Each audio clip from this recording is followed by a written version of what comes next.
Rennen losgehen. Also herzlich willkommen auch allen, die zuhören und zuschauen über den Livestream und natürlich alle, die hier am Rotsee sitzen, stehen und sich auf die ersten Rennen freuen, welche dann in 5 Minuten beginnen.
First race of the day now, it's the E-final for the men's single sculls. We've got Finland 2, Joel Naukarinen and Benin, Privel Hinkati. Wir haben 2 Boote am Start im E-Finale, dem Männer-Einer. Auf Bahn 1 Joel Naukarinen aus Finnland, auf Bahn 2 Privel Hinkati von Benin.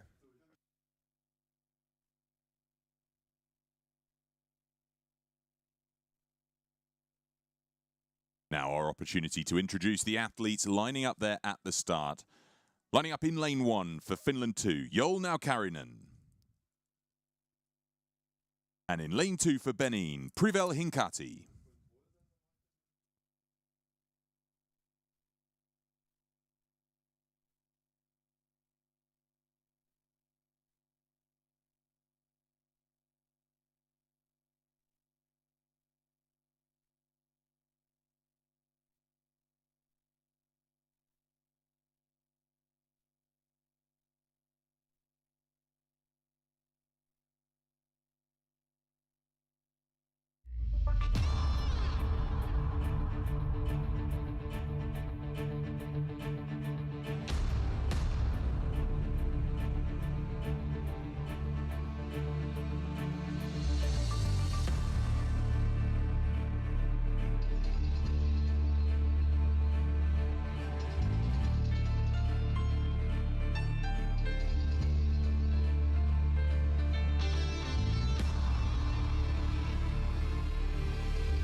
And we've got the start now for this E-final of the men's single sculls, contesting places 25 and 26 in this, the World Rowing Cup 3 rankings here in Lucerne. Good clean start for both boats, both going up around 43, 44 strokes a minute. They're coming up towards 200 metres in. Naukarinen now striding down to 37. Benin's Hinkati's still up there at 40 strokes a minute, but this is seeing Naukarinen start to run away with it. It's nearly 2 lengths already. He's pulled out to an early lead here. Ja, der zweite Tag ist soeben lanciert geworden. Wir haben den Start erlebt im Männer-Einer, im Finale E. Dabei hat Joel Naukarinen einen besseren Start erwiesen als Privel Hinkati. Er führt schon nach 300 Meter etwa 2 Längen in diesem E-Finale im Männer-Einer. So they're coming towards 350 or nearly 400 metres into the race so far, and now Naukarinen starting to really run away with it. We haven't seen him on the international circuit since his 15th place finish in the single at World Rowing Cup 3 last year. So he's been off the circuit for about a year, and he's started to make his presence felt in this E-final. So great race for him thus far.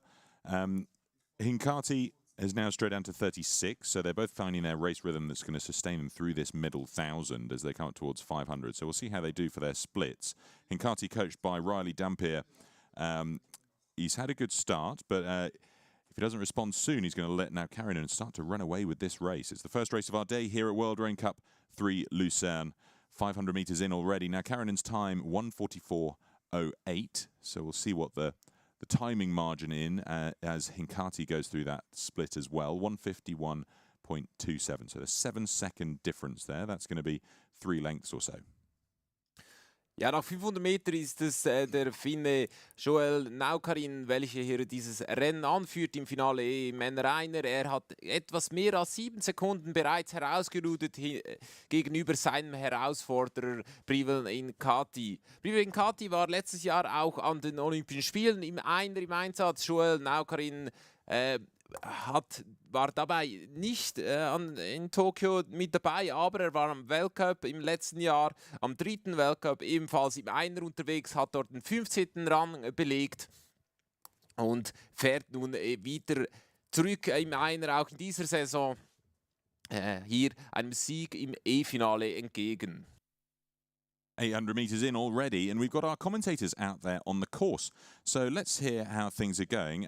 We've got Camilla Hadland-Horrocks and Timon Vernas at the 1,000 and Tim von Vliet at the 1,500. So for the first time today, let's say good morning, Camilla. Good morning, Pete, and what a beautiful morning it is out here on the Rotsee in Lucerne. And we've got some great minor finals lining up here, and here at the 1,000-metre marker, it is Joel Naukainen still leading for Finland in this E-final of the men's single sculls to try and differentiate places 25 and 26. And perhaps on paper we'd expect him to be the stronger of these two athletes, the 9 times indoor medalist, looking really strong out there on the water. He's also a record holder on the indoor rowing machine for 100 kilometres. So he's got a real engine on him, this Finnish sculler.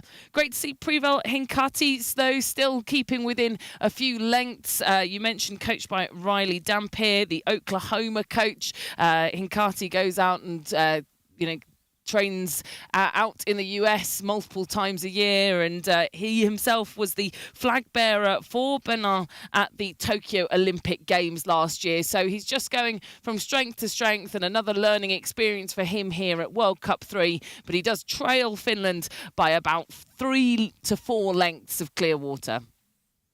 Ja, einen guten schönen Morgen von meiner Seite hier bei 1000 Meter. Wir beobachten die Boote bei perfekten Bedingungen hier. Leichter Schiebewind auf dem Rotsee heute Morgen, ähnlich wie gestern. Und die Boote befinden sich nun auf Höhe des Bootslagerplatzes. Nach wie vor eine deutliche Führung für den finnischen Athlet Joel Naukainen. Er wird mit einigen Längen Rückstand verfolgt von Privel Hincati, der Fahnenträger für Benin an den Olympischen Spielen in Tokio, welche er auf dem muss ich gerade nachschauen, auf dem 27. Platz beenden konnte. Well, they're moving now. This first final, the men's single sculls E-final interview of Tim von Vliet at 1,500 metres. Yeah, thank you so much, Camilla. We see the athletes now coming towards the 1,500 with Naukainen from Finland. Well, tapping it along very nicely at 33 strokes a minute, and he looks relaxed. He looks calm. I think he's doing a program a bit dissimilar from last year, because last year the Finnish athlete had a very busy schedule. He raced coastals, he raced indoor, and he raced flat water in Sabaudia at the World Cup 3 last year. And now he is here at the Rotsee, and he's really relishing these conditions here. Perfect conditions, slight tailwind still, and he's leading Privel Hincati from Benin by about, I think, almost 5 lengths of clear water. He's really strode out in this E-final, and he's already coming towards you, Peter, at the finish. What an impressive performance there from Naukainen from Finland, really dominating this E-final this morning here. Yeah, you'd sort of expect that as well, based on his on-paper form. He's a 29-year-old athlete, so still in his prime, and really building into his rowing career. He's been on the circuit for quite a few years now, and he's had such a consistent race through this 2K course. He's just been continually ticking it over at 34, 35 strokes a minute. And just as I say that, it looks as though he's had a gear change here coming into the Red Boys. So despite quite a large lead, it looks like he might be winding up for a bit of a push at the finish. Ja, wir haben wieder etwas Henley-Vibes hier auf dem Rotsee. Nur 2 Boote fahren hier um die Plätze 25 bis 26 im einer der Männer. Dabei hat Joel Naukarinen die Nase vorn. Man würde in Henley wahrscheinlich sagen, das gibt ein Sieg mit dem Verdikt easily. Yeah, I think what Michael Schmidt was saying there, that this would be an easily verdict if that's how they were capturing it. So crossing the line here, Joel Naukarinen taking the win in this E-final for the men's single sculls, locking in 25th position in the World Rowing Cup ranking for World Rowing Cup 3 here in Lucerne. And Privel Hinkati for Benin, last 50 or so metres for him. We'll see him seal out 26th place. It was an enormous field entered the single sculls. And good to see Privel here crossing the line, closing out our first race of the day, the E-final of the men's singles.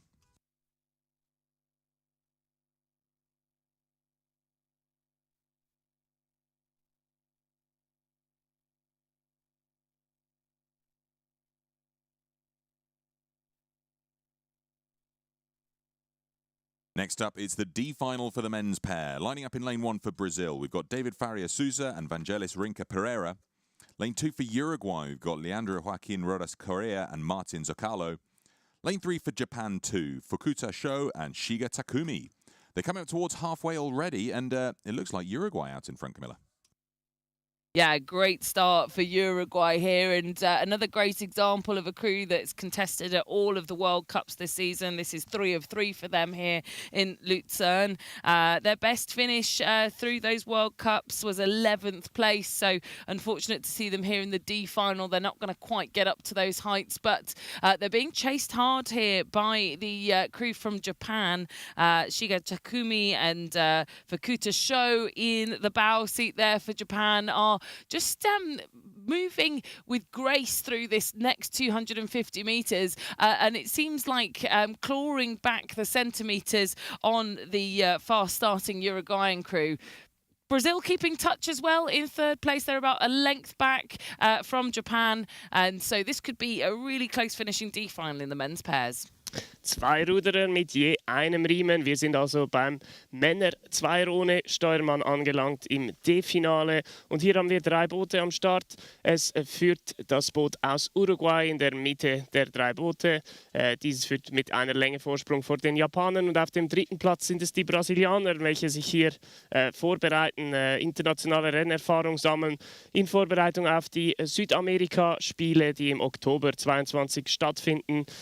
Dieses Jahr in Asunción, Paraguay. Diese Mannschaft wird von Bernhard Stomporowski trainiert. Das ist der ehemalige Trainer vom Seeclub Zürich, also ein bekannter Name in der Schweizer Ruderszene. So the crew from Japan made their senior debut back at World Cup 2. They're now trying to push on hard to Uruguay. Tim, did that push through the 1,000 pay off towards you at 1,500?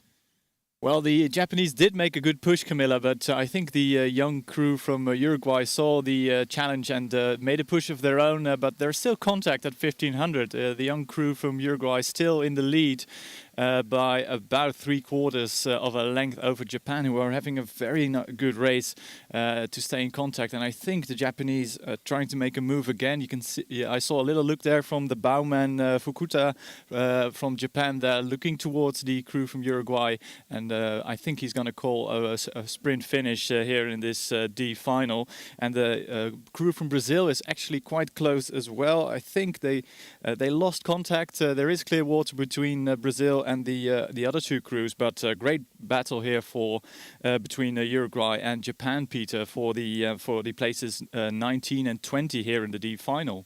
Yeah, this is great, isn't it? Uruguay now starting to wind it up a bit more. They were at 40 for the last 500. They've gone to 41, nearly 42 now. I think really feeling that pressure as Japan close in. They've consistently been at 39 for the last K or so. So it's been quite a high-rated race as there's nothing to separate them, really. There's a length in it into the last 200.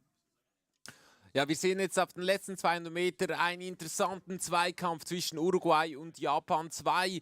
Die beiden Boote kämpfen hier um die Plätze 19, 20. Etwas weiter dahinter dann Brasilien, das zweite Boot. Sie werden das Rennen hier voraussichtlich auf dem 21. Platz beenden. Coming up to the last 50 meters, it looks like it's going to be Uruguay's race here. They've led pretty much from the start, and they're holding on to just over a length over Japan into the last 3 or 4 strokes. They've had to go up to 43 to fend off that late charge from the Japanese. Uruguay hold on to the lead, a length and a half up on Japan.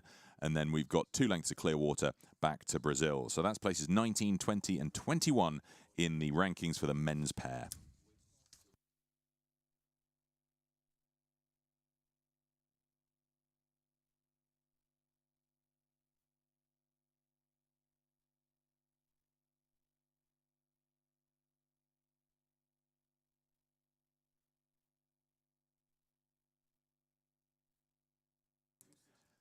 We're moving on now to our second D final. This one for the double sculls, the men's double sculls. We've got lining up in lane 1 for Argentina, Alejandro Matias Colomino and Axel Haak. And then for Mexico in lane 2, Andre Emil Simch Flores and Juan Jose Flores Rodriguez. They're coming up through 800 meters already. Mexico out in front and looking with a pretty safe margin there, Camilla.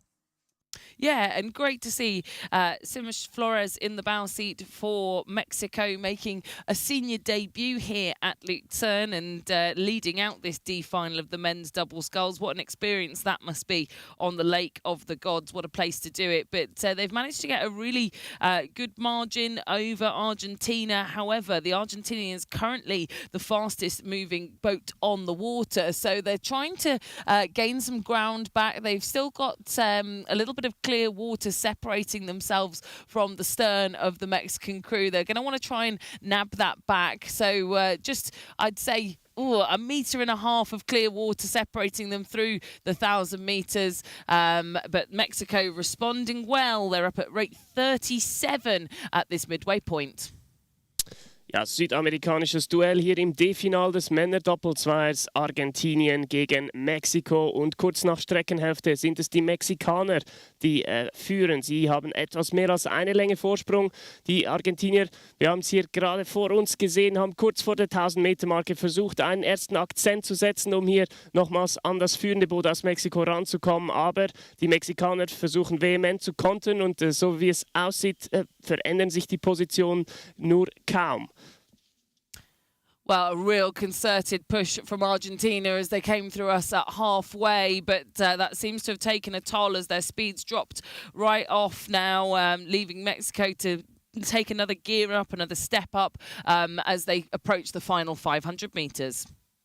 Yeah, that crew from Mexico being so consistent through the third 500 meters there. They look very much in control and they're matching the Argentinians for boat speed, but they cherish a healthy margin of a little over a length ahead of the Argentinians. So a great tussle here in the beautiful sunshine here at the Rothsee in Lucerne. It's great to see these. It's a race between 2 crews, and currently that Mexican crew is having the better of the argument over the Argentinians, who are trying to make a push, but the Argentinians actually underrating the Mexican double.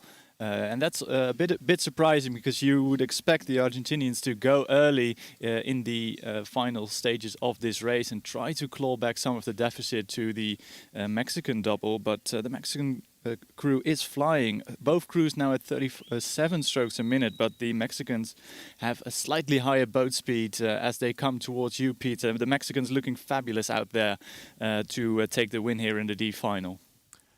Yeah, it is a great combination, this, from Mexico. As we heard from Camilla, you know, Simch Flores, the young athlete, only just turned 20, joining the more experienced Flores Rodriguez, the 27-year-old, to form up this men's double. And they're making it shift rather well. Roberto Servadio, their coach, has certainly set them up with a workable race strategy here. They're holding 2.5 lengths up on Argentina coming to the last 200 meters. Ja, es sieht so aus, dass Mexiko hier einen Start-Zielsieg feiern wird. Sie haben das Rennen vom Beginn weg, haben sie ihre Bugspitze vorne hingesetzt und haben die Argentinier nicht mehr nach vorn gelassen. Sie führen jetzt etwa 150 Meter vor dem Ziel mit einer knappen Länge, vielleicht etwas mehr als einer Länge Vorsprung hier im Männer-Doppelzweier Finale D. Well, Argentina are hoping to catch the Mexicans napping. They've got to 46 strokes a minute and slaughtered the lead that they had. It's less than half a length now as we come into the last 50 meters here. Mexico have gone to 40 to try and fend it off. I think they're just going to hold on to that lead coming up to the line. They do so, but it's only a canvas across the line. So Mexico by a canvas in this D final for the men's doubles.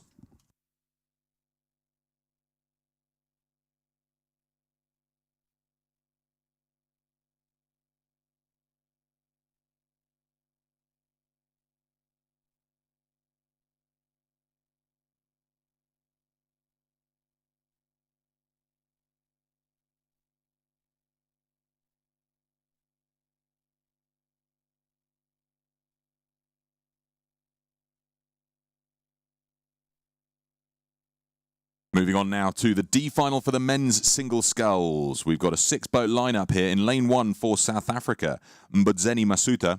Lane 2 for China, we have Ozi Wei. Lane 3 for Serbia, we've got Viktor Pivac. Lane 4 for Serbia 1, we've got Dusan Slavnic. Lane 5 for Lithuania, Mindaugas Kriškonis, and completing the field in lane 6 for Japan, Yamao Keitai. They're going through 500 already. Slavnic out in front, and not by the largest of margins ahead of his fellow countryman Viktor Pivac, currently in second, just 2/10 behind. Wir kommen zum Finale D. Männer einer. Wir haben hier Südafrika, China, Serbien 1, Serbien 2, Litauen und Japan auf der Strecke. Und nach 500 Metern gibt es eine Doppelführung für die Serben. Viktor Pivac ist hier knapp hinter Dusan Slavnic unterwegs. Also der Vater von Viktor Pivac, Lazo Pivac, kann hier zufrieden sein mit den ersten 500 Metern seiner Schützlingen. Well, coming out towards 800, Camilla, it looks as though friends, fellow countrymen, they're neck and neck, the Serbians in the middle. Yeah, what a great experience for them. Neck and neck out at the front of the field, and again choosing and opting for those centre lanes in the lane selection. They're really going to be enjoying this head-on-head battle. Pivac and Slavnic, who just go stroke for stroke, really. At the moment, it does seem like Pivac, the more versatile sculler, rower, the under-23 world champion from 2016 in the men's pair, has really refined his sculling skills now, and is just asserting a little bit more dominance as they come towards halfway. And that concerted push has now drawn out about 3/4 of a length over his teammate from Serbia, Slavnic, who sits in second place. These two are just trying to cut the rest of the field off, and a surprise perhaps to see Kriškonis of Lithuania contesting this D final. The former Olympic silver medalist from the men's double scull all the way back in Rio de Janeiro, has been sort of very variable in performance, as we've said, throughout this regatta, and riding behind Serbia at this point in the race. Ja, bis kurz vor der Streckenhälfte war es ein serbisches Duell an der Spitze dieses D-Finals im Männer-Einer. Viktor Pivac, Serbien 2, konnte sich mittlerweile leicht absetzen und führt nun das Rennen an. Dahinter ist es ziemlich knapp zwischen 3 Booten. Kriškonis, Mindaugas aus Litauen, etwas überraschend hier im D-Final zu sehen. Er ist am Rotsee auch schon im A-Final und auch schon ganz vorne mitgefahren. Der Chinese Jiwei O und der Südafrikaner Mbodzeni Masuta, der sich sehr wohl fühlt hier in Luzern. Er schätzt es, auf einem See rudern zu dürfen, auf dem alle große Namen im Rudersport bereits einmal gerudert sind. Er ist Junioren-Weltmeister aus dem Jahr 2017. Well, it's the Serbia show out in front, between Pivac out in the lead, Slavnic behind, but a great race developing for third between Kriškonis of Lithuania and the junior world champion from back, the junior world bronze medalist from back in 2017, Masuta of South Africa, Tim. Yeah, it's great to see them going all out here in this D final. So early in the morning, out in front, it's still Pivac from Serbia, and he's actually extended his lead through the third 500. He leads with more than a length of over a length, but Kriškonis now coming back into it. He's now in second position as he passes my commentary position with the other Serbian sculler Slavnic, dropping off slightly, and on in lane number 1 we can see the young South African sculler also moving towards the front of the field. So it's going to be a very tight final 250 meters. But yeah, Pivac of Serbia dominating. But look at the old wily fox of Kriškonis making a move now. He's only half a length behind the leading sculler from Serbia. Only half a length behind. It's amazing which day you might get Mindaugas Griškonis to wake up on, because he was 6th through the 500 and he's now contesting the lead. This is an amazing turn of pace from him. 34 strokes a minute, now half a length down, and it looks like he's going to push up to the front of the field in the next few strokes because he's entering the red boys. He's still at 34 to Pivac's 36, so we'll see what they do as they come into the last 250. Ja, auf den letzten 200 Meter, das ist der Streckenteil, wo Mindaugas Griškonis immer kräftig aufdrehen kann. Wenn er einen guten Tag erwischt, kann er im Schlussspurt alle schlagen. Und das versucht er jetzt auch hier wieder. Er hat noch etwa eine halbe Länge Rückstand auf den führenden Serben. Und mit jedem Schlag fährt er etwas näher heran. Serbe kann mittlerweile auch etwas reagieren. Sie fahren mit der gleichen Bootsgeschwindigkeit. Ich bin nicht sicher, ob das noch reichen wird für Mindaugas Griškonis, den vierfachen Olympiateilnehmer. Last 50 meters or so now, and it is absolutely neck and neck. There's less than a canvas separating Pivac and Griškonis into the last few strokes. I think Pivac is just going to hold on to it. He does so. It's less than a canvas ahead of Griškonis for second. Third, Masuta. Fourth, we have Slavnic. Fifth is O Ziwei for China. And coming in for sixth place, Yamao Keita. So that really did tighten up into the last 250. But an amazing performance by Victor Pivac to just hold on to that lead, coming in with a time of 6:58.4.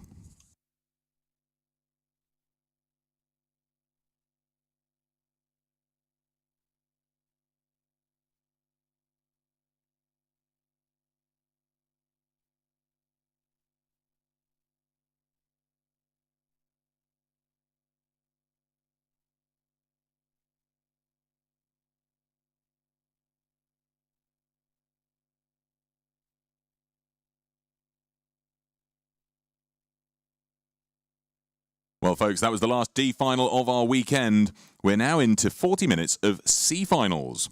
Starting off with the C final for the men's pair. Lining up here in lane 1 for Brazil, Aleph de Rosa Fontoura and Bernardo Bogian.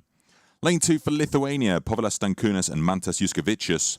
We've then got South Africa 2 in lane 3, Jake Green and Luc de Vaan. Germany are in 4, Mark Hinrichs and Tom Tevez. Netherlands then in lane 5, where we've got Lars Lipman and Menno Bezema. And then completing the field for Norway in lane 6, we've got Matthias Foyer V and Erling Oyaseta.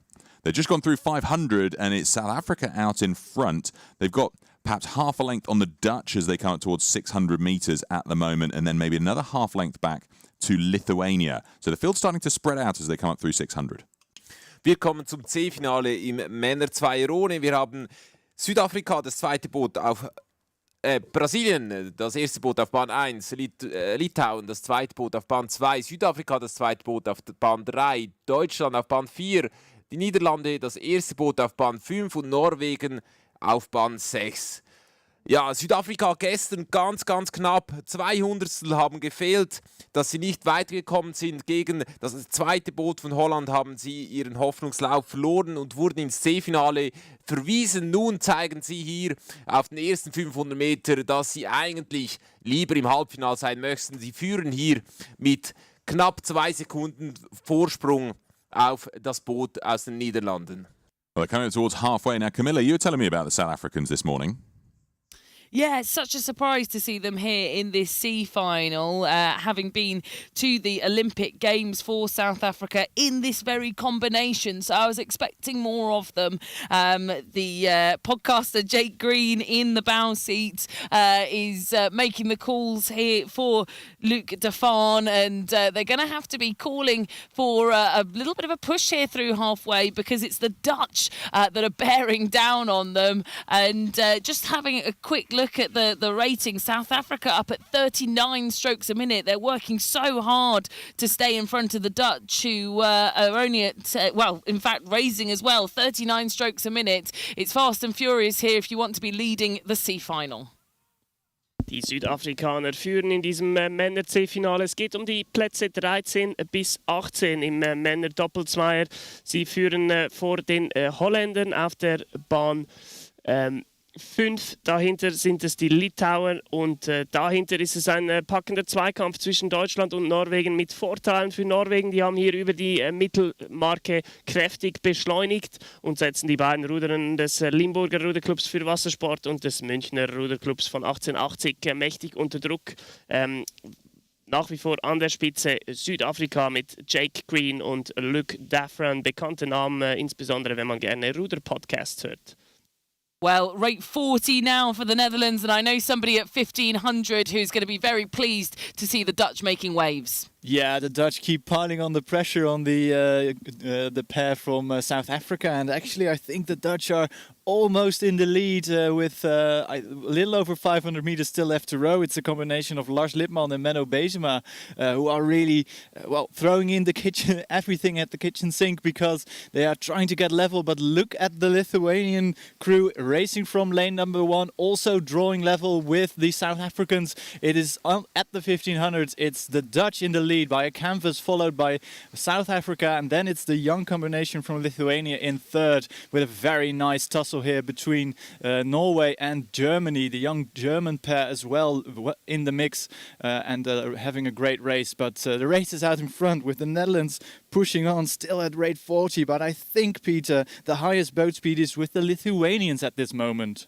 Yeah, they're really starting to shift now at 41 as well. So we've got these three leading boats, currently led by the Dutch ahead of Lithuania, and then South Africa dropping back down the field here. They're at 40, but the Dutch and Lithuanians have the better boat speed, and Lithuania now contesting the front of the field as they draw level with the Netherlands. Ja, die Führenden auf den ersten 1000 Meter Südafrika fallen hier auf den letzten Metern etwas zurück. Dafür sprinten die Litauer und auch die Holländer nach vorne. Momentan eine leichte Führung für das holländische Boot, aber die Litauer sind knapp dahinter und haben momentan die höchste Bootsgeschwindigkeit auf dem Wasser. Also es läuft auf einen ganz interessanten Zweikampf zwischen Holland und Litauen hinaus. Dahinter dann Südafrika, Deutschland und Norwegen für die weiteren Plätze. Well, Lithuania are absolutely shifting now. They've got the best boat speed. They're at 43 strokes a minute. They've rocketed into the lead by nearly half a length already, coming to the last 100 metres. And this has just left everybody standing. An amazing performance from Povilas Stankunas and Mantas Juskevicius. They've moved right up past the Dutch, who started their finishing sprint earlier. They're still holding 42. But the Lithuanians are going to win by nearly a length as they cross the line here. It's about 2/3 of a length ahead of the Netherlands, who have a length and a half on South Africa for third. Coming in then for fourth place, it's Germany by half a metre ahead of the far side, Norway for fifth, and then sixth place on the near side where we have Brazil. So a great performance and an amazing sprint by Lithuania. The next race is already passing halfway. It's the C final for the women's double sculls. So let's jump straight into the action. Camilla, who's taking part? Well, we've got the home fans very much keeping an eye on this one as the Swiss combination lineup in lane 1. Fabian Schweitzer and Nina Wettstein are currently sitting in second place, but by the skin of their teeth ahead of Japan, who sit in third. But out at the front of the field, it is the Canadian pairing of Grace Vandenbroek and Elisa Bollinger. These under 23s from the Canadian women's quad last season, now stepping up into senior competition, and they've broken clear water, a very mature racing style here. They're at 37 strokes a minute and spearheading these three crews in the C final down towards the finish line. Erstes Rennen mit Schweizer Beteiligung am heutigen Morgen, das C-Finale des Frauen-Doppelzweiers. Es führt allerdings das kanadische Boot, welches hier als schnellste Mannschaft über die ersten 1000 Meter gerudert sind. Elisa Bollinger und Grace Vandenbroek. Die beiden Schweizerinnen, Nina Wettstein, die U23-Weltmeisterin aus dem letzten Jahr. Für eine Silbermedaille an der U23-EM hat es ebenfalls gereicht. Damals noch im Doppelvierer. Zusammen mit Fabienne Schweitzer aus Buchrein, die seit 2016 international am Start ist. Damals noch als Gleichgewicht hat sie eine Silbermedaille an den U23-Weltmeisterschaften in Rotterdam gewonnen. Sie versuchen hier den zweiten Platz zu halten vor den Japanerinnen und werden sicherlich auf der zweiten Streckenhälfte nochmals versuchen, an den Kanadierinnen ranzukommen. Aber ob die Kräfte reichen, auch diese beiden Athletinnen leider von Covid geplagt in den letzten Wochen. Sie konnten sich noch nicht ganz erholen und werden ihr Bestes geben, um trotzdem hier den Sieg im C-Finale nochmal zu erkämpfen. Well, Canada still in the lead here in this C final of the women's double sculls, determining places 13 to 15. But are the home fans going to be pleased, Tim, as Switzerland come towards the line? Well, I think I saw a little push there coming from the Swiss crew in lane number 1. It's Fabienne Schweitzer and Nina Wettstein, they raised the rate slightly, but they're still at 36, and they are well behind the leading double from Canada, who are looking very long and smooth here in this C final. That young crew, the under-23 crew, actually moving away even further. They have 20 meters lead over Switzerland in second position, with Japan dropping off the pace. They've also dropped their rate right down to 33 strokes a minute, but I think the Swiss double will raise it to a sprint finish because that's the best way to end your racing here at the Rothsay. But they have a lot of work to do to catch up with the leading Canadians, Peter. Yeah, it's tough at this stage, isn't it? 250 to go, and you've got about 20 metres to make up. We've seen it happen, and people do more with less distance remaining, but it takes a certain amount of guts and grit to actually do that. So the Canadians still at 37. The Swiss haven't started the sprint yet. They're still at 36, which has been their consistent race pace, certainly for that middle 1,000. So we'll see what they wind into in this last 200. Ja, die Schweizerinnen Nina Wettstein und Fabienne Schweitzer müssen jetzt etwas zaubern, wenn sie noch an den führenden Kanadierinnen vorbeifahren möchten. Sie haben etwa 2 Längen Rückstand, 150 Meter vor dem Ziel, also das wird ganz schwierig. Sie beginnen nun aber zu sprinten, haben die Schlagzahl erhöht auf Schlagzahl 38, aber die Kanadierinnen haben reagiert, sind ihrerseits auf 39 gegangen, haben auch die Bootsgeschwindigkeit mitgenommen, also schwierig für die Schweizerinnen. Last couple of strokes, position's going to remain unchanged. Canada will take the win in this C final, locking in place 13 in the World Rowing Cup rankings for this event here in Lucerne. They cross the line a length and a half ahead of Switzerland, who have 2 lengths up on Japan.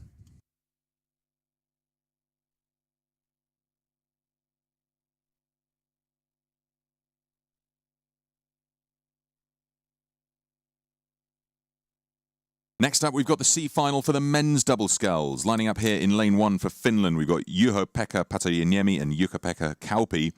Ukraine in lane 2, Yuri Ivanov and Ivan Futrik. New Zealand then in lane 3, Jordan Parry and Jack O'Leary. We've got Romania in 4, Florin Bogdan Horodistianu and Andrei Sebastian Cornea.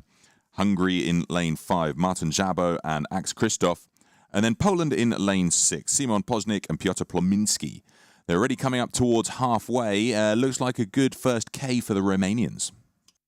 Yeah, a great first kilometre for the Romanians, and this Romanian combination, again, another one that's stepping up from the under-23s. We often see this post-Olympics, the new generation coming through, and they lead by a length over the New Zealanders, who in turn are just centimetres ahead of this new Polish combination of Poznik and Plominski. But great showing from the Romanians. We've heard this week that they had a bit of trouble getting out here. Their flights cancelled to arrive here in Lucerne, so the fact that they're even here, absolutely amazing, and performing really well in this C final ahead of New Zealand, Poland, and it's also then in lane 2 Ukraine chasing hard.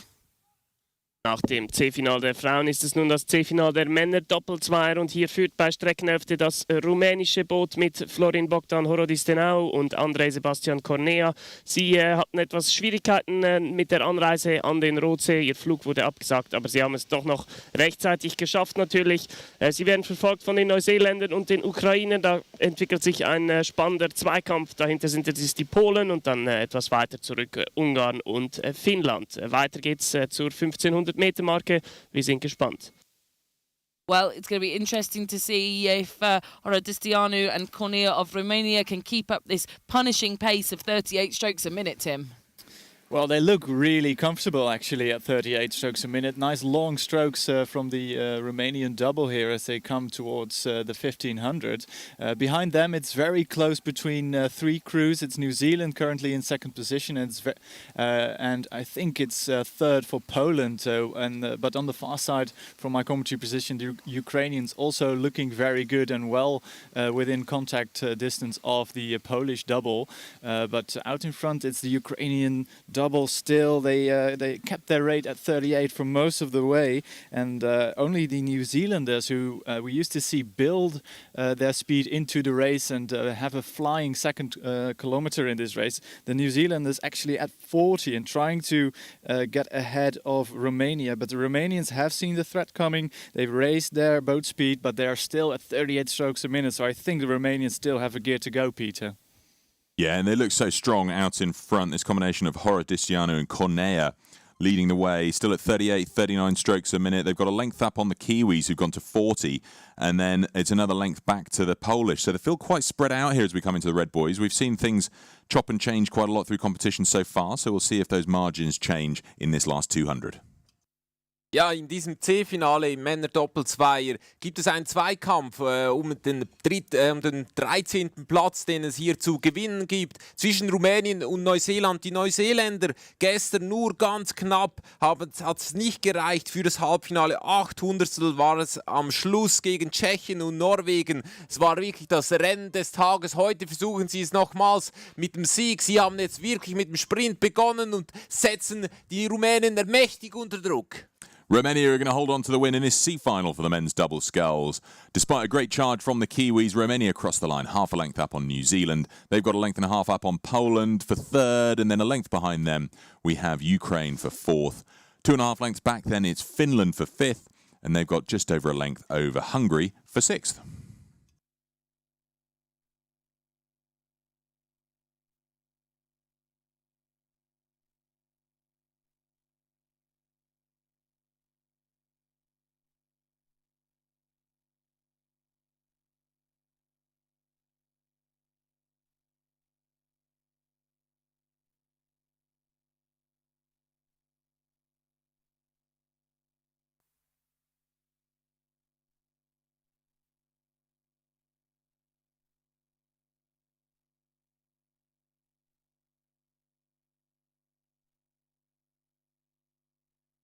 Moving on now then, we've got the C-final for the lightweight women's single sculls. We've got Anna Forsberg for Finland in lane 1, Sonia Balutso-Cajaruzzo for Argentina in 2, and Khadija Krimi for Tunisia in 3.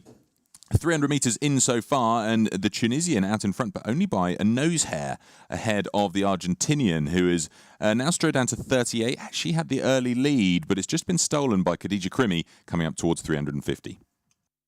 Im C-Finale im Frauenleichtgewichtseiner haben wir Finnland, Argentinien und Tunesien am Start. Die Boote nähern sich der 500-Meter-Marke und es gibt eine Doppelführung für Argentinien und Tunesien. Finnland bereits etwa 1,5 Längen zurück. Die besten Karten momentan die Tunesierin, welche hier etwa 1,5 Länge bis seine Länge das Rennen anführt, aber es sind noch 1500 Meter zurückzulegen bis ins Ziel. Going through the 500, Khadija Krimi 151.04, leading Balutso-Cajaruzzo by 2 and a bit seconds, and then it's another 2 and a bit seconds back to Forsberg. So the field's starting to spread out quite evenly across the three scullers here, coming up towards 600 metres in. Krimi at 34, just a great boat speed for a relatively low rating. The Argentinian up at 35, trying to hold terms and maintain a bit of overlap with the leading Argentinian. And then Finland, the Finnish sculler Forsberg, down at 30 strokes a minute, so really emphasising power through each stroke. But they're now approaching 700 metres in, so we'll catch up with our commentators at halfway. Thanks, Pete. Yes, we've got a great mix of experience here in this field of the lightweight women's single sculls C final, and just delighted to see newcomers of all ages to senior international competition. 2 debutantes here in Lucerne.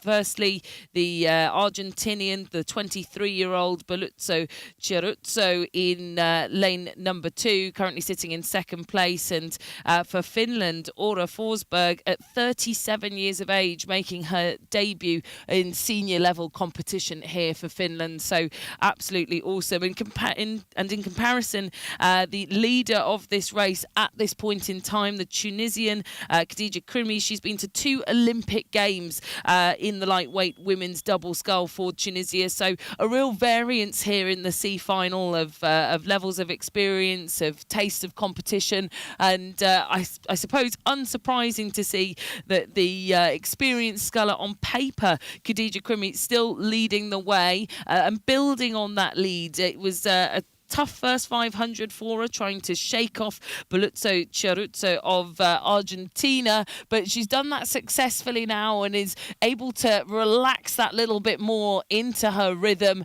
and it's just extending the distance between herself and Argentina with every single stroke. It's about the same distance back from the Tunisian to Argentina as it is from Argentina to Finland to Forsberg here over in lane number 1, but yeah, a very good display of how rowing is open to all at all ages and at all stages of competition.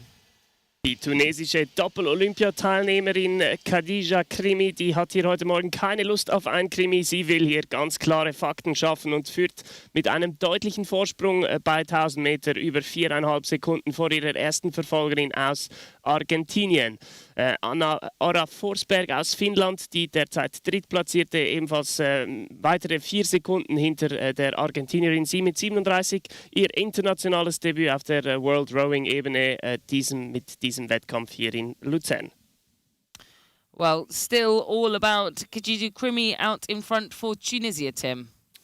Yeah, the Tunisian double Olympian, they're sitting pretty at 32 strokes a minute actually, and identical both speed for all the 3 athletes in this C final, and it looks a very steady race there from the leading sculler from Tunisia, Krimi. They're striding out, just emphasizing power every single stroke, and she's really laying down the watts as she is continuing to truck along, and she's actually looking very relaxed, and that's the great thing in the singles race. You can see that with many athletes as they, when you break clear, you can have a degree of relaxation. You have your opposition in full view, so you can see all charges coming and react accordingly. But Krimi from Tunisia now passing the 1500 meter and looking comfortably ahead. It's 2 lengths, perhaps even 3 lengths of clear water over Baluzzo Chiaruzzo from Argentina in second position, who is rating slightly higher at 34 strokes a minute, but similar boat speeds between them and the debutant from Finland, Aura Forsberg. They're also looking good at 33 strokes a minute, and she actually has the highest boat speed of the lot. So perhaps she's going for a late charge, Peter, at the finish. Perhaps she can upset the Argentinian sculler, and perhaps, but that's a big ask to get ahead of Krimi from Tunisia. Yeah, it's interesting, isn't it, when you hear that there's a rate rise and they've only gone to 32. So it just shows the power that she's got through every stroke here. Anna Forsberg starting to wind it in. That margin reducing gradually, but it's still around 14 metres or so as we come up towards the red boys. So we'll see what this finishing sprint looks like. Krimi just looks so comfortable out in front. I mean, having trailed off the blocks, she was managing to lead by 500 and has just been continuing to grow this margin all the way down this first 1750 of the 2K course. Ja, die zweifache Olympiateilnehmerin von Tunesien, Khadija Krimi, sie zeigt hier eine wunderbare Leistung in diesem C-Finale und wird den 13. Platz mit nach Hause nehmen. Sie führt mittlerweile über 2 Längen vor den Argentinierin und dann weitere 2 Längen vor den Finnen, also deutlich, wie sie hier vorne wegfährt. Die Plätze sind also schon schön vergeben, 150 Meter vor dem Ziel. Hier wird sich nicht mehr viel ändern, also ein Sieg für Tunesien wird es hier geben. Last few strokes then in this C-final for the lightweight women's single sculls, passing the grandstand area. Khadija Krimi for Tunisia, almost certain for the win now with 2 and a bit lengths of clear water. She crosses the line taking 13th place in the World Rowing Cup 3 rankings. And coming in for 14th place here we have Sonia Baluzzo Chiaruzzo of Argentina with a margin of a length and a half of clear water ahead of Anna Forsberg for Finland.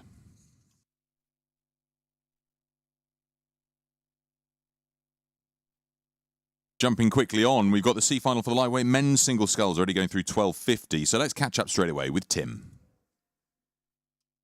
Yeah, thanks, Peter. It's been a great race for Daniel Dubitsky from Israel. He's leading this race and comfortably ahead. And as we saw, forgive me, it's Hil Vilarpi actually from Finland in the lead. We see the Finnish sculler who finished 14th at Poznan just a couple of days ago. He's looking comfortable ahead of his competitors from Israel. Dubitsky racing to his left in lane number 3, but also a great race from the Japanese sculler Yasui there. He's in second position, trying to have the better of the argument over the sculler from Israel. But those two athletes dead level as they pass the 1500 meter mark. But out in front, Hil Vilarpi from Finland, sitting comfortable, and I think he's going to improve on his result from Poznan, and he's going to take away 13th overall here in the lightweight men's singles. But it's going to be an interesting race between the two athletes from Japan and Israel who is going to get the places 14 and 15, Peter. Yeah, it's all changed around here, hasn't it? Dubitsky was leading at the 500. Now dropping back to third. That opened the door for Hirvelampi to move up into second and then gradually into first. And now Yasui has moved past Dubitsky. Not by much, though. They're pretty level coming to the last 250. So we see Dubitsky now go up to 38. I think this is to try and push off Yasui's progression into second place in this C final. So we'll see how this finishing sprint goes. I think it's a decent enough lead for Kasper Hirvelampi of Finland to hold on to the win in this C final. But the question is going to be, can Dubitsky hold off this charge from Yasui? Ja, wir haben hier zwei sehr unterschiedliche Rennstrategien gesehen. Daniel Dubitsky von Israel ist sehr schnell gestartet, war Erster nach 500 Meter. Allerdings dann musste er seinem hohen Anfangstempo etwas Tribut zollen und kämpft momentan hier, dass er nicht zurückfällt und vom Japaner noch definitiv abgehängt wird. Also ganz vorne Finnland vor Japan und Israel. Last 50 meters and it's almost certain for a win for Kasper Hirvelampi of Finland in this C-final for the lightweight men's singles. The battle for second here now being won by Dubitsky, not by much though. So Hirvelampi crosses the line 2 lengths up on Dubitsky, who has a length over Yasui of Japan. That's the 1-2-3 in this C-final of the lightweight men's singles.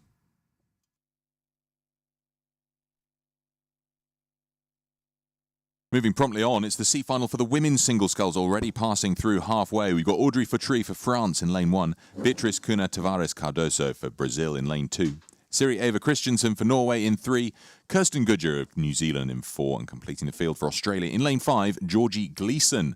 Now, they're already passing the 1,000 metres, so let's jump straight to it with Camilla. Thanks, Pete. This is an absolutely phenomenal race here for the lead. 3 boats, bow ball for bow ball, going through halfway. And it's been really the race here for Christensen of Norway in the first half. But she has been stormed down by the Brazilian Cunha Tavares Cardoso. The Brazilians all preparing for their big South American championships that will take place in October in Paraguay. So coming here for some good racing prep, and in fact I think the Brazilian now has just taken the lead for the first time in this race. She's not raced on the international stage here, Cunha Tavares Cardoso, since 2014, so great to see her back here in 2022. Also hot on the heels, well, it's Audrey Futry of France. She was one of those 3 scullers that came through halfway, bow ball for bow ball, but she's now just being dropped in this next 25 strokes or so. Can't keep up with the pace of the Brazilian. Norway clinging on. 3 Boote auf einer Linie hier im C-Final des Leichtgewichtsfrauen, eines bei 1000 Meter. Es sind die Athletin aus Norwegen, Siri Eva Christiansson, 13. in Poznan, also sie hat dort das C-Final gewinnen können. Audrey Futry aus Frankreich, damals 12. in Poznan. Und die Brasilianerin, die sich nun zwischenzeitlich in die führende Position geschoben hat. Sie wird aber nach wie vor sehr stark bedrängt von der Norwegerin, und es ist Audrey Futry, die etwas Mühe hat, ganz vorne mitzufahren derzeit. Weiter zurück die Neuseeländerin Kirsten Goodger. Well, the 2 scullers at the front of the field keep throwing punches at one another. Who's it going to be here, Tim, Norway or Brazil?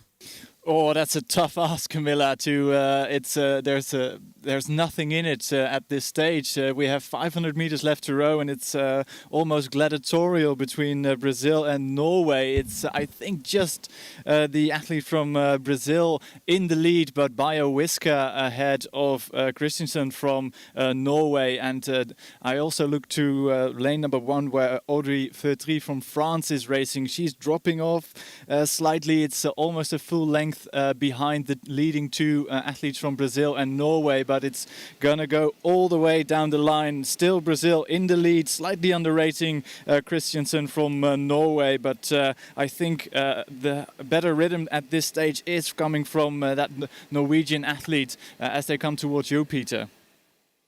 Yeah, well, the Norwegian won the C final at the second World Cup in Poznan just a couple of weeks ago, so she'll be trying to equal that. I got the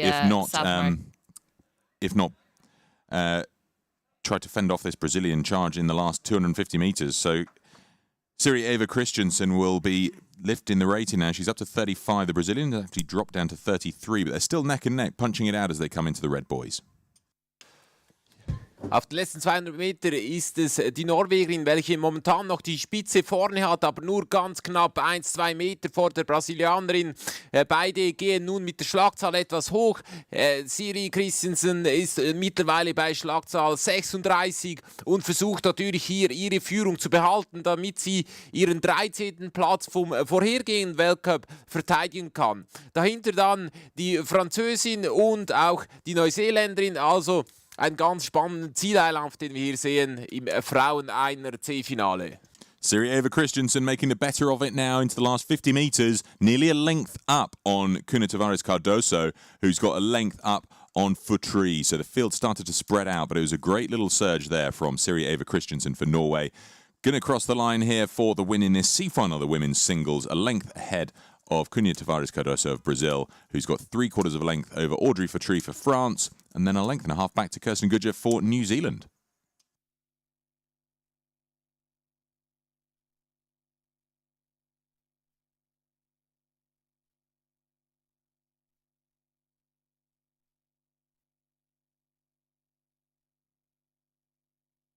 Well, we'll jump straight from the women's singles to the C-final for the men's single sculls now. We were due to have Damir Martin of Croatia in lane 1, but he's had to pull out for medical reasons. Lane 2, we've got Simon Keenan for Australia, Yanis Romanovsky of Germany in 3, Scott Berlocker for Switzerland in 4, Danny Fridman for Israel in 5, and then we were due to have Mohamed Chaib for Tunisia in 6, but he's also had to withdraw for medical reasons. So let's catch up with the race at halfway. Thanks, Pete. Yeah, through halfway, still overlap between the 4 scullers we have contesting this C-final in the men's single sculls. And half a length currently to Yanis Romanovsky of Germany, coached by the great Heino Zeidler. We might be missing Ollie, but Heino's presence still certainly felt amongst coaching some of the scullers here for Germany this weekend. Then very tight behind him to the Swiss sculler, Scott Berlocker. People will be pleased to see that from the bank, but he's going to have to overcome Simon Keenan for Australia, who's found himself unexpectedly in the single scull. Far more used to seeing him in the bigger boats like the 8, but he's doing a great job here, keeping pace, keeping overlap with the leading sculler from Germany, Romanovsky. Yanis Romanovsky vom Hildesheimer Ruderclub, er führt dieses C-Finale im Männer-Einer an, wird aber verfolgt von einem packenden Zweikampf zwischen Scott Berlocher vom Ruderclub Baden, der Elektrotechnikstudent an der ETH Zürich. Er in einem wirklich spannenden Zweikampf mit dem australischen Ruderer Simon Keenan. Die beiden schenken sich gar nichts mit jetzt leichten Vorteilen für Scott, der sogar versucht, nochmal an die Spitze ranzukommen, ist derzeit das schnellste Boot auf dem Wasser. Also das wird ganz spannend. Ich freue mich auf den letzten Streckendrittel. Well, the home crowd certainly lifting the spirits here of Scott Berlocker from Baden. What can he do here, Tim, to get himself into the lead? Well, I think he's actually in the lead already, Camilla. It's a great little push, or big push there from the local favourite Berlocker. He's in the lead by a foot. crossing the 1500 meters, and Romanovsky from Germany now in second position. He was leading from start right up until this moment, but he doesn't seem to have an answer just yet and get back into the lead. So a great push there from Scott Barlocher to take the initiative in this C final, but it's just 3 meters separating Switzerland and Germany at this stage, with the Australian and sculler and the athlete from Israel also in the mix. They are having a great tussle too, but out in front it's going stroke for stroke between Berlocher and Romanovsky from Switzerland and Germany, Peter. I think a great race there from the local favourite. Yeah, it certainly seems like it. He's going to be under a lot of pressure. He's gone up to 37 to try and hold off Romanovsky into this last 250, but I'm sure Michael Schmidt, my local Swiss co-commentator, will want to tell the local fans how he's getting on. Ja, Scott Berlocher hat sich auf den ersten Streckenhälfte etwas zurückgehalten, war nur Vierter bei 500 Meter, aber Dritter bei 1000, aber danach hat er das Zepter übernommen, war Erster bei 1500 Meter und nun sind es noch etwa 200 Meter bis ins Ziel und er führt das Rennen mit einer knappen Länge Vorsprung an vor dem Deutschen Janis Romanowski. Also es sieht ganz gut aus für den ersten Sieg am heutigen Tages für die Schweiz. Scott Berlocher auf der Fahrt Richtung 13. Platz am Ruderweltcup 2022. Oh goodness, this is tightening up here. We've got Scott Berlocher in the lead, not by much though. It's a canvas and then 3 boats separated by a nose hair. We're coming to the last 10 metres and it's going to be Scott Berlocher for the win. And then we've got Simon Keenan, perhaps half a canvas ahead of Germany and Israel, who were pretty much level across the line. So we'll have to wait for the official result to split Romanovsky and Friedman. Time for Scott Berlocher, 7:01.91, half a second ahead of Simon Keenan, who took second in this C final for the men's singles. And then we wait with bated breath for, it was Janis Romanovsky for Germany who took third. That means Danny Friedman was fourth.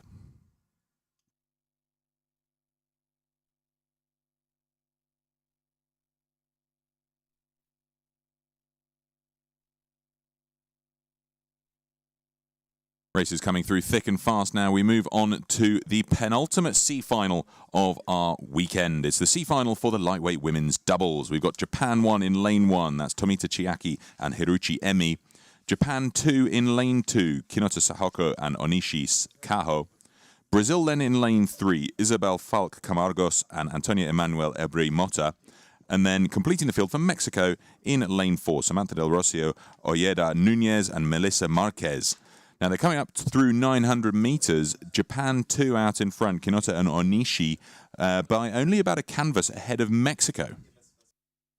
Yeah, and interesting to see 2 Japanese crews lining up side by side. I'm sure the internal Japanese selectors will be keeping a close eye on this one. A great race for Onishi and Kinota out in front, but the Mexicans absolutely not letting them row away here, and a great sort of deliberate leg press, especially from Marquez in the stroke seat. She's got a really dominant knee snap down towards the finish, which is just propelling this boat out of the water and keeping it stuck very closely to Japan to about half a length. It's then the crew from Brazil that slides themselves just alongside Japan 1, but really nothing more than 2 lengths separating the leader to the trailing crews. C-Finale des Leichtgewichtsfrauen-Doppelzweiers mit 2 japanischen Booten hier am Start und es ist nicht ganz überraschend eins dieser beiden, welches das Rennen anführt, Sahoko Kinota und Kaho Onishi, sie also die momentan führen. Sie werden aber dicht bedrängt von dem mexikanischen Duo Samantha Del Rosario, Ojeda Nunez und Melissa Marquez. Dahinter ist es relativ eng, sogar sehr eng zwischen Japan 1 und Brasilien. Hier ist noch nicht wirklich alles gelaufen. Hier kann noch was passieren auf der zweiten Streckenhälfte. Well, very much a race of 2 halves here, Tim. 2 crews out in front and 2 crews trailing, looking very tight indeed. Yeah, it's very close between Japan and the Mexican double here, and I think Japan's still in the lead. They moved out convincingly in the middle 1,000, and they're extending their lead, coming towards the 500 to go. It's very nice dynamic rhythm there from the crew from Japan, the second Japanese crew. They actually got 16th place at Poznan, looking to improve here in Lucerne, and they have a full length of a lead over the crew from Mexico, and behind them it's Brazil having a great tussle with the first Japanese crew, so that's a very tight race as well, and I think the Brazilian crew just having the edge at 1500, but out in front it's a very well judged, mature race there from Onishi and Kinota from Japan to take the win here as they come towards the finishing line, but a great race behind them for the minor places, Peter. Yeah, the field's starting to spread out a bit, but we can see them thinking about pushing for the finish here. We can see the Mexicans, Ojeda, Nunez and Marquez, are up to 37 now, and that lead by the Japanese is starting to close slightly, metre by metre, as we come up towards the last 300 metres or so. So we'll see what they do in the closing stages. Brazil not getting left behind either. They've gone up to 37 as well, so all these boats now starting to wind it in. 52 Meter vor dem Ziel sind es noch immer die Japanerinnen, das zweite Boot, welche hier die Führung innehaben. Dahinter dann die Mexikanerinnen, auch im Moment etwas ungefährdet, eine Länge hinter Japan, eine Länge vor Brasilien. Also die ersten paar Plätze sind verteilt. Das zweite Boot von Japan versucht jetzt nun natürlich etwas nach vorne zu fahren, hat die Schlagzahl auf 38 erhöht, aber das wird knapp, dass sie hier nochmals nach vorne fahren können. Ganz vorne eben das Japan, das zweite Boot. Kinota and Onishi have an amazing response to that push from Mexico. They've lifted the rating up to 38 and have continued to pull away now towards the line. Last 20 metres, and they're going to win this C final for the lightweight women's double sculls. They do so with a length and a half ahead of Mexico, who are holding a length up on Brazil across the line. And then it's 2 lengths back to Japan one's Tomita and Hiruchi.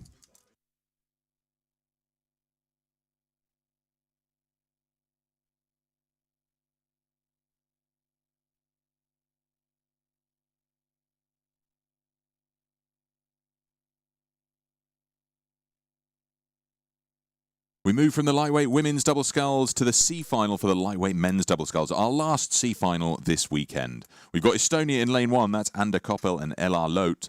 Germany in lane 2, where we've got Finn Wolter and Arno Gauss. We've then got Germany in lane 3, Tamas Benche and Galambos Peter. And then Mexico in lane 4, Rafael Alejandro Mejia Gutierrez and Ricardo Daniel de la Rosa Vanegas. They're passing halfway, Germany in the lead. Yeah, so impressive to see Germany in the lead as well, because Finn Wolter in the bow seat, we think will be lining up for his AB semi-final in the lightweight men's single sculls in just 30 minutes' time. So they've got a lot of motivation to try and get to that finish line as fast as possible. They lead by a canvas now over the absolutely motoring Hungarians. Tamás Bence and Galambos Peter here for Hungary are really screwing in the screw into Germany as they really close in. The pressure being felt as well from Mexico just to their left. I think if these three crews continue at this pace, we could be on for a very close finish. Ja, es ist das deutsche Boot mit Finn Wolter vom Ruderclub Witten und Arno Gauss von der Bonner Rudergesellschaft, welchen diesen C-Finale im Leichtgewichtsmänner-Doppelzweier anführen. Etwas überraschend, sie hier am Start zu sehen, denn Wolter Finn, so sagt es zumindest, dass unsere Startliste wird in nicht etwas mehr als 30 Minuten im Leichtgewichtseiner am Start sein im Halbfinale.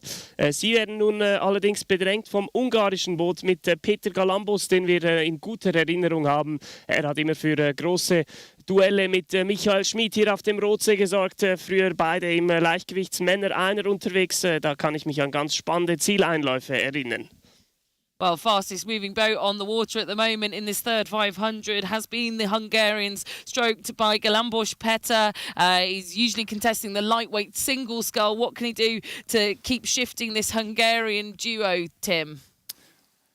Well, he has a lot of work to do with his partner Tamas Benche, but they're a length behind the Germans, who are leading and have a great boat speed. Actually, the fastest boat speed at this stage of the race at 36. While the double from Hungary is trying to claw back some of the deficit at 38 strokes a minute. So it's well, I think they're gaining slightly, the Hungarian double. The experienced hand of Galambos there, winding it up for the finish, so it's going to be very tight. But I think the Germans have seen the move from the Hungarians and are reacting at this stage of the race. So 250 meters left to row. Great to see Germany and Hungary out there fighting it all the way down to the line, and behind them Mexico in third position with Estonia in fourth. Yeah, coming out towards the red boys now. Germany under a lot of pressure. The Hungarians up nearly 40 strokes a minute, trying to close in that one-length margin to see if they can win this C final for the lightweight men's doubles, passing the grandstand area now. Mexico are up to pace 2. They've gone to 38, nearly 39, as these leading 3 try to close in on this last 200 meters.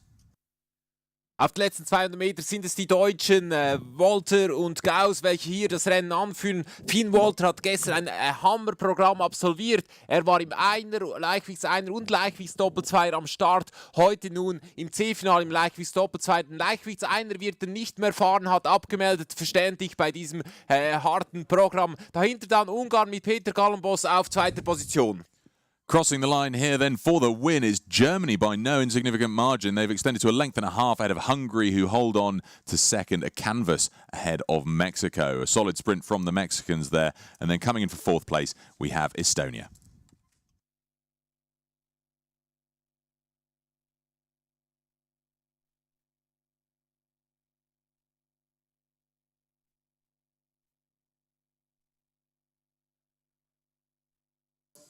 So that was the last of our C finals, which means we've got the rest of this morning's schedule of racing for semi-finals and repechages.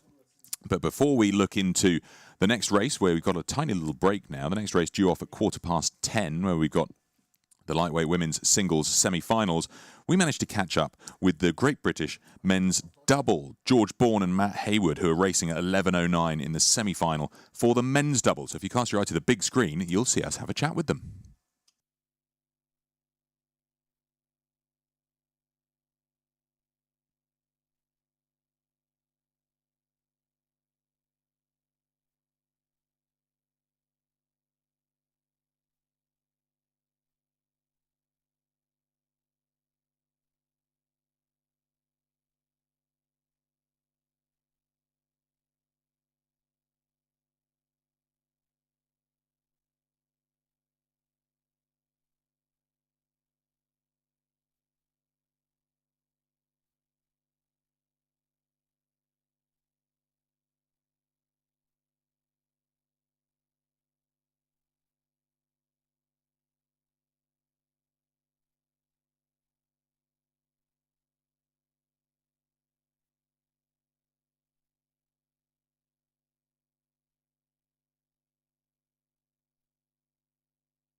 Next race on the course, it's the first of the two AB semi-finals for the lightweight women's single sculls. We've got Switzerland, South Africa, Germany, Great Britain, Netherlands and Switzerland won. Das nächste Rennen auf der Strecke, der Halbfinal im Frauenleichtgewichts-Einer. Wir haben die Schweiz, Südafrika, Deutschland, Großbritannien, die Niederlande und das zweite Schweizer Boot am Start. Now our opportunity to introduce each athlete lane by lane. Lining up in lane 1 for Switzerland 2, Olivia Nacht. Lane 2 for South Africa, Kirsten McCann. Lane 3 for Germany, Marie-Louise Draeger. Lane 4 for Great Britain, Imogen Grant. Lane 5 for the Netherlands, Phaedra van der Molen. And in lane 6 for Switzerland 1, Eileen Roll.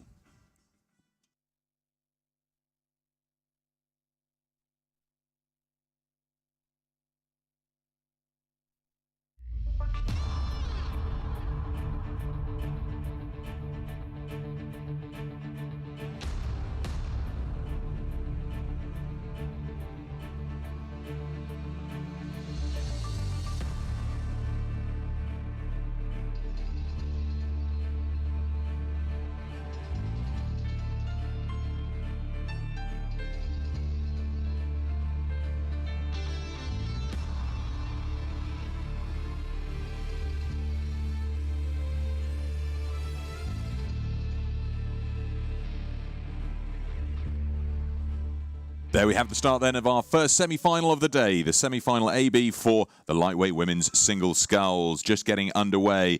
It's tough to choose an early leader because they're all very level, but some of the fastest ratings out there would be awarded to Grant for Great Britain and McCann for South Africa, ticking up over 45 strokes a minute. As they come through the first 100, though, it's Marie-Louise Draeger who's starting to make the early lead. Not by much. It's perhaps half a metre through this first 100, so not separated by much at all as these athletes now start to stride down into their race pace.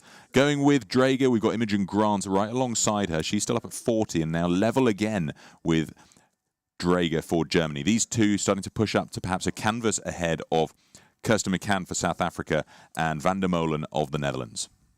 Ja, die beiden Favoritinnen auf den Mittelbahnen, Marie-Louise Draeger und Imogen Grant, sie führen dieses Rennen hier an nach 250 Meter, aber es ist noch alles ganz nahe beisammen. Nicht weit zurück ist Kirsten McCann und auch Phaedra van der Molen. Die Schweizerinnen auf den Außenbahnen vielleicht eine Länge hinter dem Führungsduo, also noch gar nichts entschieden. Die Boote nähern sich in diesem Moment der 500-Meter-Marke und die Britin Imogen Grant mit etwa 3 Meter Vorsprung in Führung.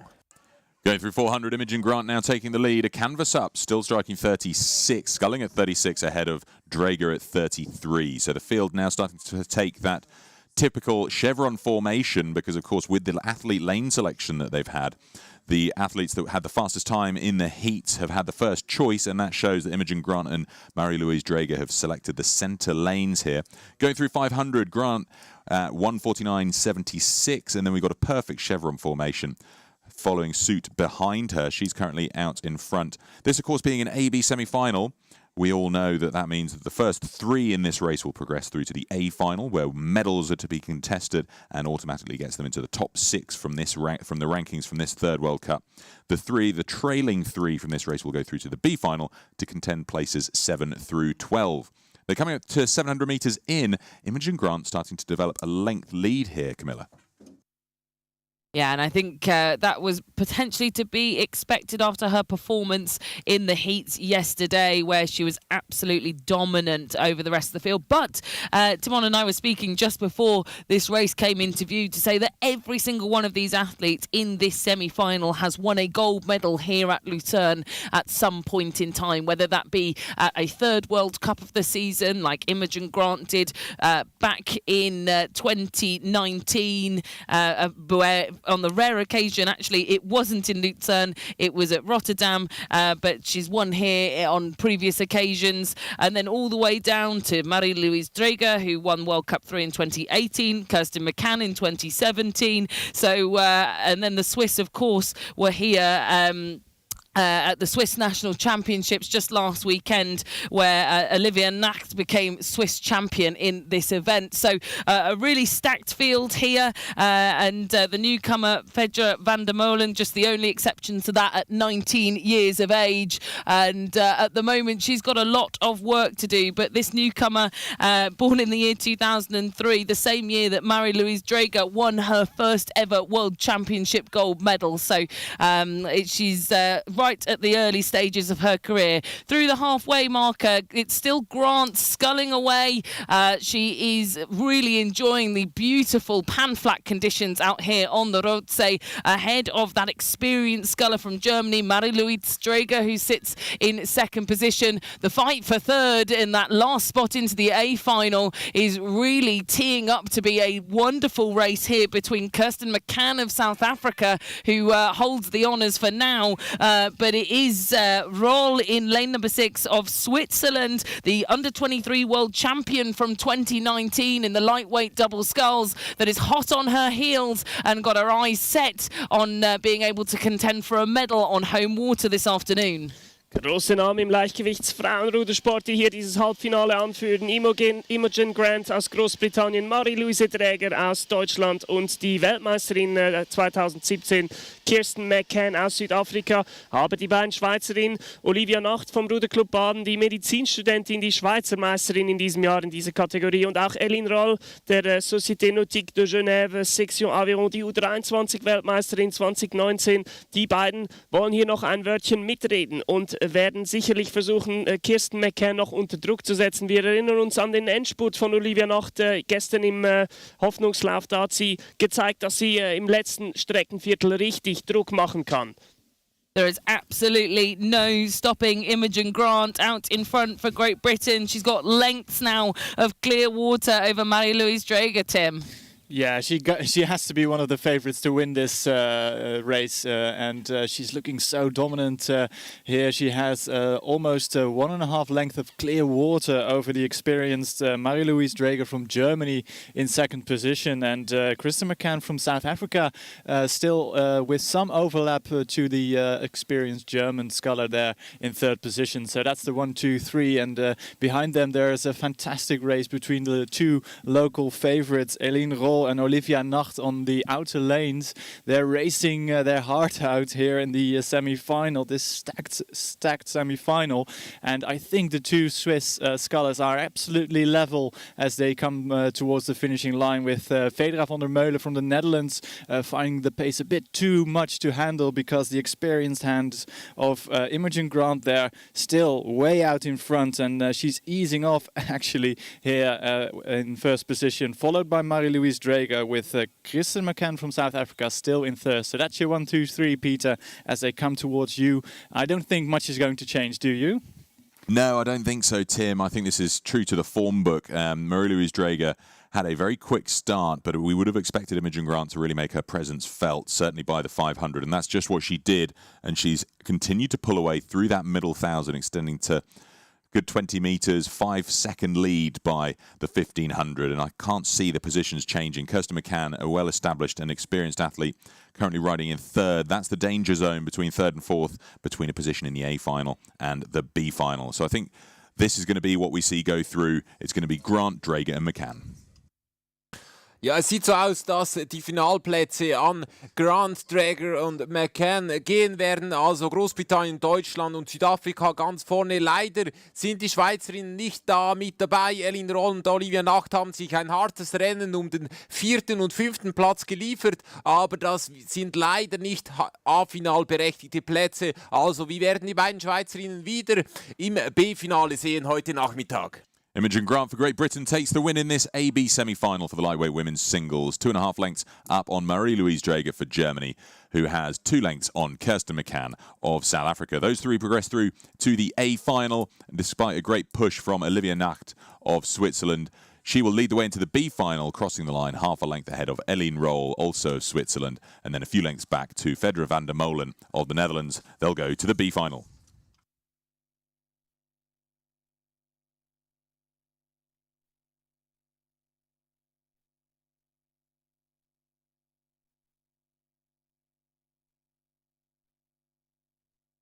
Now we'll find out who's joining Grant, Drager and McCann in that A final. The second AB semi-final is already approaching 7:50. Here we've got Kenya Lechuga for Mexico in lane 1, Kristina Neuhotova for the Czech Republic in 2, Silvia Crosio for Italy in 3, Aurélie Morizot for France in 4, Susanna Duncan also for France in 5, and then we were due to have Georgia Nesbitt for Australia in 6, but she's had to pull out.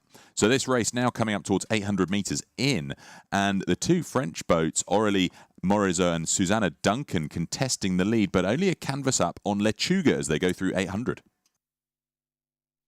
Yeah, and the two French athletes, both Duncan and Morizot, used to contesting in the lightweight double together, which is what they did at the last World Cup in Poznan, where they finished 9th, but now going head-to-head, which must be quite a nerve-wracking experience for them to put out a performance over their teammate out here at one of the most hotly contested World Cups of the season. But as it stands at the moment, it is Susanna Duncan of France that is just leading out over her teammate Morizot, but by a few centimetres, both exactly matched on rating, exactly matched on speed, and well, that would make a pretty good lightweight double scull, don't you think? But here in the single sculls here this weekend, and they are going to have to watch out for Kenya Lechuga, who has just made an absolutely flying sprint through the 1,000 to shoot herself, catapult herself around France from the far side of the lake, and she's taken the lead. Lechuga, we commented on her style yesterday. She's so long and strong for a lightweight athlete. She's used to punching up with the open weight scullers as she did at the Olympic Games in Tokyo, but that strength has just mustered her through this middle part of the course around the two French scullers in lanes number 4 and 5. Das ist die Mexikanerin Kenya Lechuga, die Doppel-Olympiateilnehmerin, die in Rio und Tokio, Mexiko an den Olympischen Spielen vertreten hat, die dieses zweite Halbfinale anführte. Sie wird allerdings relativ scharf verfolgt von den beiden Französinnen und auch die Italienerin Silvia Crosio, die U23-Weltmeisterin aus dem Jahr 2021 in dieser Bootsklasse. Sie möchte hier noch ein Wörtchen mitreden. Also es ist die Französin, das zweite Boot, das ist Aurélie Morizot, die hier sich was einfallen lassen muss, um hier nochmal auf einen der ersten 3 Plätzen vorzukommen und sich für das A-Finale zu qualifizieren.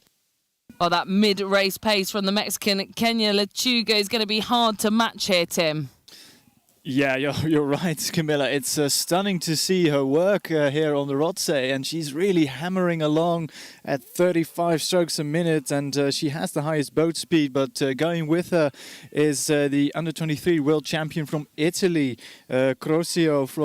She's in second position now, and to the left-hand side of the Italian sculler are two athletes from France, with Susanna Duncan racing as France 1, currently in third position. So she has that last spot into the A final, and the rest of the athletes will be disappointed with the B final placing, because it is the second sculler from France, Morizot, who is in fourth, and she's over a length of clear water back to her teammate Susanna Duncan there, having a little look to her right to see if she's safe already, but out in front, loving the work there from Mexican sculler Lechuga. She's leading this semi-final, followed by Italy, and then it is Susanna Duncan from France in third position. Yeah, the French went out for it in this, didn't they? They had very fast first 500. Clearly a strategy to try and get out in front and cling on by their fingertips. But the power and experience of Lechuga, she was third through the 500 in that middle 1,000. She's just chugged her way to the front of the field. Now holding a length up on Crosio coming into the last 250. Both of those scullers at 33, and holding a length up on Susanna Duncan, who's doing her best to try and hold on to third place, because that will mean a position through to the A-Final. Ja, in diesem zweiten Halbfinale im Frauenleichtgewichtseiner ist es die Mexikanerin Kenia Lechuga, welche hier dieses Rennen anführt. Sie, eine Spezialistin für schwierige Bedingungen. So hat sie beispielsweise an den Olympischen Spielen 2016 im Vorlauf die spätere Olympiasiegerin geschlagen bei den äußerst anspruchsvollen Bedingungen. Nun zeigt sie auch, dass sie mit ganz flachen Wasser bei besten Bedingungen gut zurechtkommt. Sie führt hier deutlich an und wird diesen Sieg voraussichtlich nach Hause fahren. Dahinter dann die Italienerin, welche nun zum Endspurt angesetzt hat und nochmals versucht, hier heranzukommen, dass sie vielleicht noch die Mittelbahn dann für das Finale erobern kann, aber Lechuga kann hier reagieren. Kenya Lechuga for Mexico is going to take the win in this second AB semi-final for the lightweight women's single sculls. Last few strokes for her, and it's perhaps 3/4 of a length ahead of Silvia Crosio for Italy. That's the 1-2 leading the way into the A final from this second AB semi-final. And joining them, we have Susanna Duncan for France ahead of Kristina Neuhotova of the Czech Republic for 4th.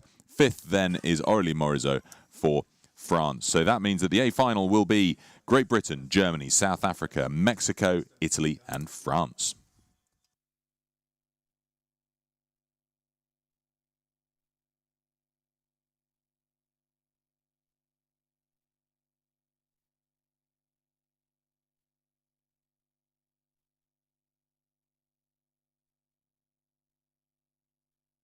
Moving from the lightweight women's to the lightweight men's single sculls now. The first of the two AB semi-finals, just passing 750. We've got Pedro Jose Kirk-Dixon for Argentina in lane 1. Daniel Gutierrez Garcia for Spain in 2.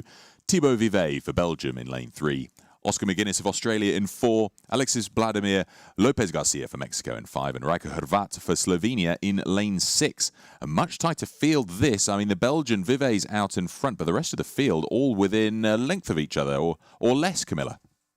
Yeah, it's so characteristic of lightweight rowing, isn't it? And we find it time and time again that we're splitting these crews by centimetres rather than lengths. And you're absolutely right. A good start here for Thibaut Vivet of Belgium.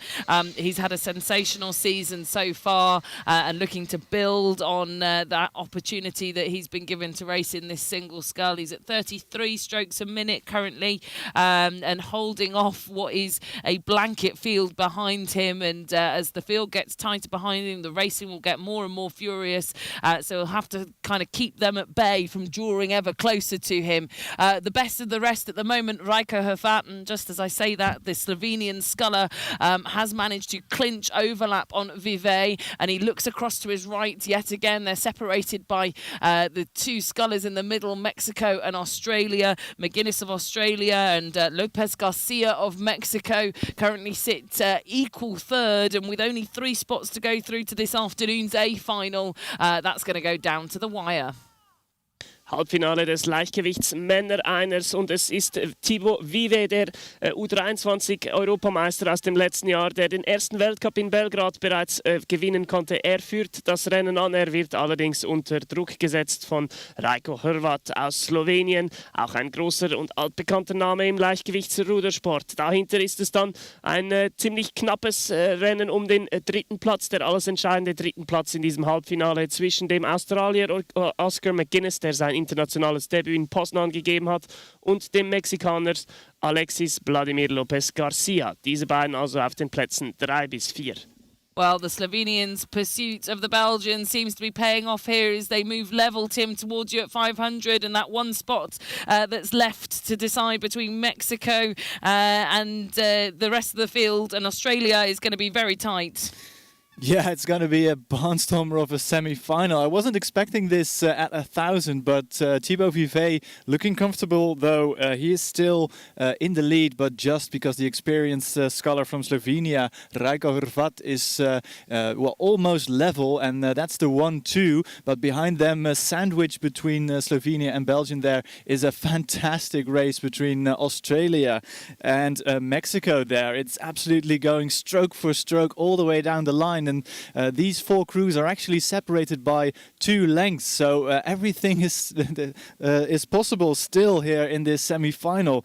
And I can see the Belgian sculler, he's at the low rate, he's 32 strokes a minute. So I think the Thibaut Vivet has several gears to go through, whereas Raiko Hervat is already at 41 strokes a minute, fighting for first and second. But behind them, Peter, it's going to be a fantastic race between McGuinness and Lopez Garcia from Australia and Mexico for that last place into the A final. Yeah, we're really into the pinch point of this race now. Oscar McGuinness is shifting. He's gone to 39, but not losing Lopez Garcia, who's at 38. There's very little separating these two. It's perhaps half a canvas as we come into the last 200 metres here. That's the dividing line between third and fourth, and therefore a place in the A or B final. Vivet and Hervat running away with it at the front of the field, a length ahead. So this can all change, though, in this last 200. Ja, wir sehen ein unglaublich fantastisches Rennen hier im ersten Halbfinale im Männerleichtgewichtseiner vorne. Der Kampf um den Sieg zwischen Slowenien und Belgien. Dahinter dann ein Kampf um den finalversprechenden dritten Platz zwischen Australien und Mexiko. Momentan hat Oscar McGuinness die Nase vorn. Er hat sich etwa eine Länge vor den Mexikanern geschoben, aber der Mexikaner versucht natürlich noch hier dran zu bleiben, gibt alles, aber es sieht nicht mehr ganz so flüssig aus wie im Boot vom Australier. Here we go, and in the last few strokes here, we see McGuinness move up past Hervat to take second, but Vivet holding on to the lead. Crossing the line here is Vivet, then McGuinness, and then Hervat. That's the 1, 2, 3. They go through to the A final. Fourth place finisher then, Lopez Garcia for Mexico, leads the way into the B final to be joined by Gutierrez Garcia for Spain, finishing in fifth. And closing in on the line, Dixon for Argentina for sixth.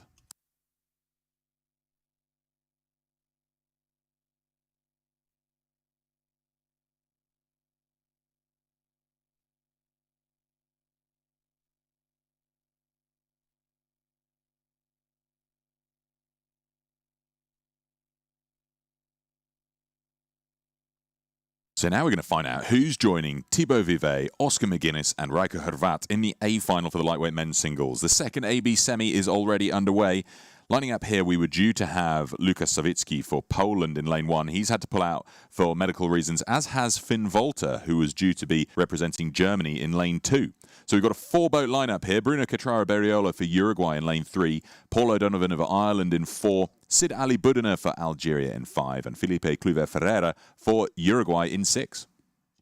In diesem zweiten Halbfinale im Männerleichtgewichtseiner hätten eigentlich 6 Boote starten müssen. Polen und Deutschland haben abgemeldet. Jetzt sind 4 Boote, welche um 3 Plätze kämpfen. Also man möchte hier einfach nicht Vierter werden. Es ist Uruguay, Irland, Algerien und das zweite Boot von Uruguay, welche hier kämpfen. Momentan in Führung Uruguay 1, aber dahinter alles offen. Und so wie wir Paul O'Donovan kennen, er haltet sich ja meist etwas auf den ersten 1000 Meter zurück und dreht dann mächtig auf. So, wir sind gespannt, was Paul O'Donovan in diesem zweiten Halbfinale im Männerleichtgewichtseiner machen wird. 7:50 in, it's Catrara-Berriola out in front, a length ahead of the currently level O'Donovan, Budiner and Kluivert-Ferreira. But with 2 having dropped out of this, Camilla, does that make it psychologically easier when there's still 3 places to go through to the A final, or still just as hard and therefore a race to not be last? Interesting question you posed there, Pete, because I think the latter, it's the race not to be last, is actually even more pressure than even more places going, even more competitors to race against, I would feel. But so very much the race not to be last, and these scullers all still very tightly packed as they move through the second 500 metres towards our next timing marker at the 1,000. And perhaps surprisingly out in the lead, Catrara-Berriola of Uruguay, currently sprinting for his life ahead of the extremely experienced field to his left. He sits next to Paul O'Donovan, who's just 1 length back in the second position. And it's then Sid Ali Budiner, just 3/4 of a length back on O'Donovan. The trailing sculler here, Kluivert-Ferreira, and when I say trailing, he's still only half a length back from Budiner, going through halfway in 4th position, still very much teeing himself up, ready to sprint. And as the bronze medalist from the second World Cup in Poznan, I'd certainly expect him to be setting his sights on the A final this afternoon. Let's not write him off yet. Und mit den letzten paar Schlägen hat Paul O'Donovan sein Boot beschleunigt und ist nun das schnellste Boot auf dem Platz. Er ist aber nach wie vor eine halbe Länge hinter dem führenden Ruderer aus Uruguay, Bruno Cetraro Beriolo. Diese beiden Boote also in Front. Dahinter aber und nicht allzu weit dahinter ist es der Algerier Sid Ali Boudina, der momentan auf dem dritten Rang rudert. Der dritte Rang, der würde noch reichen für das A-Finale. Bei 4 Booten muss man einfach nicht Letzter werden. Ich sage einfach, aber so einfach ist es nicht, denn auch der zweite Ruderer aus Uruguay, Felipe Kluwer Ferreira, hat noch Chancen hier ein Wörtchen mitzureden. Er ist nämlich, hat sich eben auf gleiche Höhe vorgeschoben wie Sid Ali Boudina, also ein packender Zweikampf hier für den alles entscheidenden dritten Platz.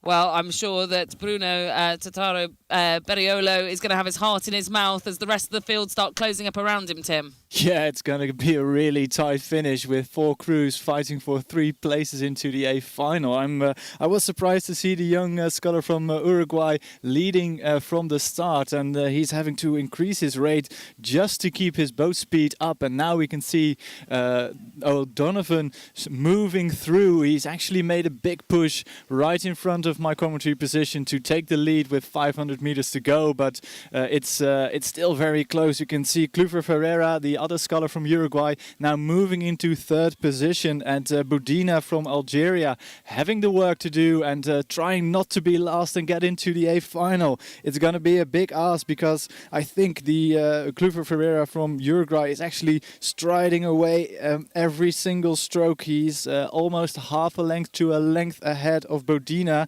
with Paul O'Donovan raising the rate 41 strokes a minute as he flies towards you, Pete, at the finish.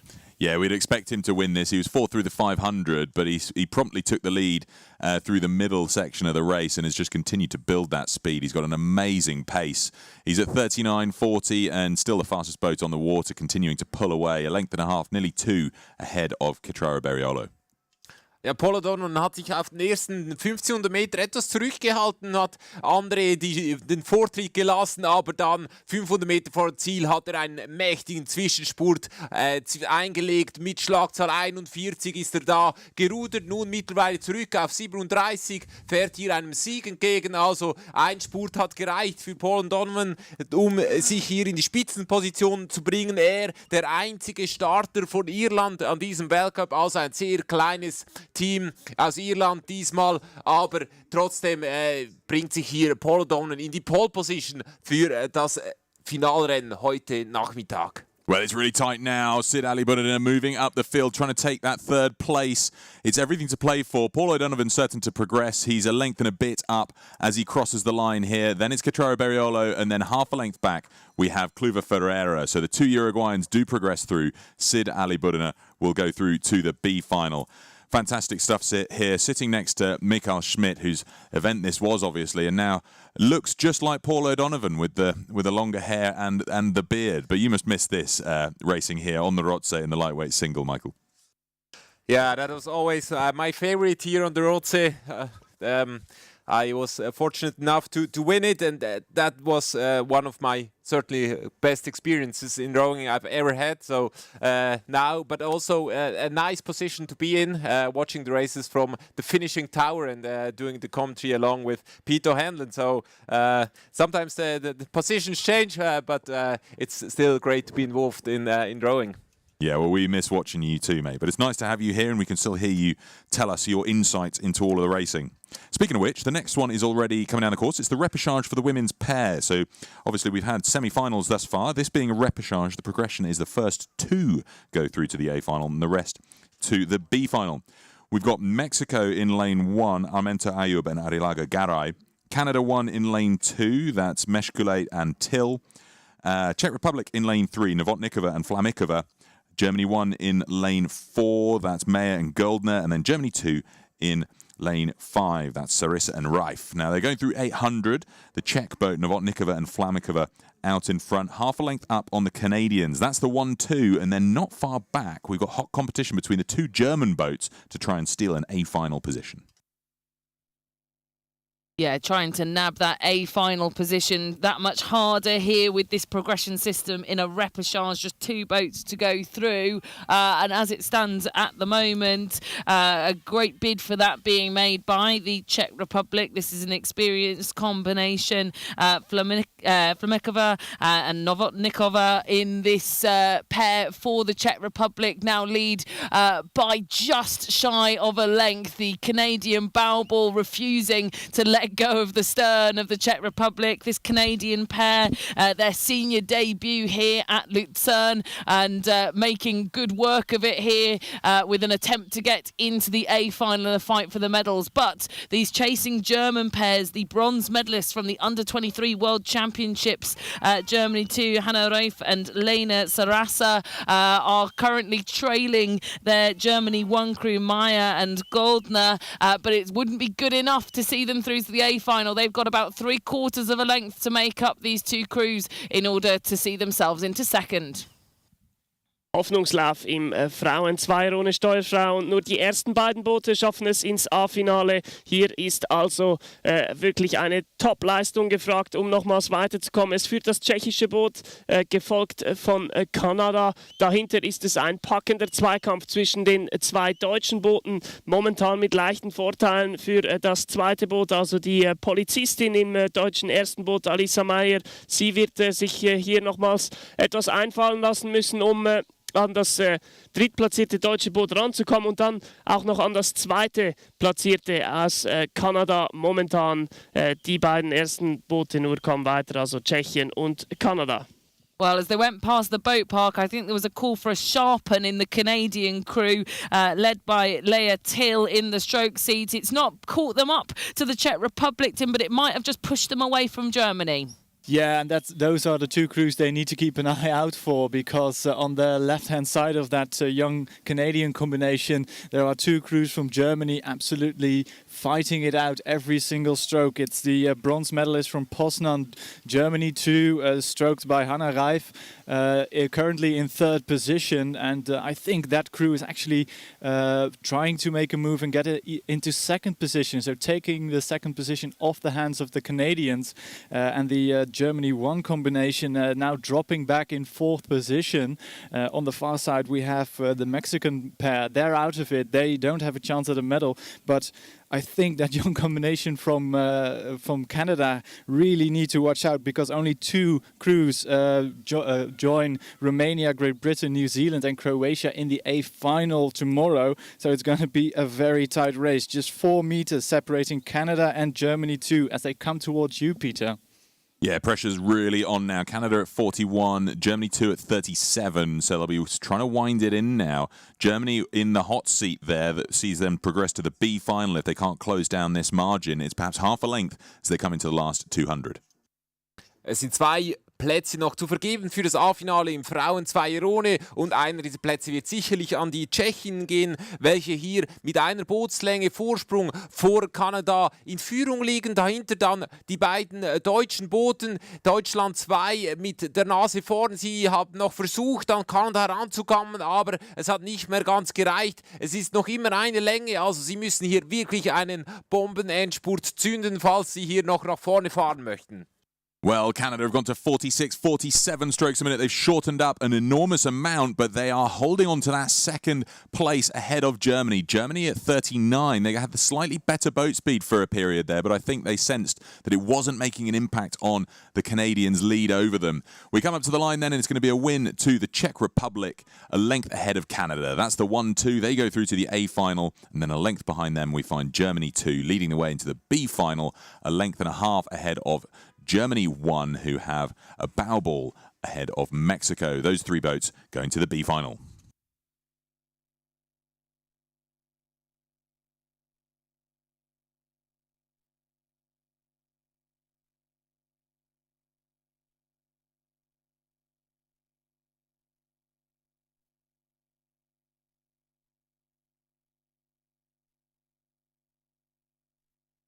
We're moving on now to the first of the 2 AB semi-finals for the men's pair. Lining up in lane 1 for South Africa, Henry Tor and James Mitchell. Lane 2 for Romania, Marius Kosmiuc and Sergei Bejan. We've then got Serbia in lane 3, Martin Matchkovic and Milos Vasic. Great Britain 2 in lane 4. That's Harry Glenister and Josh Bogaski. Australia in lane 5. Harley Moore and Alexander Hill. And then completing the field in lane 6 for Switzerland, Maureen Langer and Jonah Plock. They're coming up through 750. Australia out in front, not by much. It's perhaps half a length over Serbia and Romania, currently level for second and third. That's the dividing line then between the A final and the B final positions, where we find Great Britain, South Africa level for fourth and fifth, and then Switzerland a length behind, just a slight bit off the pace. That's going through 800. Let's see how they develop through halfway.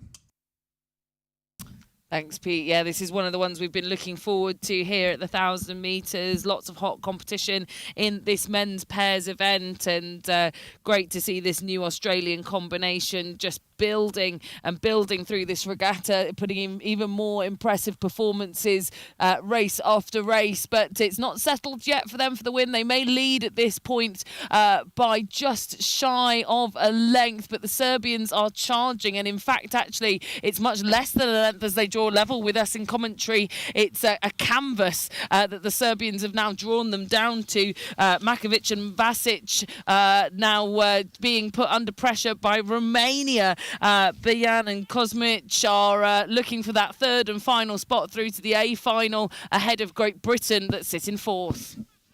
Ja, packendes Rennen hier. Das erste Halbfinale des Männer-Zweierrunde. Es führt das australische Boot nicht ganz überraschend mit Alexander Hill, dem Superstar quasi.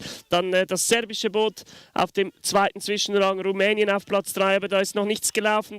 Das britische Boot, das zweite britische Boot hat hier allenfalls noch Chancen, sich für das Finale ebenfalls zu qualifizieren. Die Schweizer, ja, und liebe Luzernerinnen und Luzerner, Maureen Lange ist einer von uns. Er sitzt im Schweizer Boot zusammen mit Jonah Plock vom Seeklub Rapperswil-Jona. Die beiden liegen leider etwas zurück, momentan auf dem letzten Zwischenrang. Sie haben mächtig was zu tun, um sich hier nochmals für das A-Finale zu qualifizieren. In Poznan, da hat es für das A-Finale gereicht. Da haben sie den Wettkampf auf dem 5. Schlussrang beenden können. Wir hoffen natürlich, dass sie hier entsprechend eine Reaktion auf dem letzten Streckendritt zeigen können. Makovic and Vasic of Serbia forcing everyone around them to hold their hands to the flame. Not a single boat on the water below 39 strokes a minute. Everyone now in the centre of the course up at 40. They've overtaken Australia, forcing Romania and Great Britain to go for that third spot, Tim. Oh, it's a nail-biter of a race, this first semi-final of the men's pair. Serbia moving out to almost a 3/4 of a length over Australia in second position, and Romania in third, with GB now in the danger zone, just a canvas down on Romania with 500 meters left to row. Bogaski and Glenister from Great Britain have to pull something out of their hats to get into the A final. I think the Serbians are well and truly in the lead, 40 strokes a minute, as are the Australians, 40 strokes a minute as well.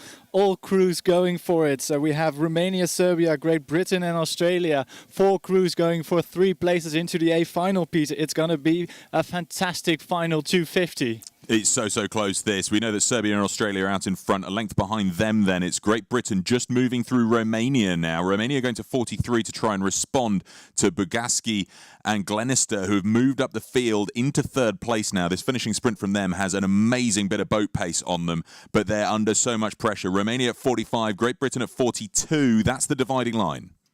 Ja, was für ein Rennen hier im ersten Halbfinale im Männer-Zweierrunde. Wir haben ganz vorne Serbien, gefolgt von den Australiern. Dahinter ein Kampf um den finalberechtigten 3. Platz zwischen Rumänien und den Briten. Momentan die Briten mit dem besseren Ende. Sie haben etwa 1-2 Meter Vorsprung, aber das wird ganz knapp zwischen Rumänien und Großbritannien. Die Schweizer leider hinten auf dem letzten Platz momentan. Sie werden wir im B-Finale wieder sehen, aber wer wird im A-Finale sein? There's nothing to separate them here. They're coming into the last 30 metres. Australia and Serbia absolutely level, and then Great Britain just behind them. It's Australia by a canvas, then Serbia, a canvas ahead of Great Britain, who have a canvas on Romania. That took some separating, but it was a canvas separating each of them in the end. Australia taking the win in 6:25.71. An immense amount of excitement in this first AB semi-final for the men's pair. We then have South Africa and Switzerland, who'll be joined by Romania in the B final, meaning that Australia, Serbia and Great Britain too go to the A final.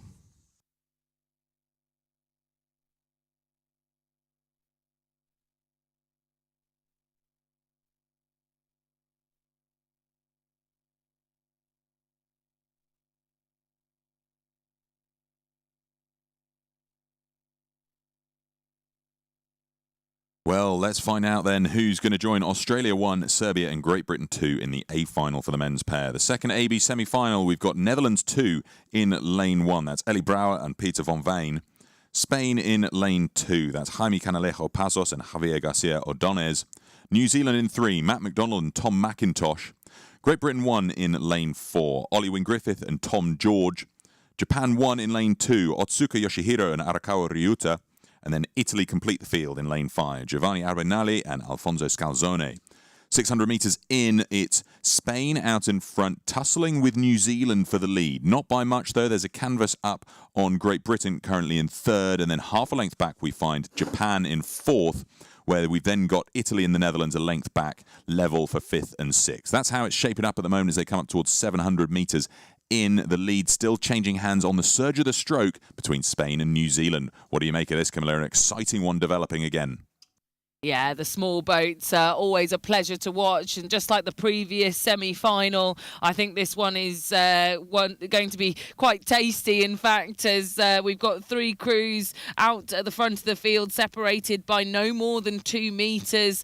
New Zealand, for the first time, get their bow balls out in front after an absolutely blistering start from Canalejo Pazos and Garcia Ordonez of Spain, who raced to the 500, but now just trying to cling on, really, as they know New Zealand will have been one of the fastest qualifiers into this semi-final.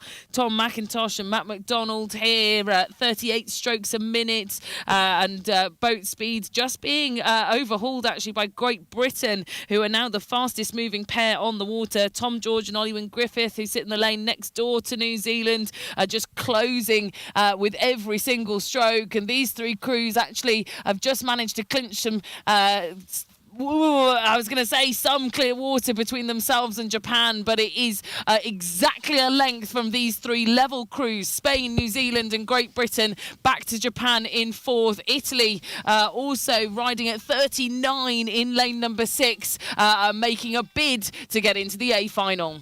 Etwas mehr als 1000 Meter sind gerudert und 3 Boote genau auf einer Linie. Die Briten, die Neuseeländer, die Spanier, alle diese 3 Boote und sind an der Front dieses Rennens und sie führen mit nur einer Dreiviertel, vielleicht eine knappe Länge vor den Japanern auf dem 4. Platz. Also da kann sich keines dieser Boote sicher fühlen. Wirklich sehr, sehr, sehr viel Spannung in diesen beiden Zweier ohne Halbfinals hier bei den Männern. Well, the boat park has sprung to life. They know a good race when they see one, and I can hear the cries of the support here as Great Britain continue to move into the lead as the fastest moving boat on the water here, Tim. Yeah, but going with them is New Zealand. Actually, it's just 3 meters separating GB1 and New Zealand for the places 1 and 2, with Great Britain still leading at this stage. Great Britain actually a bit faster in yesterday's heat than the New Zealanders. Both won their heat. That's why they were able to pick the center lanes first. But it's the combination from Wynne-Griffith and George from Great Britain in the lead, but not by much. It's a canvas at the 1500, with New Zealand also looking very relaxed here as they come towards the finishing line, with the Spanish pair of Jaime Canalejo Pazos and Garcia Ordonez in 3rd position. And a fantastic race here between Italy and Japan, going stroke for stroke, dead level at the 1500 for places 4 and 5th. And on the far side we have the Dutch combination of Eli Brouwer and Peter van Veen of the Triton Rowing Club from Utrecht in 6th. But the race is out in front. GB is still in the lead, and I think, Peter, they've actually extended their lead over New Zealand and Spain.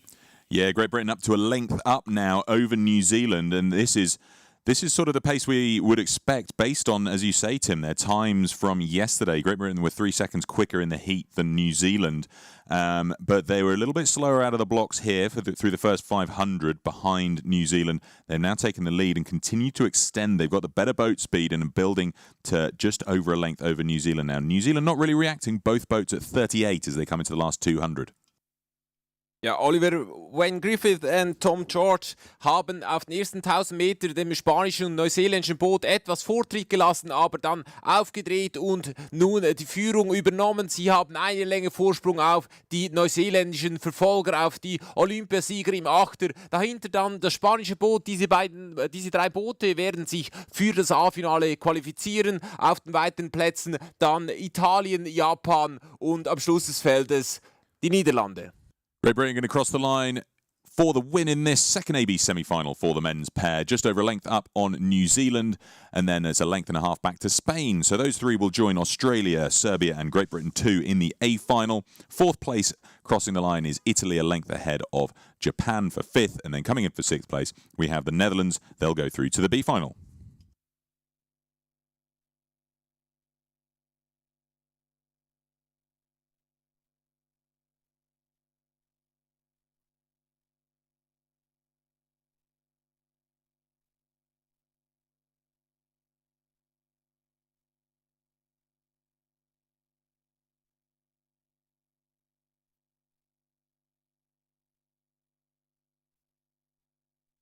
We're going to move on now to the first of the two AB semi-finals for the women's double sculls. We've got Norway in lane 1, Thea Helseth and Jenny Marie Roervik.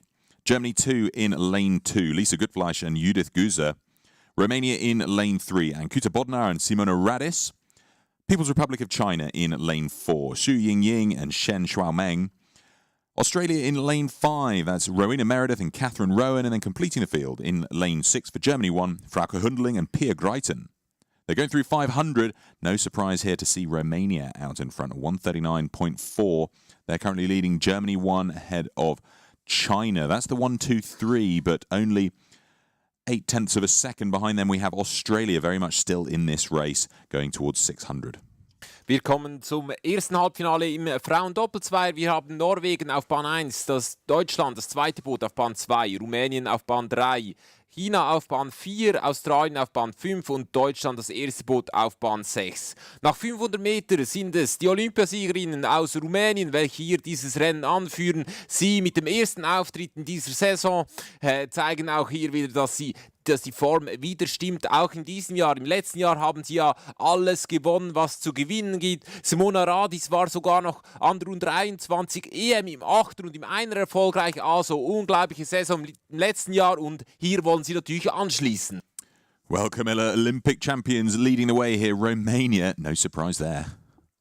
Absolutely no surprises, and this was one of the combinations last Olympia that set the water alight. They were almost untouchable race after race. Bodnar and Radis were absolutely astounding in this Romanian double scull, and they've continued that on into this season in their winning ways as they lead out this field by clear water, it seems, at the moment, ahead of Pia Greiten and Frauke Hundling of Germany in lane number 6. But then the fight for the third and final spot through to the A final can barely be separated, and as they move towards our commentary position here at the 1,000-meter marker, I think China just starting to show their form here. Shen Xiangmei in the stroke seat, the sole survivor of the double scull from the Olympic Games in Tokyo, but they're being put under enormous amounts of pressure by Australia. Rowena Meredith has now found herself in the bow seat of this double scull unexpectedly.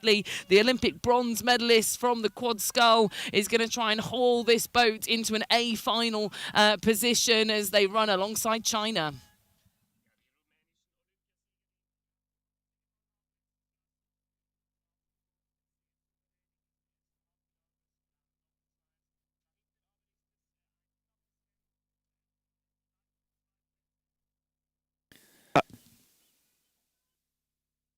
Yes, and coming towards my commentary position, just passing the 1250, it's still Bodnar and Radis looking comfortable.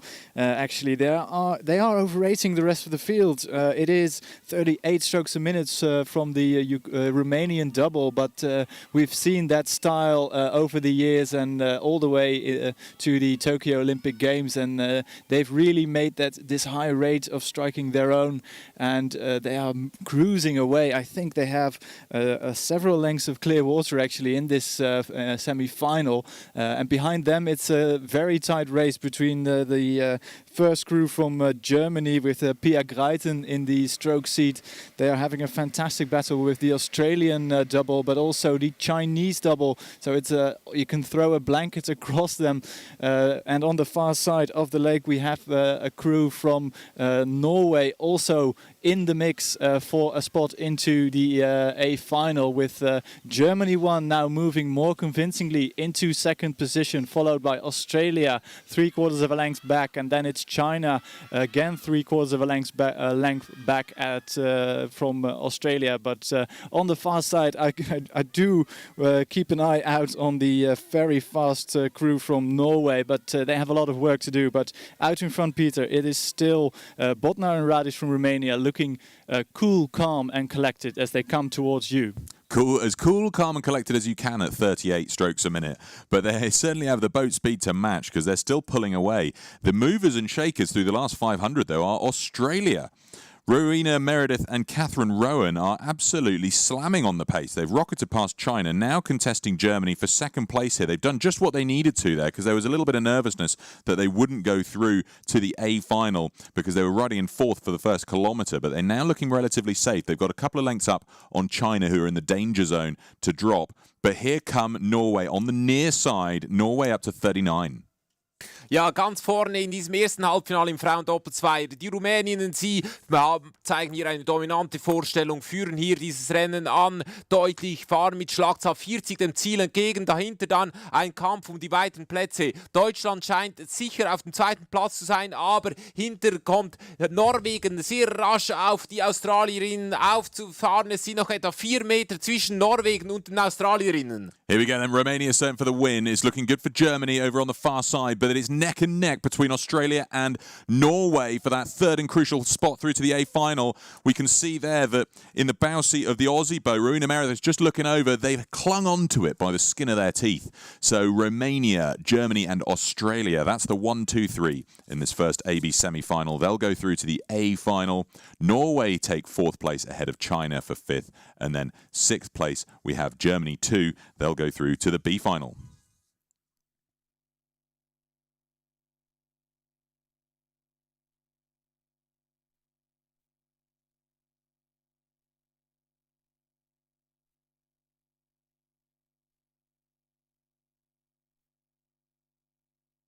Well, the second AB semi-final is already underway, so we'll find out who's going to join Romania, Germany 1 and Australia in the A final.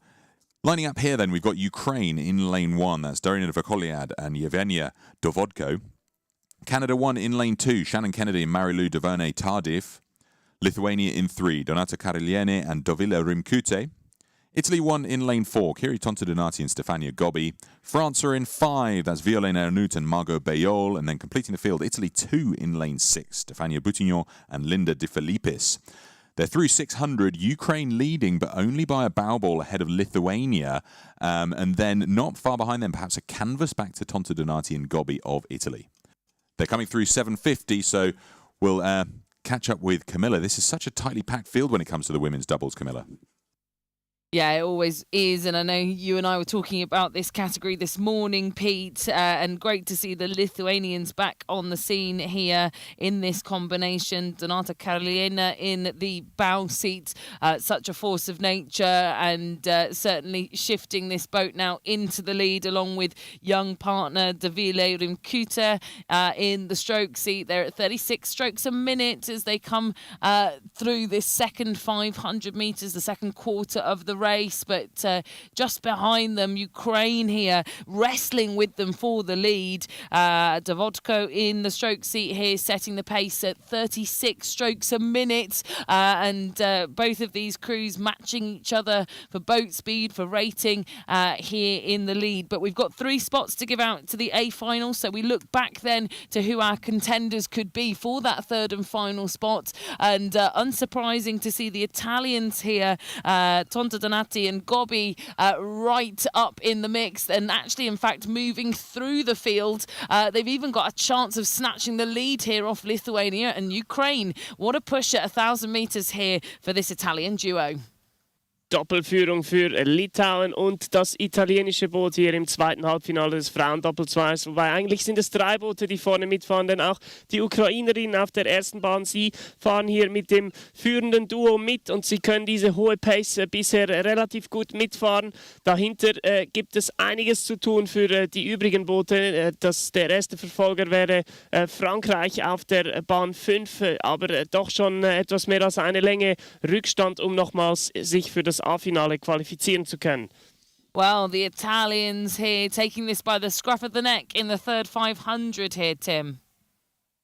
Yeah, and they look so good, and the conditions here at Rothsay still absolutely stellar. It's a mill pond, but there is some wind coming across the lake in this second semi-final, and the Italians really striding out and trying to leave their mark on this race. But racing from lane 1, we still have that very fast combination of Lithuania with Donata Karolainen there in the bow seat, but they are trying to separate themselves from the rest of the field, together with Italy, who are still in the lead, I think.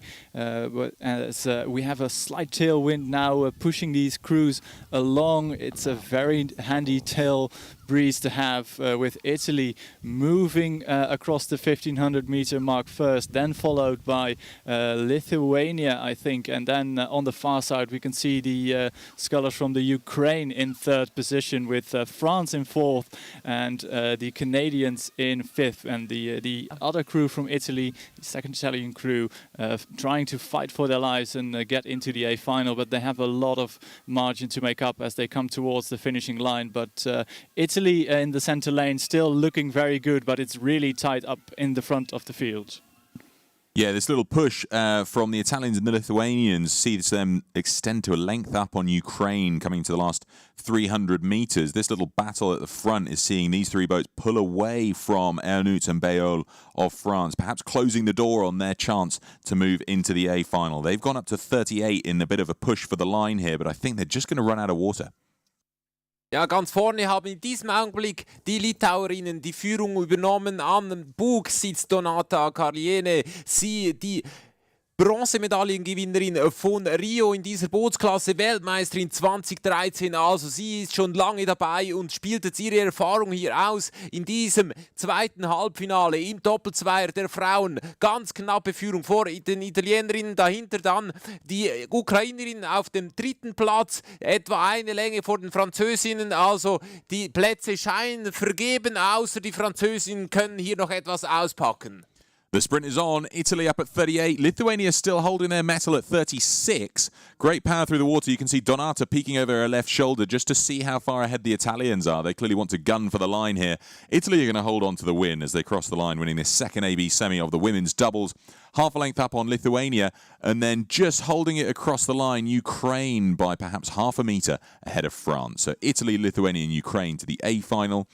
And we then have France, followed by Canada, and over on the far side then Italy 2 to go through to the B final.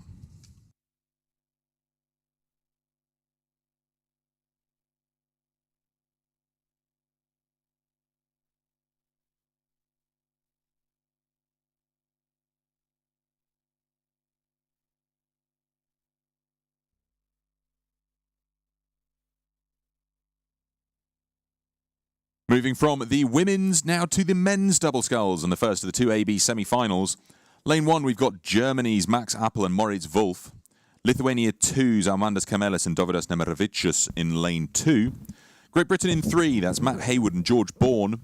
Croatia in 4, the Sinkovic brothers, Martin and Valont. Lane 5 for China. Here we've got Liu Dong and Liu Baishun. And completing the field for the Czech Republic in lane 6, we've got Jakub Podrazil and Jan Cincibuk. They come out through 600 metres, and it's the Croatians, no surprise there, out in front, half a length up on Great Britain. So it's going to be interesting to see how this develops, because then behind them, absolutely level, Germany and Lithuania. We can't split them from here, but Camilla, what do you make from where you are at the 1,000? Well, they're just about to come into view of us here at the 1,000-metre marker, and we'll give you a side-on view once they reach the timing marker. But as it stands at the moment, well, I think my money would be on the Lithuanians, just in terms of their boat movement and their boat speed. They just seem to be picking up the water that little bit better than the German crew that they are neck and neck with in that third and final qualifying spot through to the A final. But they've still got another 100 or so metres to row before they reach us here at 1,000.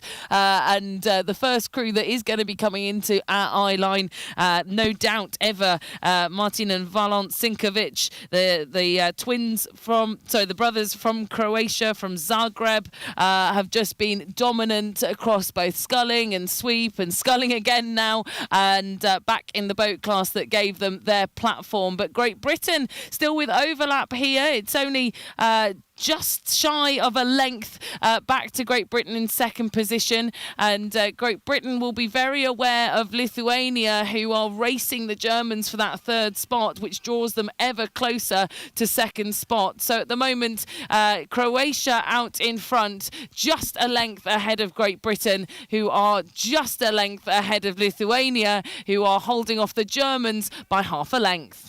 Erstes Halbfinale des Männer-Doppelzweis, und es führt nicht ganz überraschend das kroatische Boot mit den beiden Gebrüdern Sinkovic. Sie führen vor dem britischen Boot. Sie waren Vierte in Belgrad, Matthew Haywood und George Bourne. Dahinter aber ist es ein relativ packender Zweikampf zwischen Litauen und Deutschland. Im deutschen Boot, sie waren Sechste in Poznan, sitzt Max Appel und Moritz Wolf. Im litauischen Boot, sie waren Sechste in Belgrad, also beim ersten Weltcup, da Armandas Kermelius und Dovidas Nemeravicius. Das könnte nochmal ganz spannend werden bis zur Ziellinie.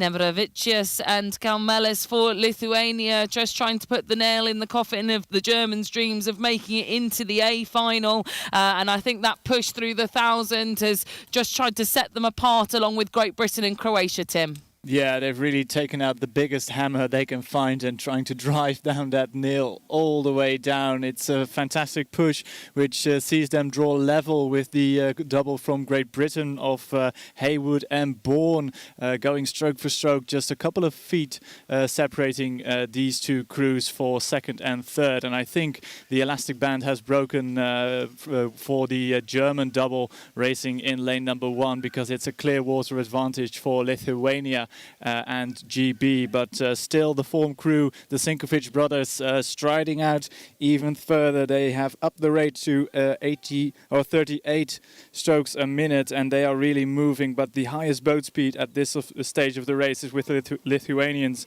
who are trying to get second off the hands of Great Britain, Peter, as they come towards you. The Croatians looking fabulous out in front, but the places second, third are hotly contested. Yeah, Lithuania moving up here. Kalmelis and Nemeravicius absolutely level with Great Britain. You called it there, Tim. They're 35 and 36 strokes a minute and moving up through Great Britain here. An immense turn of pace from this Lithuanian combination, taking the second place position from Haywood and Bourne. No response from Haywood and Bourne as yet. They're still at 35, but the Croatians still pulling away at the front. Such an impressive performance from the Sinkovic brothers, who weren't the quickest through the heats. They were a few seconds off the fastest boats of Australia and Great Britain.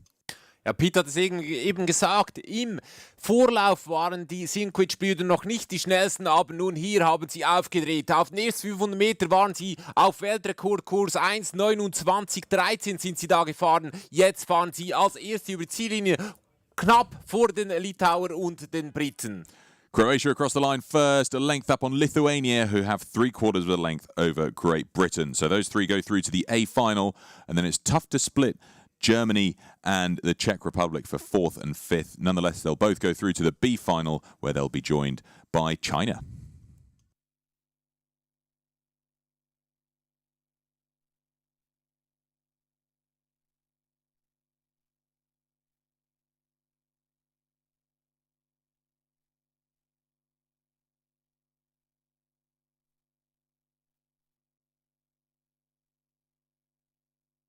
So now it's time to find out who's joining Croatia, Lithuania 2 and Great Britain in the A final. The second AB semi-finals coming down the course. We've got Norway 1 in lane 1. That's Jan Oskar Stabe Helvig and Christopher Brunn.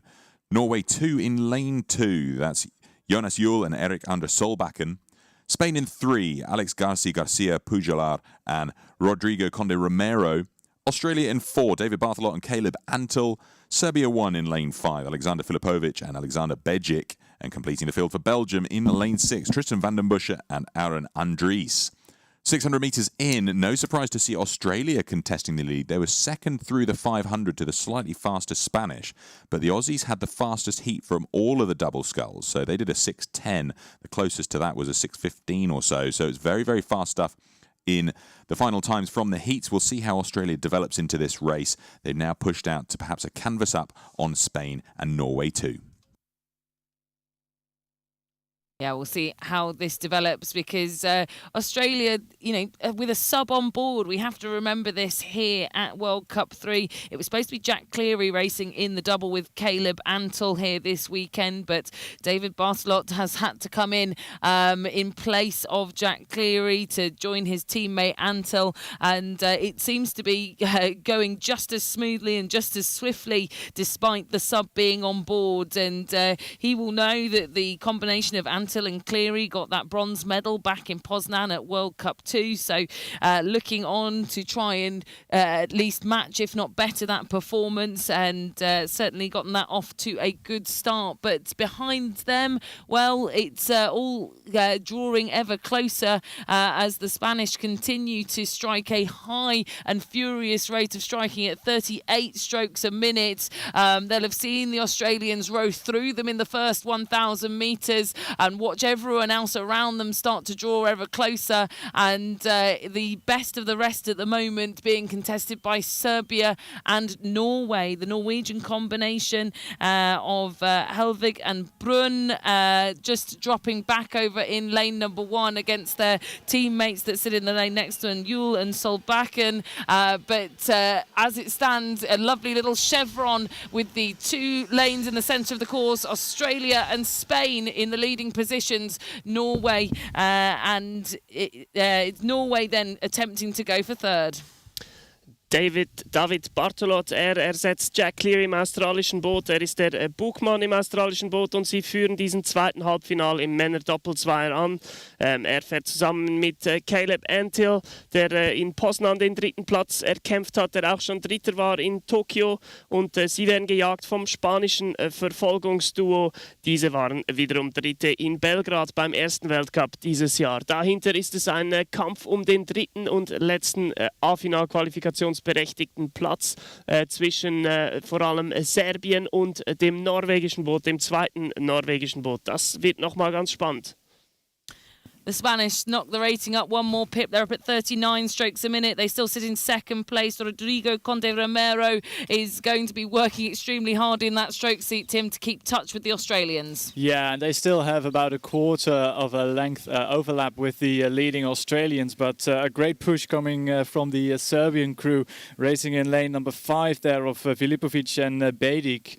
They try to move in more solidly into that third medal position, and from my commentary position, there's a very interesting battle going on between the 2 crews from Norway as they come towards the finishing line. It was dead level at the 1500 between the teammates from Norway, but Australia still out in front, but raising the rate to stay out of the charge for the line, with Serbia pushing on and getting into that second position, Peter.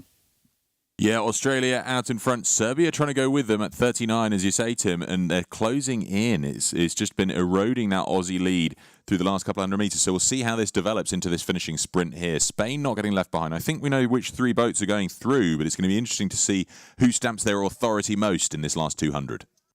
Ja, Australien, Serbien und Spanien führen hier in diesem zweiten Halbfinale im Männer-Doppelzweier. Belgien hat den Kontakt nach vorne etwas verloren. Die beiden belgischen Ruderer hatten einen sehr guten Auftritt gestern. Heute schaffen sie den Cut knapp nicht für das A-Finale. Dahinter dann ein Kampf um die norwegische Vorherrschaft zwischen Norwegen 1 und Norwegen 2. Momentan sieht es so aus, dass Christopher Brunn da die Nase vorn hat. Well, the Aussies are built different. They hold on to the lead just over half a length up on the Serbian boat, who have a length over Spain. That's the 1, 2, 3 going through to the A final. 4th place finishers Belgium ahead of 5th place Norway 1 and Norway 2 for 6th. They'll be going through to the B final.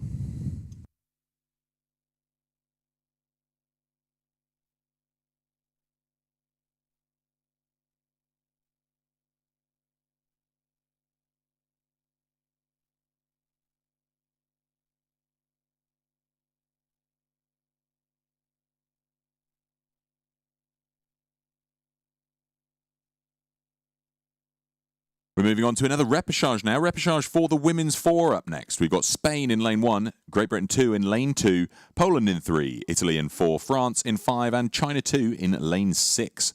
Coming out through 400 metres in, Poland out in front, but barely by anything. It's perhaps a canvas separating Poland, and then Poland, France, Italy and Spain, all within a canvas of each other, coming out through 400 metres. Wir kommen zum Frauen-Vierone, und zwar gibt es hier einen Hoffnungslauf, in dem die letzten beiden Plätze für das A-Finale vergeben werden. Wir haben auf Bahn 1 Spanien, auf Bahn 2 Großbritannien, das zweite Boot auf Bahn 3 Polen, auf Bahn 4 Italien, auf Bahn 5 Frankreich und auf Bahn 6 China, das zweite Boot. Bei 500 Meter sind es die Polinnen vor den Französinnen, welche hier dieses Feld anführen, aber es ist noch ganz knapp. Die Boote sind nahe beisammen, also wir können uns freuen auf eine spannende Entscheidung. Wer wird diese 2 Plätze holen für das A-Finale im Frauen-Vierone? Well, Poland starting to pull away here. Weronika Kazimierczak, Olga Mikalkiewicz, Susanna Lesner and Barbara Jeczorek are starting to try and pull away from Italy. Italy responding there at 38, but we're going through 750 metres at the moment, and Poland not quite managing to break clear a length ahead of that tussle for 2nd, 3rd and 4th. So, Camilla, it's tough to choose who's going to make those 2 spots into the A final from this rep. Yeah, a really savage qualification setting here for them. Just 2 spots through to the A final available, and currently, as you say, Poland really just struggling to break the back of the rest of the field here. They cannot shake off the Italians in the lane next to them, who still have quite significant overlap. They're up at 38 strokes a minute. The Italians, stroked by Veronica Bombaccia in the stroke seat. She was part of that under-23 medal-winning crew in the Coxed 4 just a year or so ago, but now setting the rate for their senior Coxless 4. These two at the moment just here in the centre lanes, as they have chosen through the lane selection process, and it's doing wonders for them as they lead the way. But France now starting to make their move, choosing the 1,000-metre point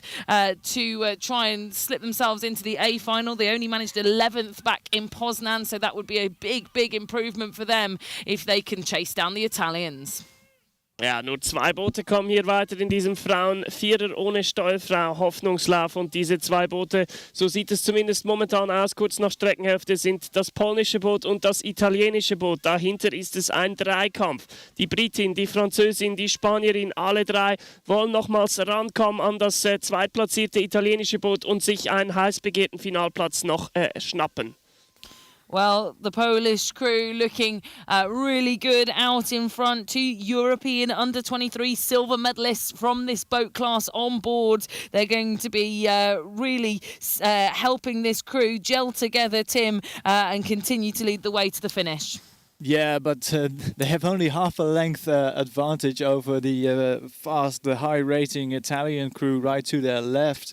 The Azzurri are trying to make a move in this third 500, and they are eating some of the advantage of the Polish 4, but it's not that much. It's only 2 crews going straight to the A final, joining GB, R1, New Zealand, Romania and China 1. And for my money, I think this Polish crew looks very good.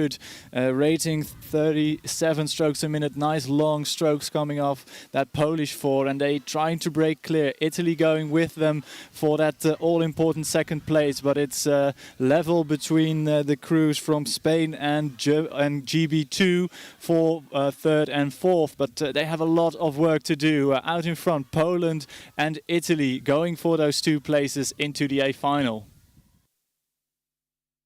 Yeah, Poland and Italy neck and neck as Italy start to raise the rating. We've got Veronika Bumbaka in the stroke seat there, holding them at 38, and that is just ever so gradually eroding the Polish lead. They're going to contest first and second, but they're looking pretty good for the places into the A final because a couple of lengths there stern, we've got Spain and Great Britain too, neck and neck for third and fourth. Great Britain going to 38, Spain now up over 40 to try and push up from third and see if they can close that margin in on a second place finish. Ja, es sind nur noch 250 Meter bis ins Ziel und 2 Boote sind ganz vorne, 2 Boote sind auf den A-final berechtigten Plätzen, nämlich Polen und Italien. Polen mit etwa einer halben Länge Vorsprung vor den Italienerinnen. Beide im Gleichschritt, was die Schlagzahl betrifft und auch was die Geschwindigkeit betrifft. Also sie fahren hier einer A-Final-Qualifikation entgegen. Dahinter dann das britische Boot, welches nicht mehr ganz so in Tuchfühlung ist mit dem Führungsduo. Auch die Spanierinnen, sie werden wir im B-Finale morgen Vormittag wiedersehen. Last few strokes here, Italy nearly drawing level with Poland. They're both at 40 strokes a minute for the fun of this field. They've got clear water over this battle between Spain and Great Britain. Last few strokes, Poland are going to hold on to the win here, a canvas ahead of Italy. They both progress through to the A final. And then a length behind them, we have Spain for third, a canvas up on Great Britain for fourth. Fifth place then is China ahead of France for sixth. We'll see all of them again in the B final.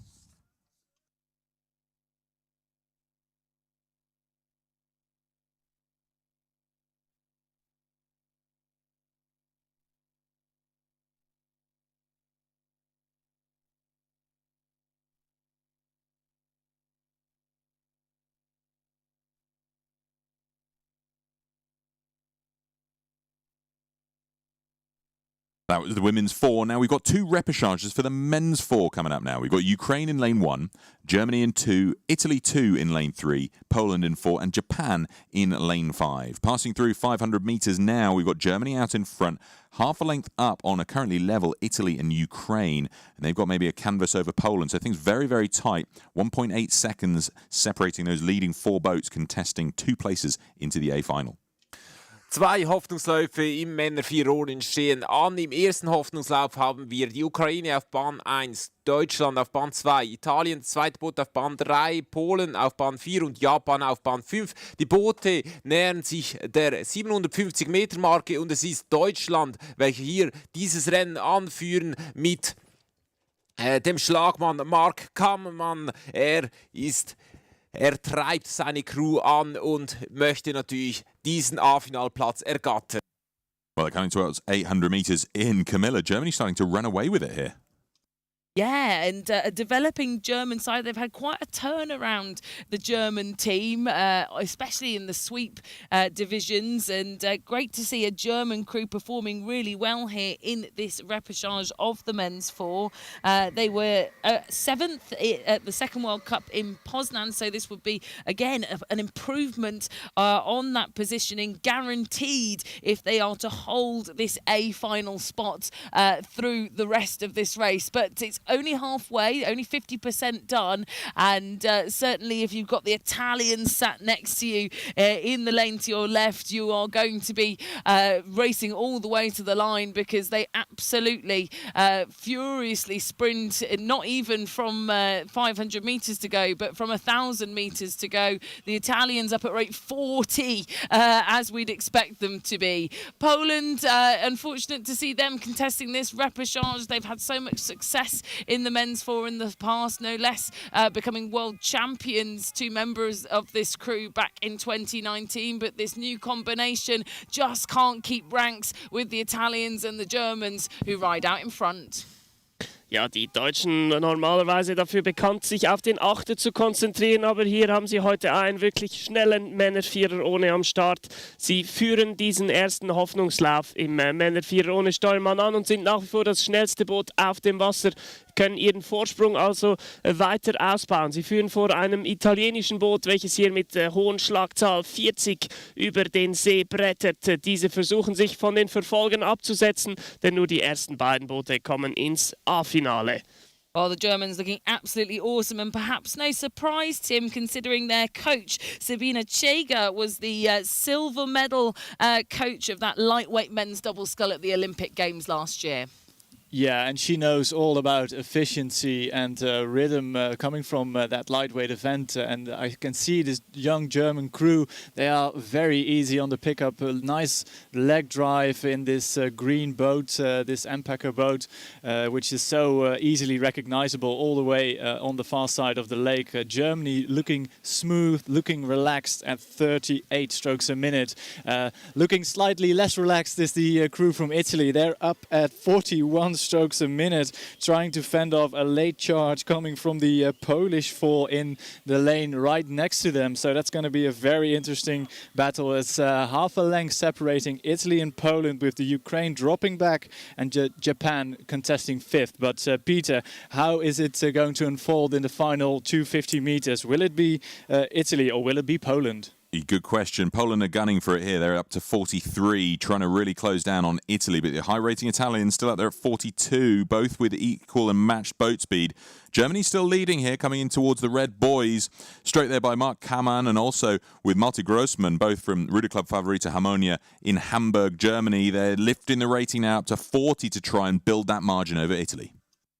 Ja, Deutschland wird sich voraussichtsnach qualifizieren für das A-Finale im Männer-Vierrone. Sie führen 150 Meter vor dem Ziel noch etwas mehr als eine halbe Länge vor dem italienischen, polnischen Boot, welche hier um den zweiten Platz sprinten. Momentan sieht es so aus, dass Italien das bessere Ende haben wird, aber da müssen wir noch etwas Geduld haben.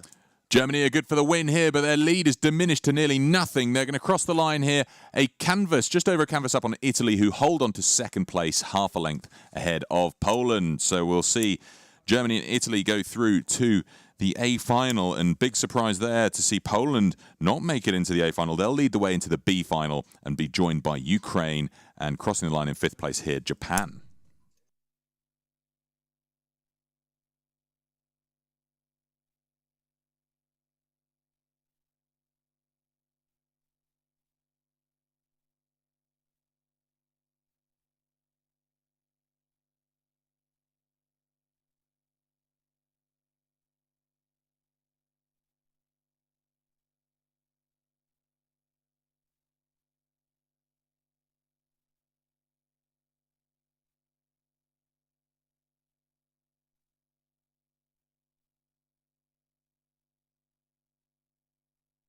Next up, we've got the second rep for the men's four. Czech Republic in lane 1, Italy 1 in lane 2, Romania in 3, and Australia 2 in lane 4. Coming up to 400 metres in is Romania out in front. They've got less than a canvas up on Italy 1 for second. That's the 1-2. 2 places into the A final being contested here. And then perhaps half a length back, we've got the Czech Republic, who are level with Australia 2. Australia 2 now starting to find their pace, getting up towards 500. Im zweiten Hoffnungslauf im Männer-Vierrone haben wir Tschechien auf Bahn 1, Italien das erste Boot auf Bahn 2, Rumänien auf Bahn 3 und Australien das zweite Boot auf Bahn 4. Ebenfalls 2 Plätze sind zu vergeben und momentan in Führung. Die Italiener und die Rumänen im Gleichschritt sozusagen. 600 Meter sind bis jetzt gerudert und die Boote nähern sich also der Streckenhälfte. Coming up through 600, then Romania feeling real pressure now. Italy and Romania both at 39. Italy drawing level now at the front of the field. Both of these boats extending to nearly a length and a half up on the current third place. No, third place is tied between the Czech Republic and Australia. So it's a game of two halves here. We've got Romania and Italy level at the front. Australia and the Czech Republic level for third, Camilla. Yeah, and I thought the Romanians might have learnt some lessons from the heat yesterday, where they got rowed through by Great Britain, who went on to take that direct spot into the A final, leaving Romania to contest the repercharge. But it looks like a similar story panning out here as Italy drawing up level. We never write off the Italians, especially with their high rating style. They're perhaps the only ones that can match the Romanians in terms of that punishing rhythm. Up at 38 strokes a minute, Italy, 2:40 for the Romanians, led by Florin Lacci in the stroke seat for Romania, and they are just about able to hold a third of a length lead coming into the 1,000-metre marker, and are continuing now to stretch out. Actually, that small surge that the Italians put in that second quarter waning off now, but these two crews don't look in so much danger from the Czech Republic and Australia, as they're just about to break clear water over the rest of the field. Wir haben noch 2 Plätze zu vergeben im A-Final des Männer-Vierer ohne Steuermanns, und ja, das beste Angebot auf den Tisch gelegt bisher haben die Rumänen und die Italiener. Die Rumänen, die jetzt mit einer Dreiviertellänge das Feld anführen, die Italiener dahinter, die werden langsam unter Druck gesetzt von dem derzeit drittplatzierten tschechischen Boot. Hier werden hohe Schlagzahlen gefahren und es geht um sehr viel, denn alle wollen in diesen A-Final. Well, still Romania rowing away from the field. Italy are holding second position, but the Czech Republic, who sits in third, maybe I wrote them off too early, Tim. They're up at 41 strokes a minute. Yeah, they have started sprinting really early, but I've been keeping a close eye on the Romanians and their rate of strike, and they have been at 40 for most of this race. Now they have dropped down to 39 strokes a minute, and easily the highest boat speed, together with the Italian crew to their right. But I think those two crews have seen that the Czech Republic has too much work to do, as have the young crew from Australia, the under-23 crew racing as Australia too. They are a couple of lengths of clear water back to the Romanians now into the last quarter of this race, and I think the Romanians just about breaking clear of the Italians as well. So I think the Romanians are conserving their energy at 39 strokes a minute as they come towards the line. So Romania looking set for a place in the A final, and going with them Italy, unless the Czech Republic can pull something massive out of the bag in the final 350 of this race, Peter. Yeah, that would be amazing to see. I'm just not sure it can happen. It's tricky stuff. They're going for it, though. The Czech Republic have gone up to 43. Adam Kappa in the stroke seat there, making sure that they're not going to leave anything out there on the water. They're going to give it absolutely everything. But the field really rather spread out now, coming to the last 250. Romania, a length and a half up on Italy, both at 38. And then we've got a really safe margin back to the Czech Republic, who are going for it, though. They're up to 43.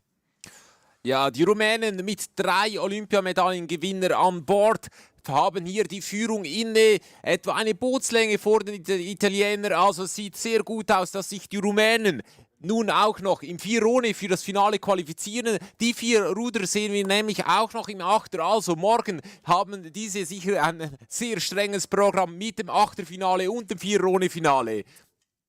Well, Romania coming to the last 50 metres here. They've got clear water still over Italy. An amazing performance from them. They led pretty much from the get-go. They had a bit of pressure from Italy, but they've seen it off now to cross the line and win this second repercharge of the men's 4 with clear water ahead of Italy for second. So both those boats go through to the A final.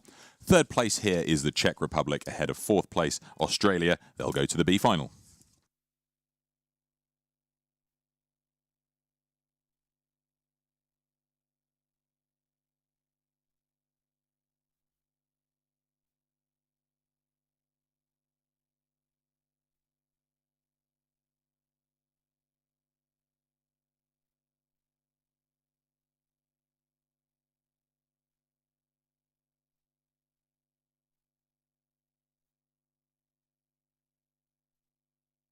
Next up, we've got the first of the 2 AB semi-finals for the women's single sculls. We've got Wang Zifeng for China in lane 1, Jovana Arsic for Serbia in 2, Zhong Ling for China in 3, Tara Rigney of Australia in lane 4, Alexandra Förster for Germany in 5, and Virginia Diaz-Rivas for Spain in lane 6. Going through 250, we've got Zhong Ling for China out in front. The Chinese one sculler not leading by as much as she might have otherwise hoped, but it is a length already, so she's opened up a pretty decent margin there. She was the third fastest in this AB semi-final based on the times from the heats, and she selected one of the central lanes, and right alongside her is Tara Rigney, who is the fastest from the heats that's racing in this AB semi-final. So I'm sure we'll see something more developed from Tara Rigney through the middle 1,000, but she's under a lot of pressure from alongside her, the German athlete Förster, pretty much level for second and third. So we'll see how the front of this field develops as they come towards 500. Nun sind wir beim ersten Halbfinale im Frauen-Einer. Wir haben China 2 auf der Bahn 1, Serbien auf der Bahn 2, China 1 auf der Bahn 3, Australien 2 auf der Bahn 4, Deutschland auf Bahn 5 und Spanien auf Bahn 6. Und nach 500 Meter war es Ling Chang, die Chinesin im ersten Boot von China, welche hier die Führung übernommen hat. 1,47,50 hat sie hier auf das Wasser gelegt. Dahinter gefolgt Tara Rigney aus Australien auf dem zweiten Platz, ganz knapp vor der Deutschen Alexandra Förster. Well, they're coming through 600 now, and Zhongling for China still out in front by about a length on Tara Rigney. Tara Rigney only a bow ball or half a metre-ish, somewhere between there, ahead of Alexandra Förster for Germany. That's the 1, 2, 3. Looking behind them then, it's perhaps a length back to the currently level China 2, which is Wang Zifeng and Serbian athlete Jovana Arsic. They're coming to sight of Camilla at halfway. Looks pretty true to the form book, this Camilla? Yeah, it does look pretty true to the form book, and in fact, it's great to see Tara Rigney doing so well, having not even planned to be contesting here in the single scull this weekend, being the fastest qualifier through to this AB semi-final, and currently riding in second position. Not a bad start for her, but right on her tail is the junior and under 23 and former indoor world champion Alexandra Förster of Germany.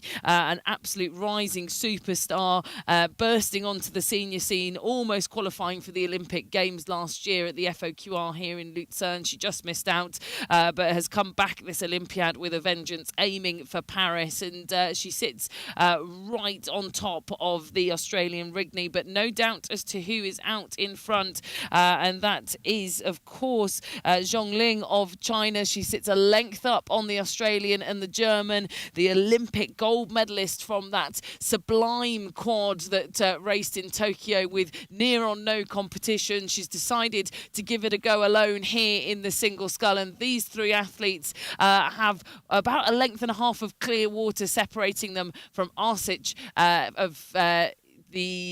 Arsic of Serbia, Spain and China too.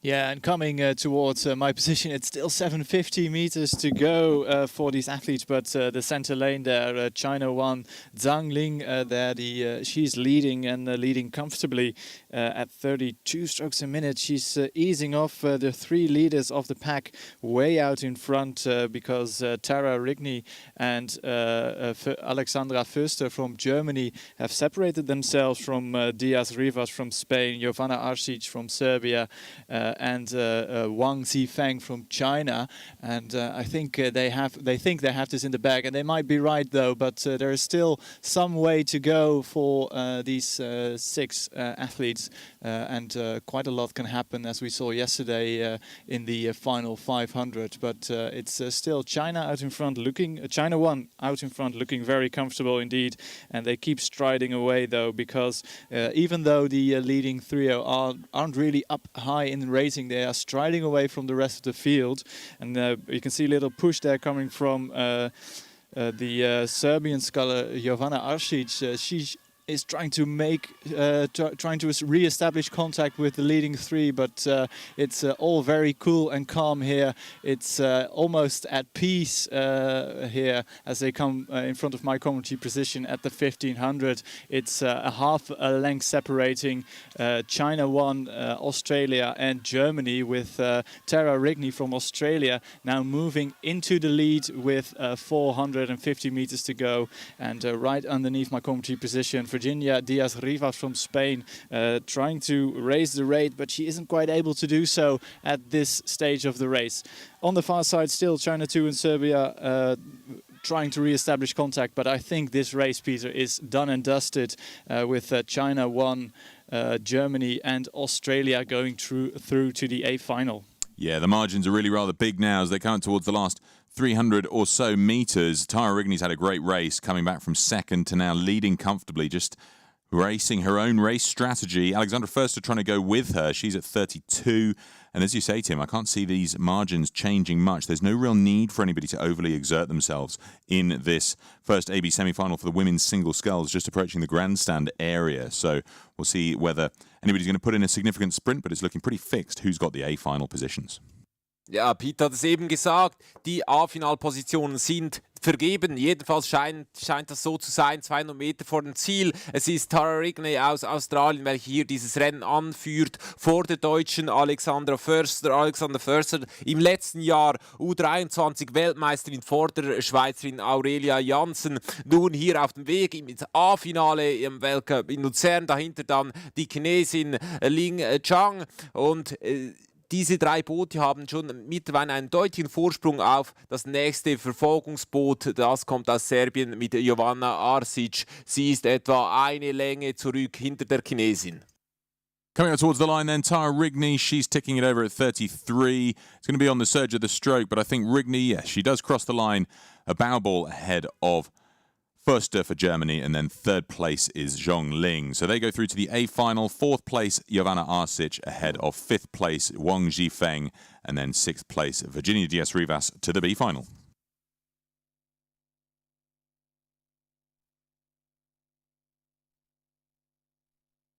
The second AB semi-final is already underway and passing through 500. We've got Victoria Senkute for Lithuania in lane 1, Lenka Antosova for the Czech Republic in 2, Diana Dimchenko for Azerbaijan in lane 3, Janine Gmelin for Switzerland in 4, Emma Lunati for France in 5, and Salome Ulrich for Switzerland in lane 6. Leading the way, though, Emma Lunati for France is out in front of Janine Gmelin. That's the 1-2, but not far ahead of Lenka Antosova. That's the 1-2-3. A little bit of a margin developing them behind them, Camilla.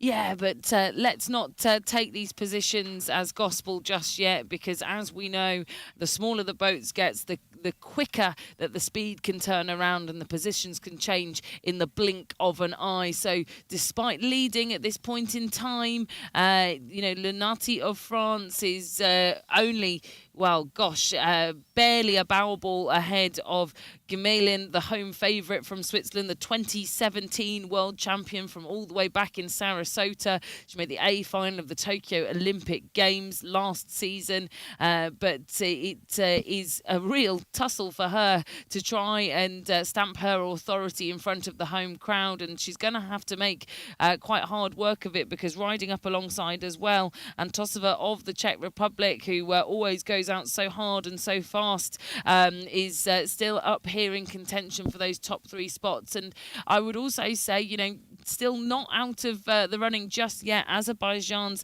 Diana Dimchenko, the Ukrainian native, but racing here for Azerbaijan, only sits just over a length off the pace here through the 1,000-metre marker, and certainly we know that she's got quite a ferocious sprint on her as well. So she's still within the running here for these top 3 spots, sitting in 4th. Clear water then back to Lithuania's Senkute, and the sole surviving member of the Swiss women's quad, now racing here in the single, Salome Ulrich, who's a local from here in Lucerne. I'm sure the crowds will be spurring her on, as well as our race leader, Janine Gmelin, who pulls herself out by a canvas into the lead.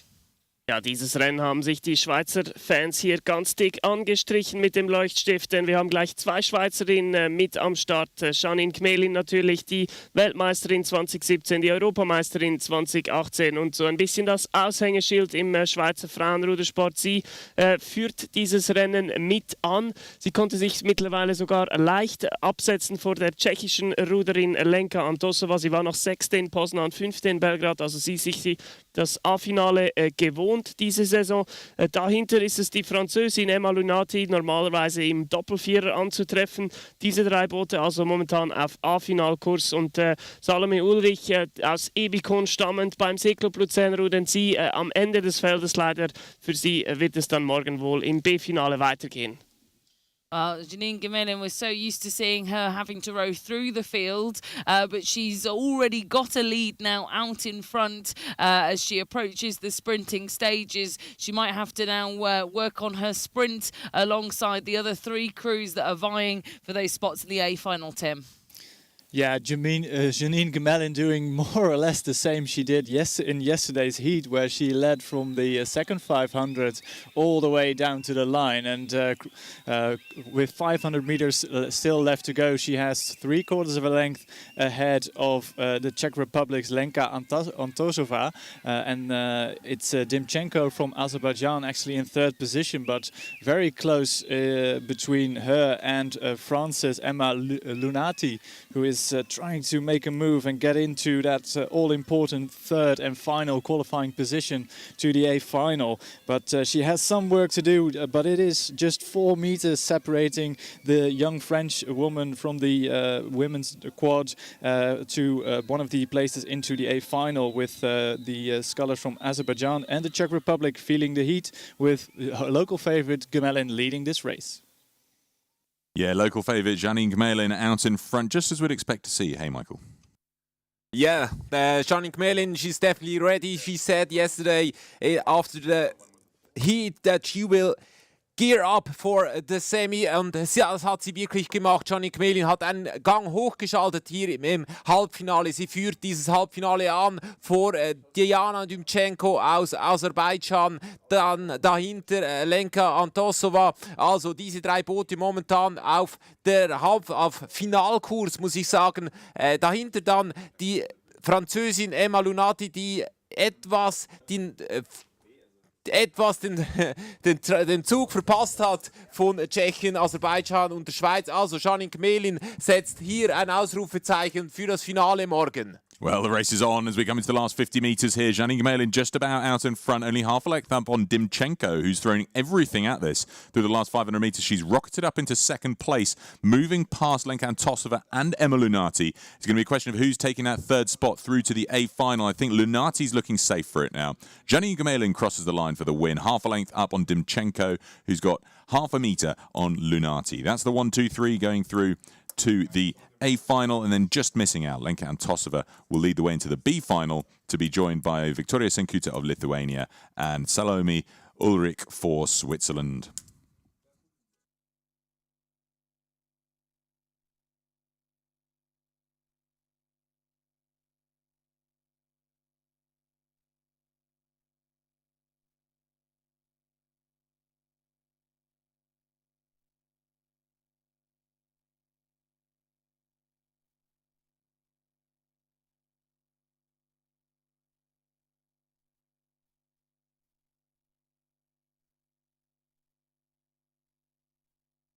Moving on now to the men's single sculls. The first AB semi-final. Martin Helseth for Norway's in lane 1. Mark Webber for Germany in 2. Graham Thomas for Great Britain in 3. Mathieu Androdias of France in 4. Petvari Molnar Bendegouche for Hungary in 5. And Hugo Boucheron of France in lane 6. 800 metres in and Androdias out in front. Half a length perhaps up on Graham Thomas of Great Britain in 2nd. Then it's tough to split that 3rd place. I think Mark Webber here, Camilla, just a nose out ahead of the Hungarian. Yeah, just a nose, but Petvari Molnar of Hungary, such an experienced racer in the single, and he'll be kind of calculating where he needs to be at this point in time to line himself up for a really great last 1,000 metres. But I've been so impressed with Mathieu Androdias of France. He's certainly been the superior member of the French double here in the single sculls, just not looking at all flustered at any point in this regatta so far, through the heats, through the quarters, and now in this semi-final, leading out Graham Thomas of Great Britain. It was 3/4 of a length as they came through the 1,000, but with 4 strokes beyond it, it's almost a length now, France over Great Britain. This 3rd and final spot through to the A final is heating up here as Mark Webber still leads out the Hungarian. Petvari Molnar Bendegouche of Hungary in lane number 5, but also I wouldn't write off Hugo Boucheron, the doubles partner of Mathieu Androdias. He is still in with a chance here, riding up alongside Germany and Hungary. Ja, es führt der französische Olympiasieger Mathieu Androdias in diesem ersten Halbfinale des Männer-Einer. Er Olympiasieger im Doppelzweier und sein Doppelzweierpartner Hugo Boucheron ist ebenfalls am Start. Also beide heute im Einer unterwegs. Und für seinen Doppelzweierpartner sieht es etwas schlechter aus, denn dieser befindet sich momentan auf dem 5. Zwischenrang und hat eine Menge Arbeit vor sich, um nochmal auf den mindestens 3. Platz vorzukommen. Denn dieser ist momentan von Mark Webber belegt. Er fährt hinter Thomas Graham aus Großbritannien. Also 1, 2, 3, Frankreich, Deutschland und Großbritannien momentan. Androdius and Thomas still separated by just under a length. The fight for third currently being won out by Weber. But what can Patavari, Molnár and Boucheron do here, Tim? Oh, well, they have to sprint really, really early because it's several lengths of clear water between them and the leading sculler from France, the Olympic champion Mathieu Androdias, who is leading by half a length over Graham Thomas from GB. 1 length back from Thomas. You can see the row from Germany still, Mark Webber there solidly in 3rd position. And just now crossing my commentary position, I can see Boucheron from France in 4th position. But as I mentioned, he is several lengths back to Mark Webber, who is already, well, he looks really comfortable actually. 33 strokes a minute, nice long stroke from the German there. He is in pursuit of the leading pair, and I think Thomas is going to make a move to try and get the win over Androdias from France. Yeah, it's neck and neck between Thomas and Androdias, between these two for the win. They're both at 33, 34 strokes a minute, so not much separating them in terms of rating, but I wonder if we're going to see either of them start to wind it up for a sprint here. They've got nearly 2 lengths up on Weber as they come into the red boy zone, and then they're able to look back quite comfortably and see whether they need to respond to any sprint from Hugo Boucheron over on the far side if he decides to put in a finishing sprint. He's gone to 37 now. Ja, wir haben ganz vorne eine Doppelführung von Thomas und Androdias. Großbritannien gegen Frankreich heißt es hier in diesem ersten Halbfinale im Männer-Einer. Auf dem 3. Platz Mark Webber vom Gießener Ruderclub Hasia. Er fährt hier ebenfalls in das A-Finale und vertritt damit auch Oliver Zeidler, welcher leider krankheitsbedingt hier nicht am Start ist. Also ganz vorne sieht es so aus, dass der Brite Graham Thomas diesen Halbfinale für sich entscheiden wird.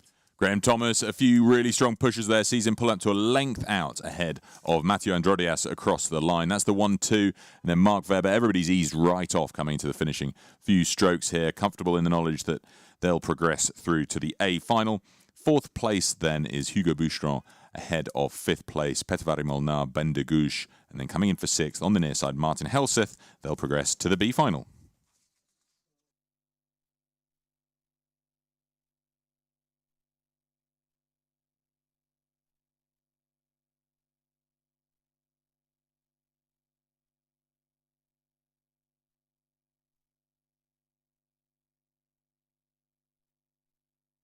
Now we'll find out who's joining Graham Thomas, Mathieu Androdias and Mark Webber in that A final. The second AB semi for the men's singles is underway. We've got Jordi Hofre of Spain in lane 1, Callum Dixon for Great Britain in 2, Luca Rambaldi for Italy in 3, Christian Vasilev of Bulgaria in 4, Trevor Jones for Canada in 5, and Baksky Mate for Hungary in lane 6. They've just gone through the 500, and it's the Bulgarian Vasilev pushing out to the lead here. He's got perhaps a canvas over Baksky of Hungary.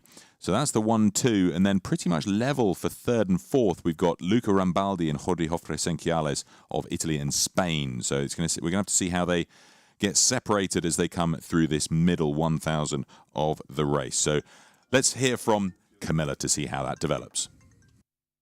Thanks, Pete. And yeah, they're still coming into view of us here at the 1,000-metre marker, all just kind of shuffling like a deck of cards into their race pace, into their cruising positions, and lining themselves up for what is a really mentally tough 1,000 metres in the centre of the course. But beautiful conditions here for these single scullers. They will really be enjoying rowing on what is one of most athletes' favourite courses in the world. And it is still Vasilev out in front for Bulgaria. He's still up at 39 strokes a minute. We saw some of the bigger boats coming down at 39, but the singles, that really is very tough and punishing to be doing that off your own steam. So Vasilev right up at 39 strokes a minute. He's being joined by the characteristically high rating style of Trevor Jones of Canada, who sits in third position just behind the Hungarian Bakshkai Mate, who has burst onto the scene out of the men's double scull for Hungary. The 25-year-old here running up with the best of them, and actually now a length ahead of Jones of Canada, pulling himself into a qualifying spot for the A final. So the 1-2-3, Vasilev of Bulgaria ahead of the Hungarian Bakshkai, Jones of Canada, and then just on the far side there, Jofre Senciales. He's never made an A final whilst racing in the single scull, but clinging on in fourth position to give himself the best chance here at Lucerne. Ja, wer die Vorläufe im Männerrennen verfolgt hat, der weiß, dass hier mit einem knappen Rennen zu rechnen ist. Aber es führt relativ deutlich Christian Vasilev aus Bulgarien. Er führt vor Mate Bakshkai aus Ungarn hier nach der Streckenhälfte. Und dahinter ist es ein packender Zweikampf zwischen Trevor Jones aus Kanada, der große Star Wars-Fan, und Jordi Jofre Senciales. Wir werden sehen auf dem letzten Drittel, ob die Kraft wirklich noch mit Jones Trevor ist und ob er es schaffen wird, sich für das A-Finale zu qualifizieren.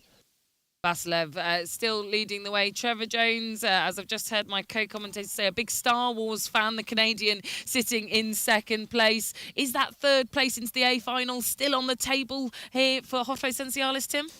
Oh, that's a big ask. There's lots of support coming from the bank, Camilla, for all the athletes. But Jofre Senciales racing from lane 1.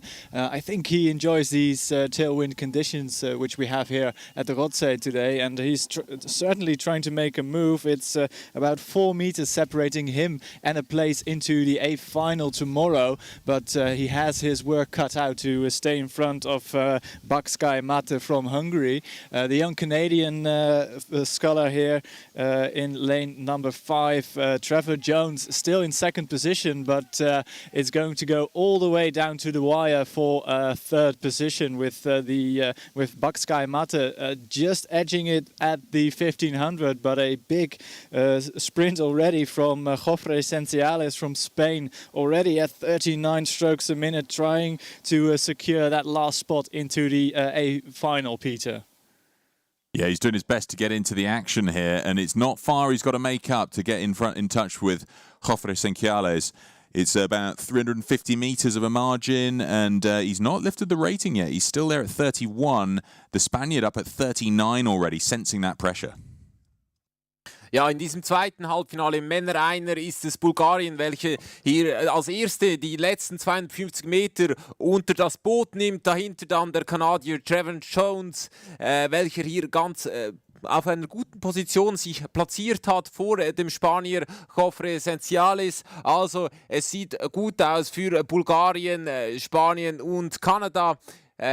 Diese 3 Boote werden sich voraussichtlich für das Finale qualifizieren. Nicht reichen wird es für Großbritannien, Italien und Ungarn. Etwas überraschend hier Luca Rambaldi, der Weltmeister vom 2018 im Doppelvierer, nicht ganz vorne zu sehen. Jofre Senciales slamming the door on the chances of Bakshkai getting through to the A final. That sprint there has seen him surge up into a comfortable third place, and Bakshkai knows it. He's eased right off down to 25 and acknowledged and accepted that he'll be going through to the B final. Last few strokes, though, for Christian Vasilev of Bulgaria. We'll see him win this second AB semi-final, the men's singles, crossing the line a length and a quarter ahead of Trevor Jones for Canada, who has a length and a half up on Jofre Senciales of Spain. Those 3 go through to the A final, joining Graham Thomas, Mathieu Androdies and Mark Webber. Crossing the line here for 4th, then, is Bakshkai Mate of Hungary, a canvas up on Luca Rambaldi of Italy for 5th, and then 6th place we have Callum Dixon for Great Britain. We'll see them again in the B final.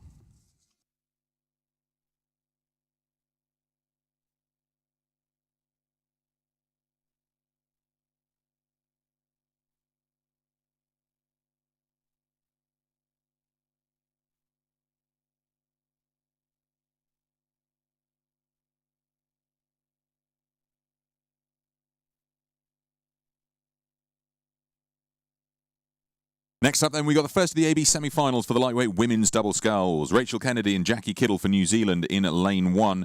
We've then got Poland 2 in lane 2, Jessica Sobocinska and Katarzyna Welner. Poland 1 in lane 3, Victoria Kalinowska and Zuzanna Jaścinska. and then France in lane 4. Laura Tarantola, Claire Beauvais. Spain in 5, Rochelle Sanchez and Anna Navarro, and then completing the field for the Netherlands in lane 6, Kika Banning and Oriane Putz. They're already going through 600. Out in front, we've got the French combination of Tarantola and Beauvais. They were the fastest from the heats, earning themselves the first choice when it came to the athlete lane selection for this AB semi-final. They're alongside Poland 1's Kalinowska and Jasinska, who are perhaps 3/4 of a length down on them. That's the 1-2. Question then is, who can hold on to the third place through to the A final? So who's your money on, Camilla? Oh gosh, who is my money on? I think it would be silly to put it anywhere other than Beauvais and Tarantola of France. The Olympic silver medalists are back after a long break, but still looking completely sublime, as if they've never been away. And they lead out at the moment, and I doubt anyone can come past them once they've managed to get themselves into that position. So the fight is for the best of the rest, and I think between the two Polish doubles, well, it's so hard to tell. There's an experienced combination in Poland 1, the under-23 European silver medalists in the Jasinska and Kalinowska, but going up against the great Katarzyna Welna in the stroke seat for Poland 2. And it's, well, currently at the moment, Poland 1 by half a length in second place over Poland 2. The Netherlands making a really good bid through halfway to take on the Kiwis in 4th and 5th, and then Spain just trailing out the back by 3/4 of a length. But this is going to be some internal battle here for the Polish lightweight women's double sculls, but could be an absolutely awesome achievement to get both crews into the final in what is one of the most competitive events of the regatta. Laura Tarantola et Claire Beauvais, qui les vice-championnes olympiques en 2 poids légers, sont en tête de cette première demi-finale en double des femmes poids légères. Elles mènent devant les 2 bateaux polonais en position 2 et 3 en ce moment, et c'est en 4 et 5e position la Nouvelle-Zélande et les Néerlandaises. Klare Sache vorne für das französische Boot nach der Streckenhälfte. Die beiden Vize-Olympiasiegerinnen, sie führen dieses Rennen an. Sie werden verfolgt von den beiden polnischen Doppelzweien, und dahinter ist es ein neuseeländisches Boot. Große Namen im Leichtgewichtsfrauenrudersport natürlich, Jackie Kiddle. Sie wird hier nochmals versuchen, an die polnische Kombination ranzukommen. Well, my co-commentator there, my multi-talented co-commentator, very pleased to see Beauvais and Tarantola out in front. But how is that Polish battle developing, Tim? Well, the younger Polish double is actually creeping up on the more senior combination. Great to see the inter-squad rivalry here at in the semi-final of the lightweight women's double. But the Olympic silver medalists from France looking comfortable ahead, 33 strokes a minute, underrating both Polish doubles and I think the rest of the field. But they maintain a very high boat speed. But I think the cards are shuffled in this semi-final, with France leading the way home, when the 2 crews from Poland getting 2nd and 3rd and into the A final, because there is just too much work to do for the crew from New Zealand to catch up, and the Spanish crew are out of it, I think, as are the Dutch. So I think, Pete, this is all sewn up in the last 350 of this race, or can anything happen? Yeah, that's the question, Tim. It certainly is looking good for the Polish here, though. If they get both of their doubles through, that's quite a feat for them, and a very impressive performance out here. They're pretty much level coming into the last 250. We've got the Welna-Soboczinska combination already going up to 38, trying to wind it in for the finish to see if they can see off the Polish 1 boat of Kalinowska and Jasinska. But it's the French combination, Tarantola and Beauvais, who I think we would have expected to be leading this race. Ja, Pete hat es richtig gesagt. Die Französinnen werden ihrer Favoritinnenrolle gerecht. Sie führen dieses erste Halbfinale im Leichtgewichtsdoppelzweier an vor 2 Booten aus Polen. Also die interne Selektion von Polen ist noch nicht abgeschlossen. Das muss dann morgen im Finale entschieden werden, welches dieser Boote schneller ist und welches Boote dann schlussendlich sich für die EM und die WM qualifizieren wird. Also in diesem ersten Halbfinale Frankreich vor Polen und Polen, dahinter dann Neuseeland, Spanien und die Niederlande. Last couple of strokes, Claire Beauvais and Laura Tarantola for France take the win, nearly 2 lengths up on Poland 1. That's Kalinowska and Jasinska. And then Poland 2 cross the line for third. An amazing performance. And they will all progress through to the A final. Spain will lead the way into the B final, joined by New Zealand and the Netherlands.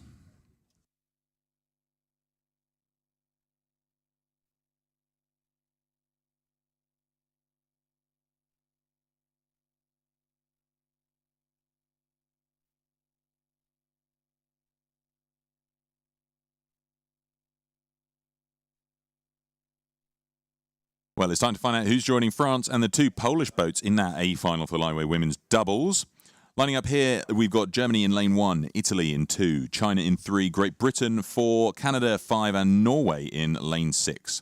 Going through the 500, Great Britain out in front by just less than a second ahead of Italy in second, who are only 400ths ahead of Canada. That's the 1, 2, 3.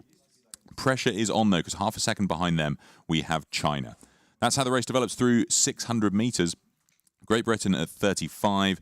We've then got the Italians at 36. Everybody at a relatively similar race rhythm there, coming up towards 700 metres in. So we'll see how things progress here, but it's looking good for Great Britain, Camilla. Yeah, looking really good, and they'll draw confidence from the fact that they currently sit up on the reigning Olympic champions, Italy, from this boat class. It was amazing to see them win that back in Tokyo last year, especially after Valentina Rodini, who sits in the bow seat, plagued by injury. An absolute fairy tale for them to be successful there, but they're currently being led out by Great Britain, who will be well aware of the pedigree of the Italians that sit over in lane number 2, and it is a considerable lead, especially in lightweight racing. A length here for the British as they move towards us at the 1,000-metre marker.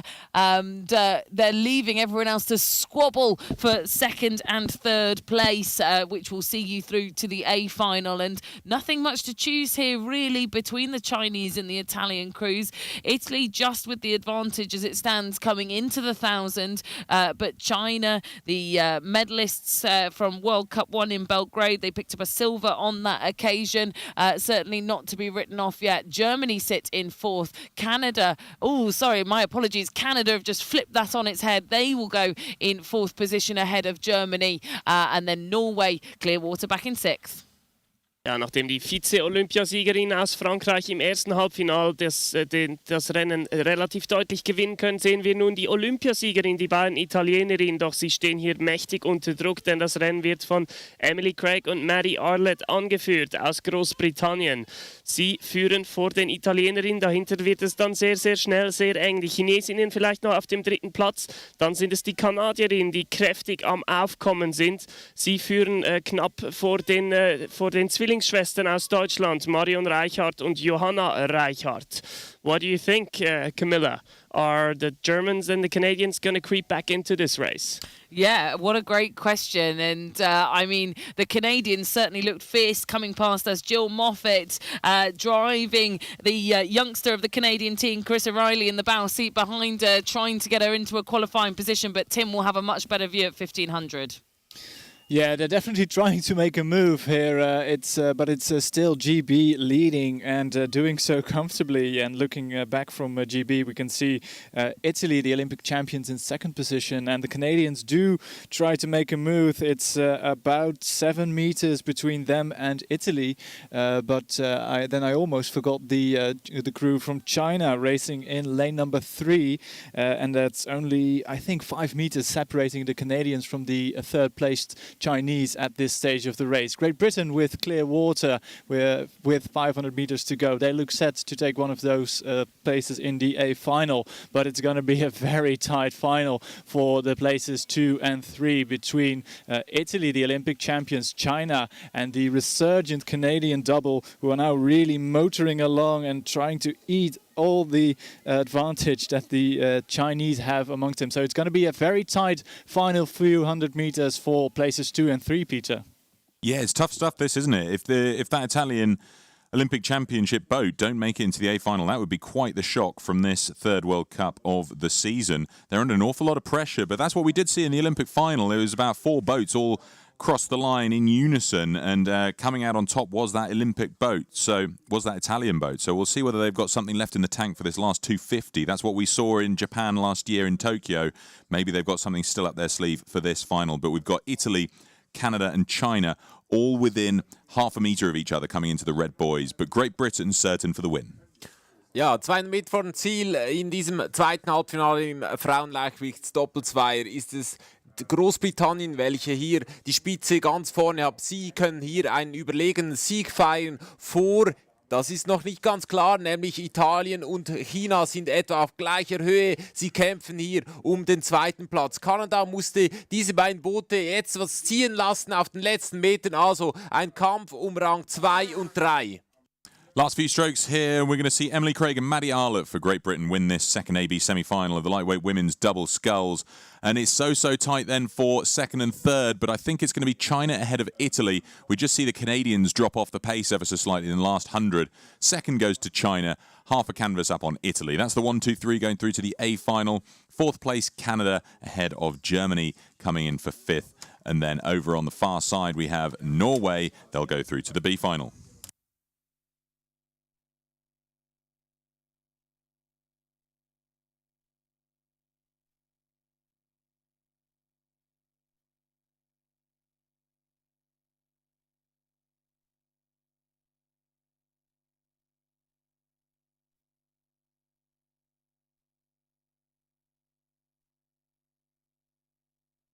We move from the lightweight women's to the lightweight men's double sculls next. The first AB semi-final. We've got Spain in lane 1, Andrei Struzhina and Spain in lane 1, Manuel Belastegui and Caetano Hortopombo. Switzerland in 2, that's Andrei Struzhina and Rafael Ahmadi Ireland. Norway in lane 3, Lars Benske and Askial Churm. Italy 2 in lane 4, Pietro Rutte and Gabriel Suarez. Belgium in 5, Marlon Colpert and Niels van Zandwege. And then completing the field for New Zealand in lane 6, Matt Dunham and Christopher Stockley. 700 metres in already, Rutte and Suarez out in front for Italy. And they've got perhaps half a length up on Switzerland, is it, Camilla?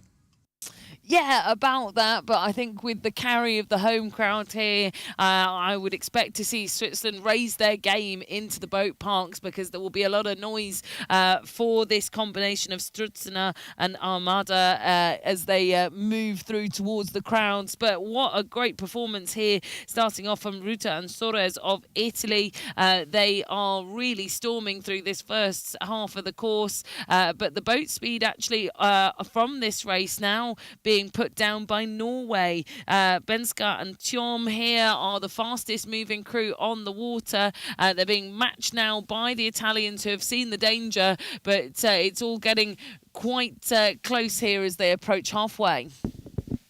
Halbfinale im Leichtgewichtsmänner-Doppelzweier und hier haben wir wiederum zwei leichte Schweizer Männer am Start. Wir wissen ja, dass es im Schweizer Leichtgewichtsmänner-Team ein Trio ist, zusammen mit noch Jan Schäuble, der heute im Männer-Doppelvierer am Start ist. Und die beiden Schweizer, die jetzt am Start sind, Andrei Struzhina und Rafael Ahmada Irland. Sie sind gut unterwegs, sie sind derzeit auf dem zweiten Platz, werden nur von den Italienern derzeit geschlagen, die mit Pietro Rutte einen prominenten Mann an Bord haben. Er war Dritter an den Olympischen Spielen in Tokio. Die Norweger dann, die Sieger aus dem Weltcup in Poznan mit Ask Tjam und Lars Benske. Sie setzen die Schweizer derzeit am ehesten noch unter Druck und sind auf dem dritten Zwischenrang. Dahinter ist schon etwas Luft entstanden zwischen den weiteren drei Booten in diesem ersten Halbfinale.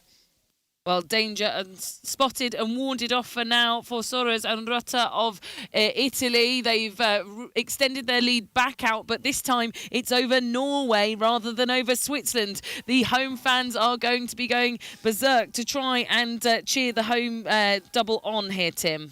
Yeah, you can hear it from the bank already. Lots of encouragement coming from the athletes area and the boating area to these athletes. You can see the Italian double there out in front, but I think it's a good move there from the double from Norway, and they're actually at 39 strokes a minute trying to get ahead, and I think they've just managed to put their bow ball in front of the Italians, who are now in second position with the local favorite, the Swiss double, going with them currently in third position, and the Swiss have a healthy margin, just over a length ahead of the crew from Spain racing in lane number 1. So it looks good for the home favourites, but a good, massive and perhaps decisive move from the Norwegians to get into the first position. But Peter, we always look to the Italians, and we know they can sprint. They are at 38 strokes a minute, but we know they can get way up until 44 and higher.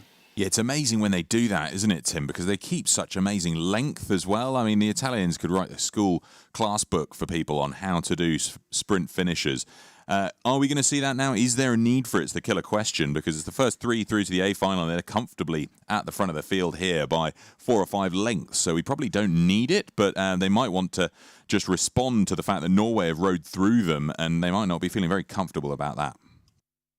Nur noch 250 Meter sind zurückzulegen für die führenden 3 Boote aus Norwegen, Italien und der Schweiz. Also es sieht sehr gut aus für das Schweizer Boot, für André Strutzina und Rafael Ayumada. Die beiden, welche hier die Premiere zusammen feiern an diesem Weltcup.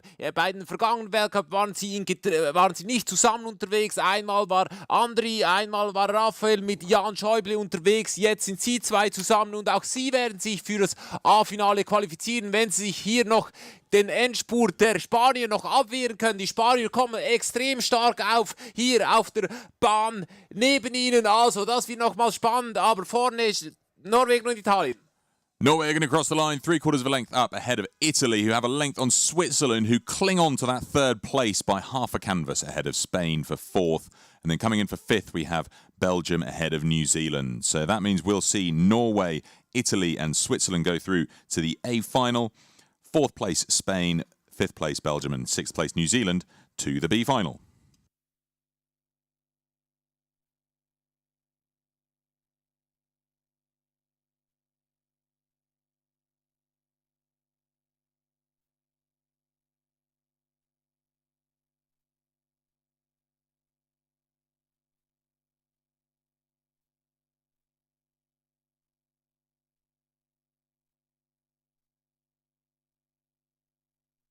Next up then, let's find out who's joining Norway, Italy and Switzerland in that A final. Lining up here for the second AB semi-final, we've got Portugal's Jerzy Kowalski and Portugal's Afonso Duarte Costa and Dinis Duarte Costa in lane 1.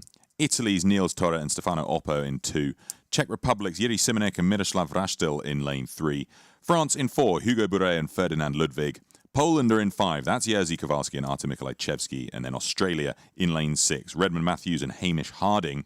Through the 500, out in front is the Italian boat, Niels Torre and Stefano Oppo. Fast-starting Italians like we saw in the previous semi-final, where the Italy 2 boat got out to a quick start. Question's going to be whether they can hold on to it here. France going with them, Bouret and Ludwig, perhaps half a metre off the pace. And then it's tough to split third place between Portugal, Czech Republic and Poland. They're coming up towards 700 metres, and that's going to be the dividing line between an A final place and the B final. Currently in third, though, is Portugal, but by next to nothing here, Camilla. The Czech Republic and Portugal, right, Poland hot on their heels. Yeah, this is much closer, it seems, than the previous semi-final in this lightweight men's double sculls event. And the Italians are looking to try and stamp their authority here after a great season in the single. Niels Torre joining up now with Stefano Oppo to form a pretty formidable double on paper. But in terms of the results as a double scull, none to show just yet, but they've gotten off to a really good start. They're up at 39 strokes a minute and actually inching out a lead over Ludwig and Bouret of France, who are just ahead of the rest of the pack. In the chasing field, well, Portugal sitting very tightly alongside the Czech Republic and Poland, as you mentioned, Pete. But I think if I was to put my confidence in anyone, it would be Simonek and Vrastil of the Czech Republic. They currently sit down by half a canvas on Poland and Portugal, but their second half speed saw them to 4th at the Olympic Games in Tokyo, and I would bank on them to be in the A final. Ja, wenn ich im letzten Halbfinale Pietro Ruta erwähnt habe, der Dritte an den Olympischen Spielen in Tokio im leichten Doppelzweier, dann erwähne ich jetzt Stefano Oppo, sein damaliger Zweierpartner. Er hier mit Nils Tore am Start und er führt dieses zweite Halbfinale an. Sie führen relativ deutlich vor dem französischen Boot. Das waren die Zweiten in Poznan beim letzten Weltcup und dahinter ist es ein formidabler Dreikampf zwischen Polen, Tschechien und Portugal. Leichte Vorteile bei Streckenhälfte für die Portugiesen. Vielleicht sind es die Polen mittlerweile, die vorne liegen. That's going to be an very interesting last third of the race for these three crews. Who's going to make the third spot, Camilla? What do you think? Well, I've certainly already showed my colours in thinking that the Czech Republic will be that victorious crew. They sit down at the moment, Tim, but tell us how it's developing at 1500. Well, it's great to see the young Portuguese Afonso and Denis Duarte Costa fighting for a place in the A final. I wasn't expecting that based on the repercharge results of yesterday, where they got the third place. The Polish actually got second in the heat and progressed straight through this AB semi-final. So my money would be on the Polish, but all things changing here with 500 meters left to go. It's the new combination of Italy, of Oppo and Torre in the lead, 3/4 of a length ahead of the silver medalist from Poznan, the French, in second position, and then it's where you can draw a line between the Polish, the Czech Republic, and the Portuguese. So it's going to be very tight. 1 and 2 sewn up. I think that's going to be Italy and France. But who's going to get that all-important final spot to the A final? I'll hand you over to Peter, who's got all the answers at the finish. All the answers, he says, but I agree with you, Tim. Poland's Kowalski and Mikolajczewski now starting to move up here. They've gone to 40 and pulling ahead of the Czech Republic. We'll see how this sprint finish pans out, because the Czech Republic not going to get left behind here. They go to 42 to try and stop this Polish charge. It's going to be between these two boats for that third place. Ja, während 1 und 2 schon vergeben scheint an Italien und Frankreich, gibt es einen Kampf um den dritten Platz zwischen Tschechien und Polen. Tschechien waren Vierten an den Olympischen Spielen, Polen mit Artur Mikolajczewski, der Olympiafinalist von Rio, also auch viel Erfahrung dort drin. Artur Mikolajczewski ist bekannt für einen starken Endspurt und den muss er jetzt hier zeigen, wenn er die Tschechen noch abfangen möchte, kurz vor dem Ziel. Well, I can't believe it. Poland and the Czech Republic absolutely level coming into the last 50 metres. It's looking good for France out in front ahead of Italy by a canvas. But who's going to take that third spot? Crossing the line first, France are half a length up on Italy, and then third place, Poland, by half a canvas ahead of the Czech Republic. An exciting sprint finish there. The Polish just clinging onto it. Fifth place goes to Poland, and then coming in for sixth place we have Australia. So we'll see France, Italy and Poland go through to the A final.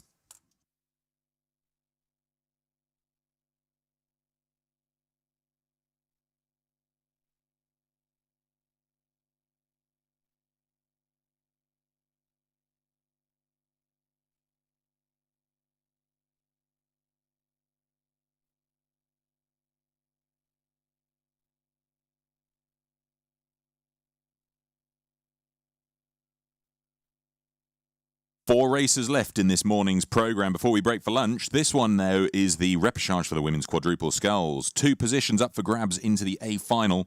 We've got the Netherlands in lane 1, New Zealand in 2, Romania in lane 3, Germany in 4 and China in lane 5. 400 metres in, Germany out in front, but not by much at all. They've got perhaps half a canvas on New Zealand and then perhaps half a canvas back. Then we find Romania. So that's the 1, 2, 3 at the front of the field, battling it out for 2 places in the A final. Es sind noch 2 Plätze zu vergeben im Frauen-Doppelvierer und wir haben 5 Boote am Start, welche um diese 2 Plätze kämpfen, nämlich die Niederlande, Neuseeland, Rumänien, Deutschland und China. 500 Meter sind bereits zurückgelegt und es ist das Boot aus Deutschland, welches das Rennen anführt, aber nur ganz knapp eine halbe Sekunde vor dem Boot aus Neuseeland. Dahinter dann Rumänien, nicht weit zurück, etwas bereits abgeschlagen, China und die Niederlande.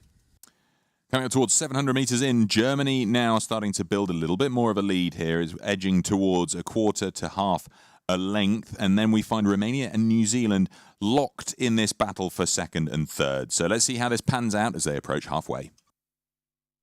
Yeah, and Germany with this new look quad again. We talked about this regeneration of the German senior team, and this quad no exception. Just looking to burst onto the senior stage with newcomer to the boat since World Cup 2, Marie-Sophie Zeidler, and a familiar name there, I'm sure, if you've been following rowing. Younger sister of Olli Zeidler, not racing here, unfortunately, this weekend in the single scull, but Marie-Sophie here in the 2-seat now, joining her 3 teammates, and currently leading the way in this repercharge of the women's quadruple sculls. Only 2 to go through to the A final, though, which is going to make for some intense racing here. And through the midway stage, well, it's still Romania that sits in 2nd place as it stands at the moment. They've shaken off the challenge from the New Zealanders and are still moving away. It's about a canvas overlap between New Zealand and Romania in 2nd and 3rd, and in fact that burst of speed from Romania has seen them close up on Germany, and these 3 with clear water over the Netherlands. Im Frauen-Doppelvierer Hoffnungslauf, hier geht es ganz heiß zu und her. Wir haben einen Dreikampf vorne um 2 Plätze. Es sind nämlich noch 2 Plätze frei im A-Finale. Führend momentan das deutsche Boot, das junge deutsche Boot, unter anderem mit Marie-Sophie Zeidler, die Schwester von Olli Zeidler, der in Luzern nicht am Start ist. Dahinter sind es die Rumäninnen, die versuchen mit, ja, was ist das, ein Luftkastenrückstand vielleicht, versuchen an die Deutschen ranzukommen und ihren 2. Platz oder ihre Qualifikation für das Finale abzusichern. Auf dem 3. Platz der Challenger, wenn man so will, das ist das Team aus Neuseeland, die jetzt aber schon ein bisschen mehr als eine Länge Rückstand haben. Also für sie wird es knapp, hier auf dem letzten Streckenviertel nochmal ranzukommen. Maybe Tim knows whether the New Zealand crew is going to make it to the A-final tomorrow. Well, the New Zealanders are already up, rating higher than the leading Romanians and Germans, but it's more than a length they have to make up, with Romania now trying to stride ahead of the Germans who led from the start.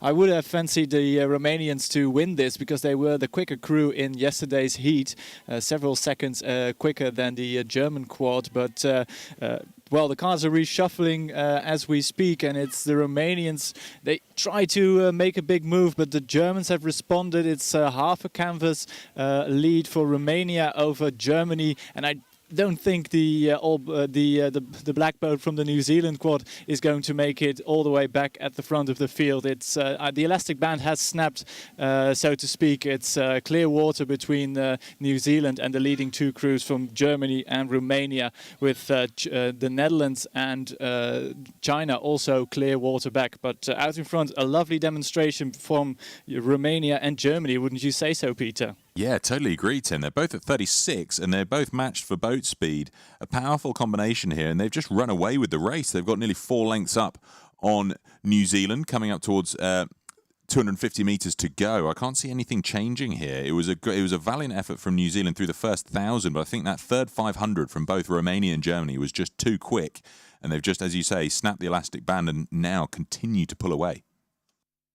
Ja, die beiden letzten Plätze für das A-Finale im Frauen-Doppelvier scheinen an Rumänien und Deutschland vergeben zu sein. Sie werden also voraussichtlich auf Großbritannien, Italien, China und Polen dann morgen treffen. Also da können wir uns auf ein schönes Rennen freuen. Beim rumänischen Boot haben wir im Übrigen auf der 3. Position rudern Ionela Kosmiuc, die ehemalige Leichtgewichtsruderin, Weltmeisterin 2018. Sie rudert hier nun im Doppelvier in der offenen Kategorie und gewinnt voraussichtlich diesen Hoffnungslauf. Well, here we go. The Romanians are going to take the win, just over a length up on Germany. I think we saw this coming. They both progressed through to the A final. And then a length of clear water back, we have New Zealand crossing line for 3rd, ahead of coming in for 4th place, the Netherlands, and then 5th place, China. We'll see them in the B final.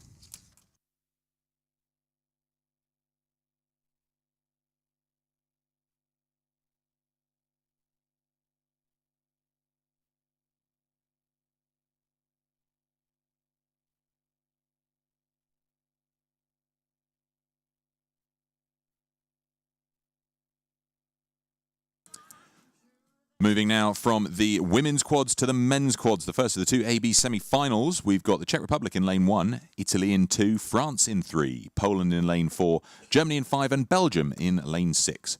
Coming up towards 500 metres in Italy, out in front. Impressive stuff considering they've had a crew change here. Gennaro Di Mario was due to be in the 3-seat, now replaced by Nicolo Carucci, and that hasn't slowed them whatsoever. They're out in front by nearly 2 seconds on Poland. Im ersten Halbfinale im Männer-Doppel-4 haben wir auf Bahn 1 die Tschechische Republik, auf Bahn 2 Italien, auf Bahn 3 Frankreich, auf Bahn 4 Polen, auf Bahn 5 Deutschland und auf Bahn 6 Belgien. 500 Meter sind zurückgelegt und es gibt eine schon schöne Führung für das italienische Boot. 1:22:59 haben sie gebraucht, um die 500 Meter zu absolvieren. Sie waren damit 1,6 Sekunden schneller als die Polen auf dem zweiten Platz. Also schon ein super Start für das italienische Boot. Well, they're coming towards 800 metres in. It's a cracking start here, Camilla, for Italy. Yeah, exactly as you've both said there in the tower. An absolutely cracking start here for the Italians, despite having that sub on board. And in fact, I would argue Gennaro Di Mauro, who's come out for the Italians, replaced by Nicolo Carucci, was in fact the strongest sculler in that boat, having been the Olympic single sculler for Italy at the Tokyo Games. But it's not slowing them down whatsoever. In fact, we were saying here at our commentary position, we thought Italy might have a strong second half, so they're proving us very much wrong here. But the race for second and third very much still on. The crew in second currently riding with Poland. They're a length down on the Italians, and actually I think starting to cut through them, and Italy might pay for that fast start in this second part of the course. But as we said, the race very much on for the A final, still 3 places through, and the French and the Germans going toe to toe here. The France crew stroked by the Enfoy brothers, this new look combination just starting to move now into the third quarter. Ja, trotz kurzfristiger Änderung im italienischen Doppelvierer sind sie das führende Boot hier bei Streckenhälfte, zeigen eine wirklich sehr solide Performance. Sie führen vor dem polnischen Boot auf dem zweiten Platz, und dahinter, da ist es knapp um den dritten für das A-Final berechtigten Platz. Momentan leichte Vorteile für das französische Boot mit den beiden aus dem Zweier ohne bekannten Athleten, den beiden Enfoy Brothers. Ja, es bleibt spannend. Auf dem letzten Viertel wird sich entscheiden, welches Team den dritten und letzten Platz für das A-Finale schnappt. Well, it's the crew trying to bridge the gap in third place. Who's that at the moment, Tim? Well, to me, it looks like the French quad are trying to get that all-important third from the crew from the Czech Republic racing in lane 1. It's or I think it's, well, 3/4 of a length advantage for the French, with the Polish quad actually moving through the fast-starting Italians at this stage. So the Polish crew looking absolutely fabulous, with Zitarski and Baranski stroking that quad. It's a well-timed race there from the Polish, up at 40, the Italians at 37. That's a bit low for their usual race plan, but they'll be increasing the rate, no doubt. So France looking good to take that last spot, but I always keep an eye out for that quad from the Czech Republic as well, Peter. Who is it going to be? Yeah, good question. Let's see how they wind it up into this last 250. It's tough to guess at the moment, but I've been really impressed with Poland's push through this last 500 to seize the lead from the Italians. And by no insignificant margin, they're 2 lengths up already coming into the last 200, and they're up there at 42 and the fastest boat by a country mile. Ja, die Polen haben sich am Anfang zurückgehalten und jetzt haben sie aber aufgedreht. Sie führen dieses Rennen im ersten Halbfinale im Männer-Doppel-4 mit einer Bootslänge an vor den Italienern und dem französischen Boot. Also für diese 3 Boote sieht es gut aus. Nicht im A-Finale dabei sein werden voraussichtlich Deutschland, Belgien und die Tschechische Republik. Coming across the line then, Dominik Chaya, Matus Bizkut, Miroslav Ziatarski and Fabian Barański. They're going to take the win in this first AB semi-final, and they do so in style. 2 lengths up on Italy, who have half a length over France for third. That's the 1-2-3 going through to the A final, and then a length and a half behind them we find the Czech Republic for fourth. It's close then for fifth and sixth. Germany just edging out Belgium between fifth and sixth, but nonetheless, we'll see them again in the B final.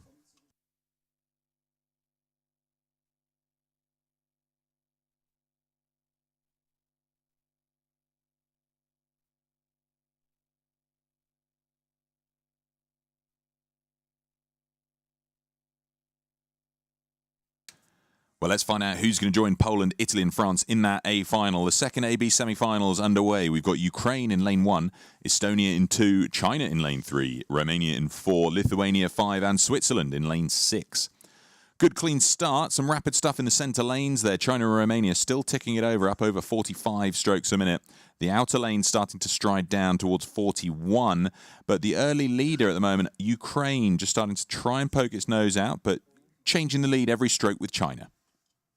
Ja, wir kommen zum zweiten Halbfinale im Männer-Doppelvierer. Hier haben wir die Ukraine auf Bahn 1, auf Bahn 2 Estland, auf Bahn 3 China, auf Bahn 4 Rumänien, auf Bahn 5 Litauen und auf der Bahn 6 die Schweiz mit Jan Schäuble auf Schlag. Jan Schäuble wurde heute in der LZ zum Shootingstar der Schweizer Ruderszene benannt. Er hat im letzten Wochenende der Leichtgewichtstitel im Einer und im schweren Einer gewonnen. Also zweifacher Schweizer Meister jetzt hier ausnahmsweise bei den Schwergewichten auf Schlag. Und er macht hier einen guten Job. Sie sind gut aus dem Startblock rausgekommen, haben jetzt zwar etwas eingebüßt, momentan auf der 6. Position rudernd, aber nur eine knappe halbe Sekunde auf den 3. Platz auf Rumänien, welche momentan nach 500 Meter auf Rang 3 sind. Ganz vorne China und auf dem 2. Platz Ukraine, Rang 3, Rumänien, Rang 4, Estland, 5 Litauen und am Schluss die Schweiz, aber es ist noch alles offen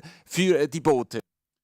Well, it's tight at the front of the field. Ukraine and China still in lockstep as they come up through 750. They're neck and neck at the front, but they've got a length, nearly a length and a half up on this battle for third place. Estonia, Romania, Romania just edging ahead of Estonia and Lithuania and Switzerland. So let's see how this progresses. Looking to be a very tight one here, Camilla. Yeah, we're on edge here in the commentary box because those 3 spots are looking very tentative at the moment, and Ukraine take the lead once again. They're up at 38 strokes a minute. Ivan Dovgotko in the stroke seat here, getting his boat now to be the fastest moving crew on the water, but that honour to be taken away from them by the Romanians, who notch up a gear once again. Interesting to see that they've put Cyprian Todosa in the 2 seat, the Olympic silver medalists from the coxless pair now, with 2 blades in hand rather than 1, and it's currently putting them into a qualifying position behind China and Ukraine. This Chinese crew now a canvas ahead of Romania in 3rd, and then the fight for 4th between Estonia and Lithuania is neck and neck. Das rumänische Boot führt diesen zweiten Halbfinale im Männer-Doppelvierer an. Das ukrainische Boot, Entschuldigung, sie führen vor dem chinesischen Boot, und auf dem 3. Platz sind es die Rumänen momentan, die versuchen sich vom Rest des Feldes etwas abzusetzen, und das scheint ihnen ganz gut zu gelingen. Dahinter die Schweizer dann momentan auf dem letzten Schlussrang, Dominik Konrad vom Rapperswil-Jona, Nils Schneider, der Seeklub Biel, Patrick Brunner vom Seeklub Sempach und natürlich Jan Schäuble, wie von Michael bereits gesagt, der Shootingstar vom Seeklub Standstadt. Sie werden wohl morgen im B-Final starten müssen. Well, this Chinese crew, an unblemished record through the World Cup season, a gold at World Cup 1, a gold at World Cup 2. How are they looking, Tim, for a gold here in Lucerne? Oh, that's difficult. Currently, they're in 3rd position with a very fast quad from the Ukraine racing in lane 1. They were actually quicker to the 1,000 than the Italians in the previous heat. So I'm really interested to see what times these crews will conjure up come the finishing line. But here comes the charge from the Romanian quad. They were quickest in yesterday's heat, the 5:39, and I think they're trying to move through and get that first position, with the Ukrainians still in 2nd position, China still in 3rd, and behind them it's really close. Lithuania still in the mix, but I'm afraid the Swiss quad have a lot of work to do to get into the A final. But look at that Romanian crew, all the way up to 41 strokes a minute now, Peter. Yeah, they've just been bumping their way up through the field here. 3rd through the 500, 2nd at 1,500. Now pushing up to the lead. They've got a quarter of a length on Ukraine as they come up towards the Red Boys. So let's see how this pans out. China still not getting left behind. I think they're having a very measured race here. They know that they're in 3rd place, that crucial place into the A final. And as long as they stay in front of Lithuania, they'll be safe. But let's see what the Lithuanian sprint's got in store. Ja, die Rumänen, sie führen dieses Rennen hier an, 150 Meter vor dem Ziel. Dahinter dann die Ukraine, China und Litauen. Leider muss man sagen, als Schweizer, das Schweizer Boot konnte nicht ganz mit der Geschwindigkeit mithalten, aber wir werden sie dennoch morgen noch mal sehen, nämlich im B-Finale für die Plätze 7 bis 12. Also im A-Finale sehen wir wahrscheinlich Rumänien und China und die Ukraine. Last couple of strokes and Romania are going to take the win. They're a length up on China and Ukraine. Ukraine just cling on to second place, half a canvas up on China. So Romania, Ukraine and China go through to the A final. Fourth place, Lithuania, half a length up on fifth place, Estonia. A length up on sixth place, Switzerland will go to the B final.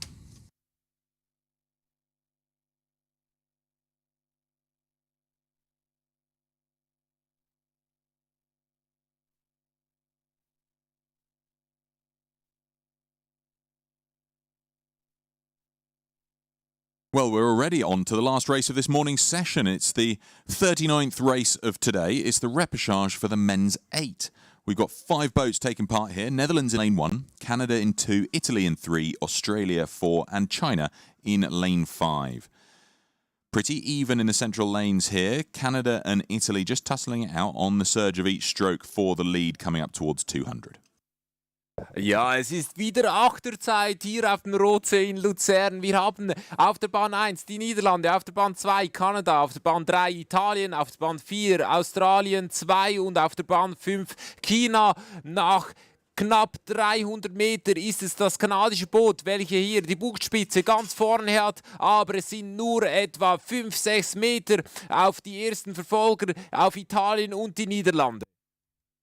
Well, 400 metres in, and Canada starting to establish a bit of a lead here. They've got quarter of a length over the currently level Netherlands and Italy, tied for second and third. And then we've got Australia, perhaps half a length behind that battle in fourth, and then China a length behind them for fifth. So the field really starting to spread out now. Canada have had a great start here. They're still up there at 42 strokes a minute as they pass through the 500. The others striding down to 39.40. So we'll see what this second 500 has in store. Canada did a 1:19.85, which essentially matches the GB time to that 500 metres from the heat of yesterday. So certainly not off the pace compared to the other boats that are already in that A final that we can look forward to tomorrow afternoon. This being a repercharge, the first 2 to go through to the A final, and we'll see the rest race again in the B final tomorrow. So they're going through 750, Canada out in front nearly a length, Camilla, and it's tough to choose Netherlands and Italy for that crucial second place. Yeah, it is, and it's a gutsy row here from the young Dutch crew that are taking on this race by the scruff of the neck. This crew that were due to go to the World University Games now here in Lucerne, racing at the third World Cup in the absence of the Dutch senior team. So it would be very impressive for them to take down this all-star Italian lineup. They've brought in athletes from all over, from all of the boat types, Olympic medalists. Pepe Vicino sits in the 5 seat. Matteo Loddo, Marco Di Constanzo, littered with Olympic medalists here. So I would be surprised to see them not make the A final. And they are starting to shift their bow ball up the boat of the Canadians. It currently sits on the 5 seat for Canada, Curtis Almes, and it's continuing to move here. Italy, with a great middle 500 metres, sees them break free of the grips of the Dutch and the Aussies. Männer-Achter mit Steuermann Hoffnungslauf. Und es sind die Kanadier, die vorne wegfahren. Sie fahren hier einem A-Finalplatz entgegen. Dahinter sind es die Italiener, die sich mittlerweile vor den Holländern etwas absetzen können. Die Holländer hier nicht mit dem schnellsten, mit dem stärksten Boot am Start. Das ist ihre Studenten-WM-Mannschaft, die hier am Start ist. Und sie konnten auf den ersten 1000 Meter wirklich sehr gut mit dem italienischen All-Star-Boot, so wie es meine Co-Kommentatorin Camilla genannt hat, mithalten, aber jetzt zahlen sie dem hohen Starttempo etwas Tribut und fallen langsam zurück. In der Zwischenzeit sind es die Italiener, die nun kräftig aufkommen und auch die Kanadier unter Druck setzen. Camilla, what do you think? Are the Italians going to snitch that first place from the Canadians? Well, I think they might do, and as they come past Tim, this is going to be an absolute barnstormer. Yeah, it's perfectly level with 550 or so meters to go. The Azzurri moving through the fast-starting Canadian crew, with the Dutch still in contention. They're half a length down the Canadians, with the Italians now just a canvas ahead of Canada, and Canada almost 3/4 of a length actually ahead of that Dutch crew racing in lane 1, with the under 23 crew from Australia dropping off a bit of the pace, and it's clear water back to China. But a fantastic race here developing between Canada and Italy. The Italians at 40, Canadians at 40, but Italians making the most of this with the higher boat speed, with 250 meters to go. It looks good for the Italians striding away from Canada. Yeah, what a third 500 for Italy. Leonardo Pietrocaprigna lifting the rating up to 40, sees them push up nearly half a length on Canada just through that third 500. The sprint's really on here for the leadership of this race, but they're continuing to pull away from the Netherlands. So I think we know which two boats are going to be going through to the A final. Ja, etwa 200 Meter vor dem Ziel machen Italien und Kanada alles klar. Sie führen hier diesen Hoffnungslauf im Männer-Achter an und werden sich für das A-Finale voraussichtlich qualifizieren und dort auf Australien, Deutschland, Großbritannien und Rumänien treffen. Also, Kanada wieder einmal mit einem Achter in einem A-Finale vertreten, nachdem es in den letzten 8 Jahren nicht mehr ganz so gelaufen ist im Achter für die Kanadier. Well, it's an amazing race from Italy here to surge out to a nearly 3/4 of a length lead as they cross the line, winning this repercharge for the men's 8. It's half a length in the end ahead of Canada, who have a 1/4 of a length on the Netherlands, and then a 1/4 of a length, or perhaps 1/3 of a length, over Australia for 4th, and then China coming in for 5th. That means we'll see Italy and Canada progress through to the A final, and we'll see the rest again in the B final.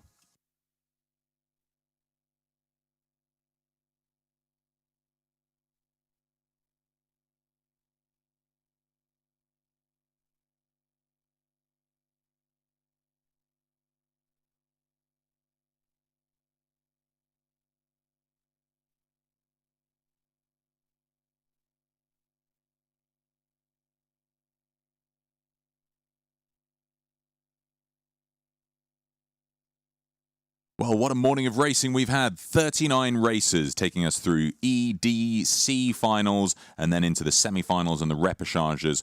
And we just had the last race of this morning, the last repercharge. All we have now left in this weekend's competition are A and B finals. It's lunchtime here now, though, so for those tuning in around the world, you've got a bit of a break before we recommence today's programme of racing, where we get underway with the B final for the lightweight singles at 3:15 local time here in Lucerne, Switzerland. For everybody here by the side of the Lake of the Gods, go get yourself something to eat. Make sure you're drinking plenty of water because it's getting toastier out there. Should peak at around 24 degrees Celsius. We'll be back with you before the first of this afternoon's session of racing, which is at 3:15, and then the last race will be at just before 4 o'clock this afternoon. So hope you've enjoyed this morning. We're going to have a brief lunch break and be back with the first race at 3:15.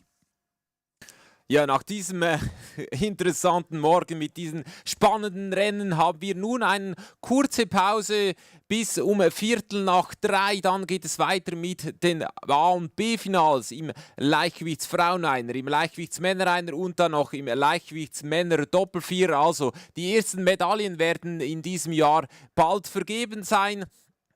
Dann morgen dann die A- und B-Finals der olympischen Bootsklassen. Mit dabei in den A-Finals natürlich auch die beiden Schweizer Booten Janine Gmelin und der Leichtgewichtsdoppelzweier mit Andri Struzina und Raphael Aumada. Es stellt sich natürlich die Frage, ob Janine Gmelin nach ihren beiden Siegen 2017 und 2018 anknüpfen kann und wiederum einen Sieg auf dem Rotsee feiern kann. Ich denke, das könnte durchaus möglich sein. Im Leichtgewichtsmänner Doppelzweier, die hatten eine super Saison bisher. Immer in anderen Kombinationen waren sie auf dem Podium. Jetzt möchten sie das natürlich nochmals machen, hier auf dem Rotsee vor dem Heimpublikum. Pete, what do you think? Women's single, will Janine Gmelin be able to win? I know that the World local Cup Swiss... this year on the Rotsee again. Yeah, the local Swiss will be cheering for her. Let's see how many of the cowbells we can hear. It'll be deafening down the side of the banks when she's coming through. But yeah, going to be a good race. Gut, dann wünschen wir euch noch einen schönen Mittag, eine schöne Pause und wir hören und sehen uns wieder um 15:15 Uhr mit dem B-Finale im Leichtgewichtsfraueneiner.